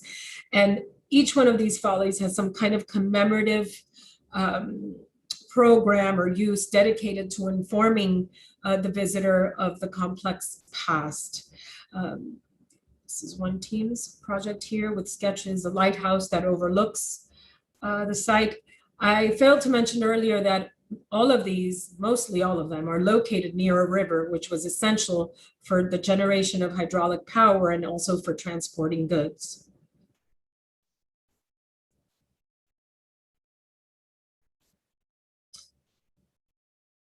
Currently, the good news is that the government, the Dominican government, is coordinating with state and private entities for the conservation and popularization of these national monuments, with implementation plans in stages being drafted currently.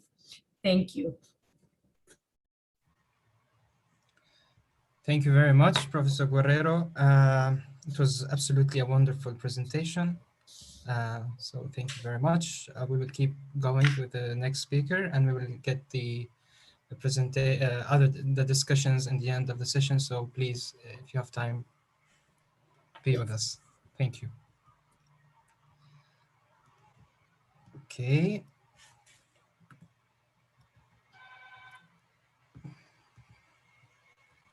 Last but not least, we have the speaker Jean-François Lejeune.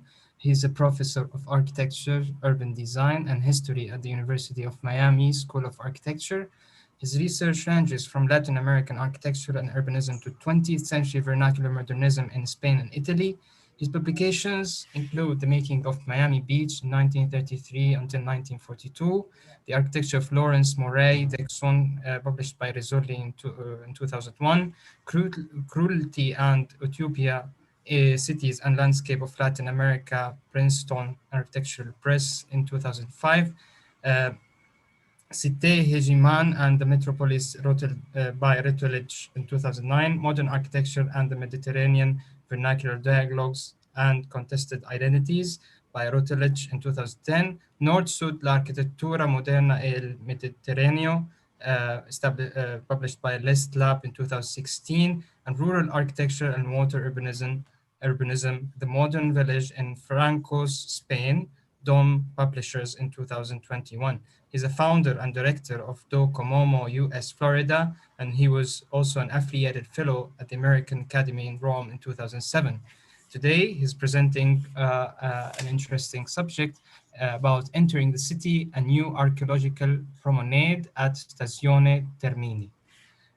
Professor Lejeune, welcome, and please, the floor is all yours.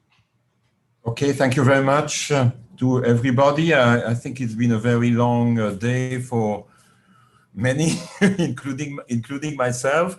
So I'll try to be brief, and I'm not going to go within any theoretical issues here. I will just present one of the various projects that I have tried to develop at the University of Miami with a variety of undergraduate or graduate students that relate to archaeology, perhaps in this particular focus, archaeology and urban design.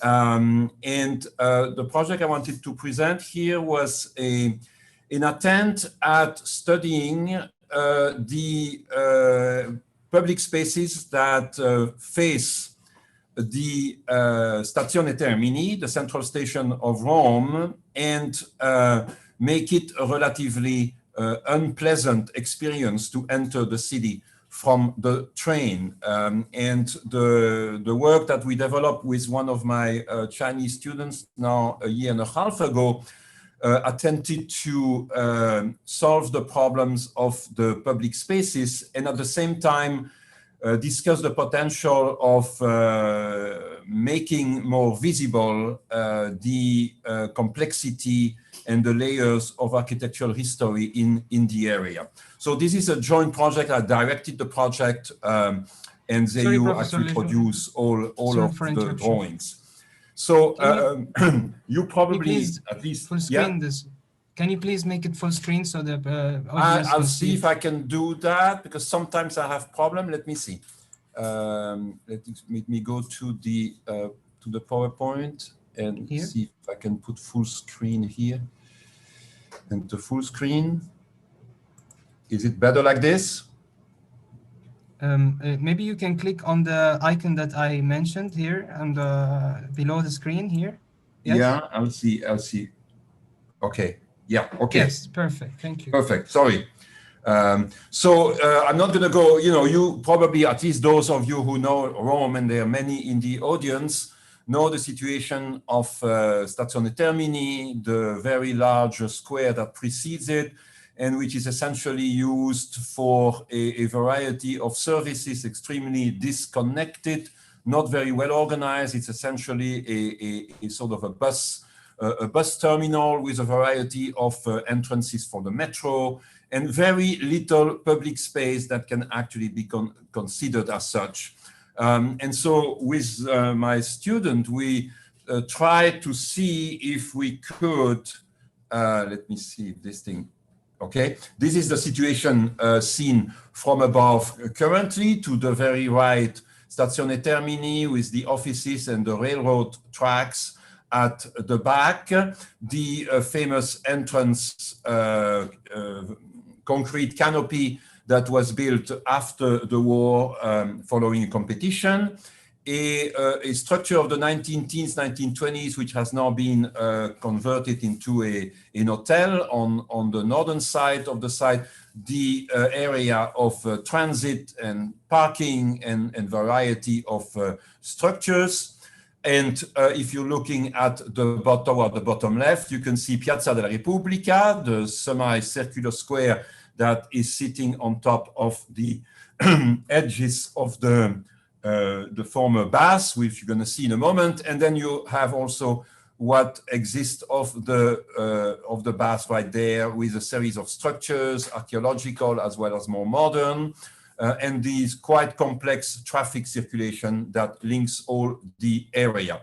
So what we decided to do was to, first of all, I have a problem here in the mouse, which is typical. That's why I did not want to go to the full screen because right now it's not working.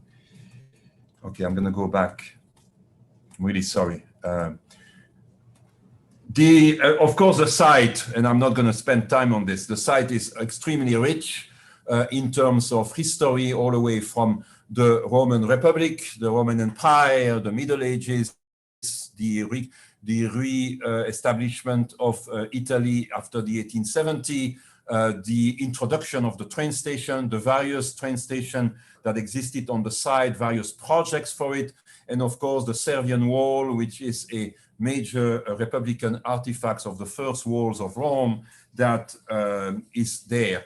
On this drawing, this series of drawings, you're going to see the sort of overlay of the over the Noli plan of the archaeological grounds that are partially visible right now. Of course, the terms, the Baths of Diocletian, a neighborhood of residential houses quite close to where now the train station is, and also a sort of a reservoir area, which is that pentagonal structure that served at alimenting the baths in water, the old walls that surrounded the Baths of Diocletian, and so on.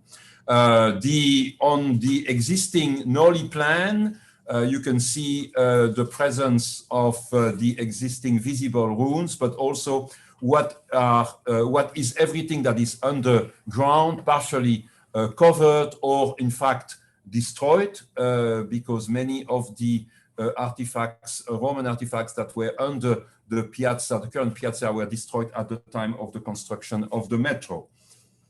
Here you can see again the situation. And essentially the existing site plan, which I think in figure ground reveals particularly the complexity of the situation, the absence of very clear urban spaces, if only for Piazza della Repubblica itself, and in many ways difficult problems at many levels, pedestrian, parking, underutilization of existing historic resources like the Servian Wall, chaotic traffic organization of the buses, the stops, the terminals, and so on, and very, in effect, very difficult place to cross and to understand in the modern period. So there were a couple of objectives to the project, one of which was to try to reorganize, if possible, the traffic organization and relocating some of the infrastructure, particularly some of the bus stops, reorganizing the movement of taxis, and trying to simplify the overall traffic organization. The second objective was to open better views and better connection to the Baths of Diocletian, that you can see diagram on these two drawings, what we have to the left and what we're proposing to the right. Create, in effect, a promenade, a sort of a connection between this part within the train station, which is really modern intervention, to Piazza della Repubblica, that when eventually allows the residents as well as tourists, for example, to realize what the connection is between the train station and the baths, as well as with Via Nazionale, and eventually entering the city itself. The fourth objective was eventually to reorganize the infrastructure, as well as possibly reveal new archaeological possibilities, in particular the excavation of that pentagonal area at the center of the drawing that contains, or used to contain, it's not exactly clear, the superstructure, the infrastructure of a important basin, or retention basins of water for the bath. Part of the buses would be eliminated and placed along the street by reorganizing the various levels of the site. So the project eventually include the idea of creating, the site currently goes down quite a couple of meters from the entrance of the train station to, let's say, the Piazza della Repubblica by about 4 or 5 meters. So the project proposes to eventually create a new square that is horizontal, that allows for new places and new infrastructure underground, leaving only one primary automobile circulation for the taxi and entrance delivering people at the front of the train station, reorganizing the square and linking the squares with a series of steps to an area that would be excavated to be revealed at the level of the Baths of the Diocletian. So it's a quite complex game on topography that would allow to create new passages and new connections. That would involve modifying the slopes of a certain amount of streets, and also to make a major transformation to the traffic organization, which is to eliminate an existing diagonal street that essentially orient the Piazza della Repubblica toward the train station, to eliminate that street that you can see here in pink lines, and eventually go back to the old layout, which is essentially the rectangular space established by the older walls of the Baths of Diocletian. So here you can see in 3D how this project would eventually work. You can see the train station, the existing taxi line that would be essentially maintained, new widening of the street, new bus stops along the streets currently, partial use underground of some new storage spaces, as well as services for the bus stops, new landscaping, a reproduction of the map of Noli, of the Noli plan to be established within the pavement of the square, a series of monumental stairs that would bring the visitors down to this new triangular space that would be established at the level of the Baths, and would now allow for a series of easy pedestrian crossing to join the area of the Bathhouse, with possibly in the future an attempt at reconstructing part of the Diocletian Baths. So the elevation of the train station, as you can see it now, is at the top, and the project basically proposes to create the square at a higher level, made it horizontal, and link it to the lower level by a series of grand stairs, as well as modifying the street on the side. These are a series of images of how that square would then appear. The square is made flatter. It eliminates all the parking and bus stops that are being brought both at the ground level around the square, on both sides of the square, with new connection, with new staircase that links the square to the lower level area.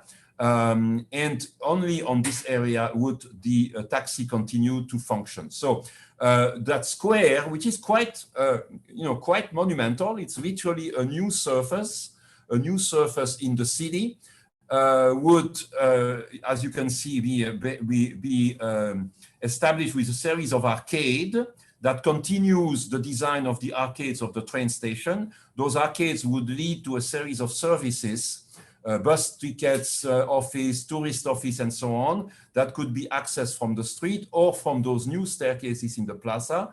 The map of Noli, the new landscape, and in the background, the Baths of Diocletian with the three large staircases connecting to the lower level. As you can see here, the idea would be to widen the street, to create a series of bus stops now parallel to the street rather than being perpendicular, and let the traffic run on the side.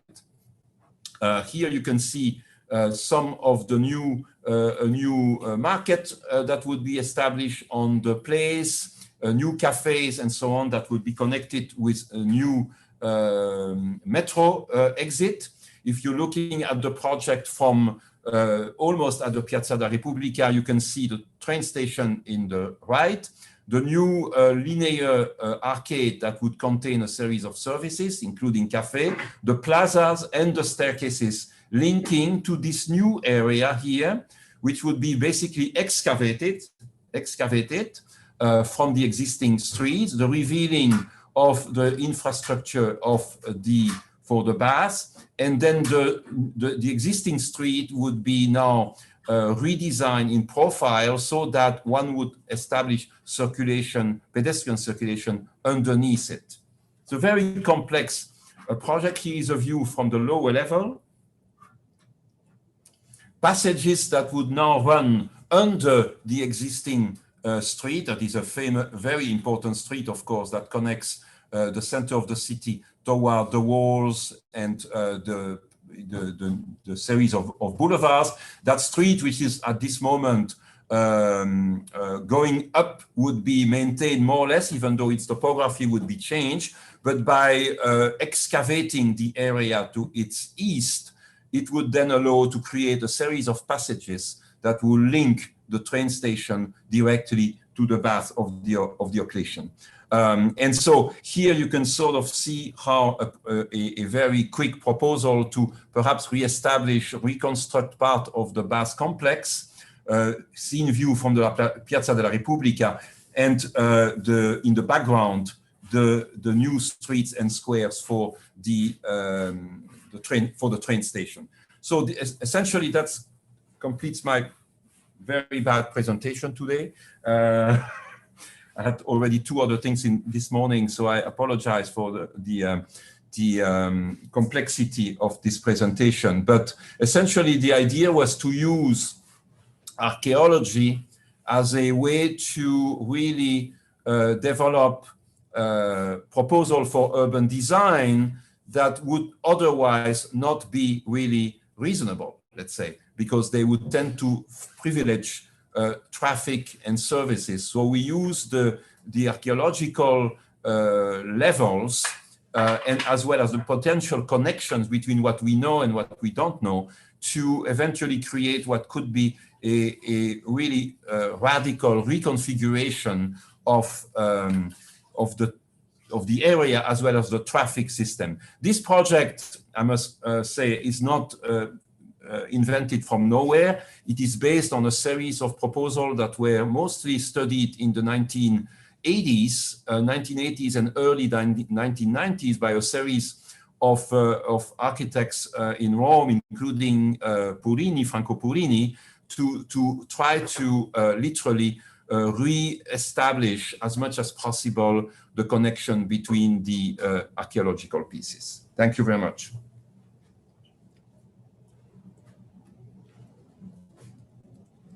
Thank you very much, Professor Lejeune.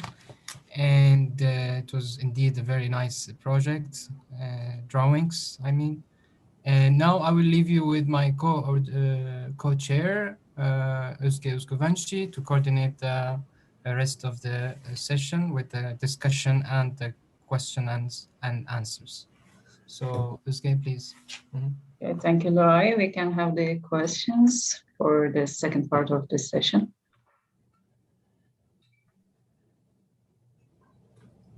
Okay, you can raise your hand or you can just unmute yourself and open the camera and ask your questions. I see Professor Kamis, please. Yeah, so the question is for the University of Miami. It seems like your students have incredible artistic skills.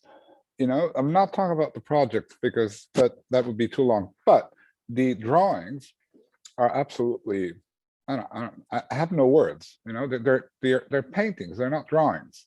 All of them, all the examples we have seen, and I would also like to add, all in a different way.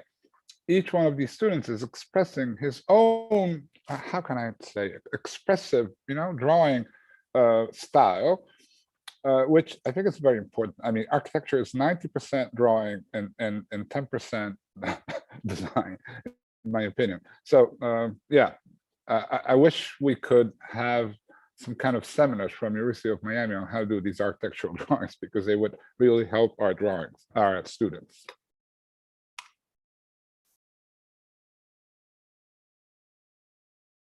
Jean-Francois? Yeah, thank you, Alessandro. It's very nice for me to hear that from you. You could probably speak more than me on the legacy of drawing in the school. Yes, I mean, yeah, even though it is evolving, you know, as you, Alessandro, you probably know, there was, you know, very important book that was done maybe now, what, 20 years by Vincent Scully called Between Two Towers, which was essentially a book of drawings of the school, where indeed, following a little bit La Tendenza, Aldo Rossi, and many of those reference, students try to really develop a particular unique style of representation. I must say that, I think both, the project that Carmen presented are quite beautiful. To some extent, they keep some of that legacy of let's say, of the 1980s, 1990s, right? The drawing, in my case, for example, those black and white drawing of Zeyu and other projects that were done that year actually refer more to Machado and Silvetti, the famous architects at Harvard University, which also develop interesting project in Italy with this technique, this sort of black and white technique. Yes, it's a situation in flux. I think for a couple of years we had lost a little bit the edge in terms of drawing when the students started to go on Revit and pure and 3D rendering, extremely let's say realistic, but eventually does that, and I think it's coming back. It's coming back to try to see what can the digital technique or a combination of digital technique and traditional technique bring us. How can we actually now learn again from the old ways of representation and use a computer to do it, because we can save a lot of time, which of course I can't do. I don't know if Carmen is capable of doing any of those drawings. I can do black and white, but not much beyond that. But it is something in the process, and it's not only happening at UM. I think it's happening in many other schools, where students and architects are not trying to go beyond what the realistic technique of representation can do for developers and builders and so on. We are a university. I don't think we need to draw like for a development project, at least most of the time. And so it's great that you are mentioning that, Alessandro, because sometimes we have our own doubts, like. Are we? But yes, I think it's quite interesting. Even though I've seen quite a lot of nice drawings from other presentations before, I would say. Yes, it's important. It's important. It's important to try to raise expectations, especially on projects of historic preservation archaeology, which are difficult to understand. I'm not in a very good shape. I have my birthday yesterday, so I'm a little bit tired, and it's continuing tonight also partially. So I didn't do a very good job presenting the project. But what I can say is that those things are possible, but eventually you want to suggest to people, particularly when you're in the middle of Rome, right? It's hopefully we'll continue that. Thank you. Do we have any other questions?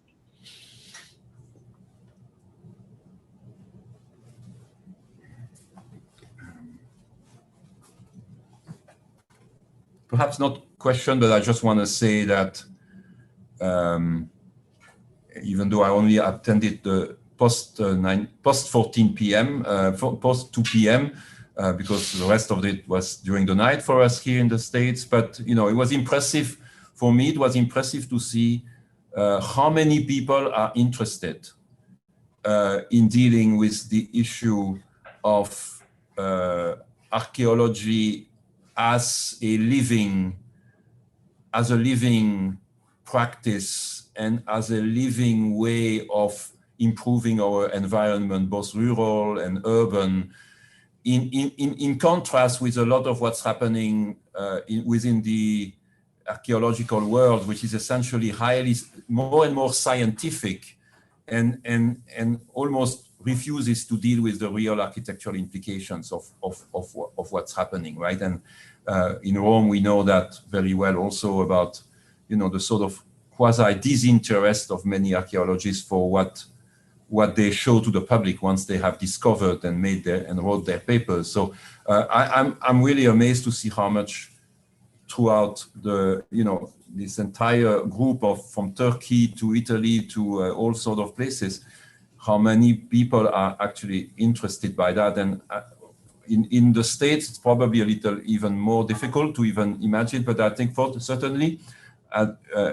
for Miami, I think this idea of working with archaeology is becoming increasingly our main, a way of doing something in Rome, which is really different than anything you can do in the rest of the world. And how can you make that understood for the students, so that the students realize that they will discover something different, but they will also work on something very different. So I'm pretty much impressed by and looking forward to what Thomas and his team are going to be doing now in the next 2 weeks, even though I'm going on vacation in 3 days, so I'm not going to follow very much. Jean-Francois, there's this issue that, in the United States, there's no archaeology. That is not true at all. I mean, if you go in the South, you got a lot of, Maya, Aztec, South America. But even in the North, you got the medicine circles. Nobody has ever considered that as an archaeological site. It is. It is. Yes. And you have colonial buildings. You have a lot of stuff. So go for it. Yeah, for example, I mean, that's interesting. I mean, the University of Miami, for example, we have absolutely all the disciplines except archaeology. Archaeology is part of religious studies, which, may have some roots, but it's very interesting. It would be interesting to I think that's what Carmen's work is really good, is to also to bring some of those issues that are more advanced in Europe, let's say, overall, to bring them to the Caribbean, to bring them to Latin America. I'm dreaming, maybe we should organize something, Alessandro, together with a group to do something in Mexico, for example, at the very heart of Mexico City, the great excavation of the Great Pyramid, it is an absolutely fascinating site, but from an architectural point of view, horrible. What we usually say with Giorgio, if the food is good, we're going. Yeah, in Mexico, I think we can count on it, right? So we can count on Mexico. And we can count on Mexico, yeah. Also, one thing I'd like to add is that I mentioned that being in Miami gives us great opportunities for discovering, archaeology, themes of archaeology in Central America, Caribbean, and South America. And one thing that we learned through the experience with actually Medellin, Colombia, and also the Sugar Mills project is that the ground is it's fertile territory for all of us to do work in these areas, especially with our students, because locally they're so bogged down and encumbered by the heaviness of it all. I mean, I guess you can say that about Rome too, but no one dares to tackle this topic. So they rely on research and collaborations like the ones that we've embarked with in the school, and many of you have done with your students. So that's what I find the most exciting and promising. It's just like Alessandro says, pick the place with the good food, but also just look at the map and pick anywhere in the areas near us, and I'm saying here across the Atlantic, where it's fertile territory for these kinds of collaborations.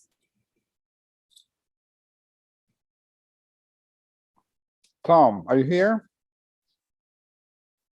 Yes, I am here. I've been working on a number of projects, but listening to the lectures in the background, and I'm glad they're being recorded because I did miss a few. But very good discussion going on today. So our next stop will be Mexico. Get ready, our next stop is in Mexico. Yeah, I love Mexican food. I love Latin music and Mexican food. Yeah, copy that. Okay, so what about the students? Is any one of our students still here? I'm not even sure about that. We've got the team, the on-site team. A couple of them are still here. They're in the other room nearby. So they're sharing a single computer, so they may not be. But if anyone would like to ask a question or a comment, you're welcome to do so. The purpose of this lecture is to give, input for your design, which is going to begin tomorrow. Are you ready for that?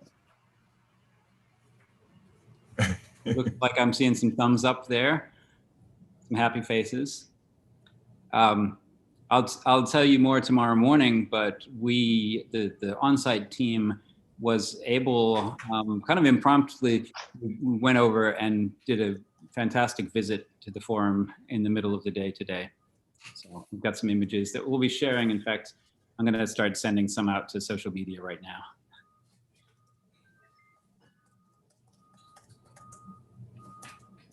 Okay. Any questions? If there's no other questions, we should wrap up, Professor Kamis? No? It is time. Yeah, we should wrap up by saying that we're going to get together again tomorrow morning at 9 o'clock Rome time in this very same place. Every morning at 9 o'clock, we get together in the Aula Magna. And tomorrow morning, Tom, what's happening tomorrow morning? Tomorrow morning from 9 to 1, I'm going to be orchestrating some type of virtual site visit. Although I think that we've already been there this morning, gotten some live from the forum. So I think it'll be a combination of live from the forum and then sharing some video that we've already made from site visits. Okay, just more information with the students. Bear in mind that we have to also start with the teams. We have to introduce the teams. We have to start with the drawing exercise, the drawing. From 9 to 10, I'll do virtual visit to the forum. And then 10 o'clock, we do presentations. Each group, we start working with the division of the teams. So we have a lot to do tomorrow in terms of getting the teamwork underway, and then the exercise that Marika is overseeing in the afternoon. So each team is going to take like 20 minutes to say what they want to do, introduce themselves, and then we can start talking about the teams. Any news about the in-present students, what they want to do, which teams they want to join? Not yet. No, we haven't talked about that. I said that that's the discussion we're going to have tomorrow when the presentations take place. Okay, so. I still think it'll be a great idea if students choose whichever theme they want to work on, regardless of where they are. And if it turns out that some of them are in Rome, that'll be great for whatever team they're on. Okay, so I think that's all for today. Great, it's been a good day. So I'm going to stop recording and I'm going to stop live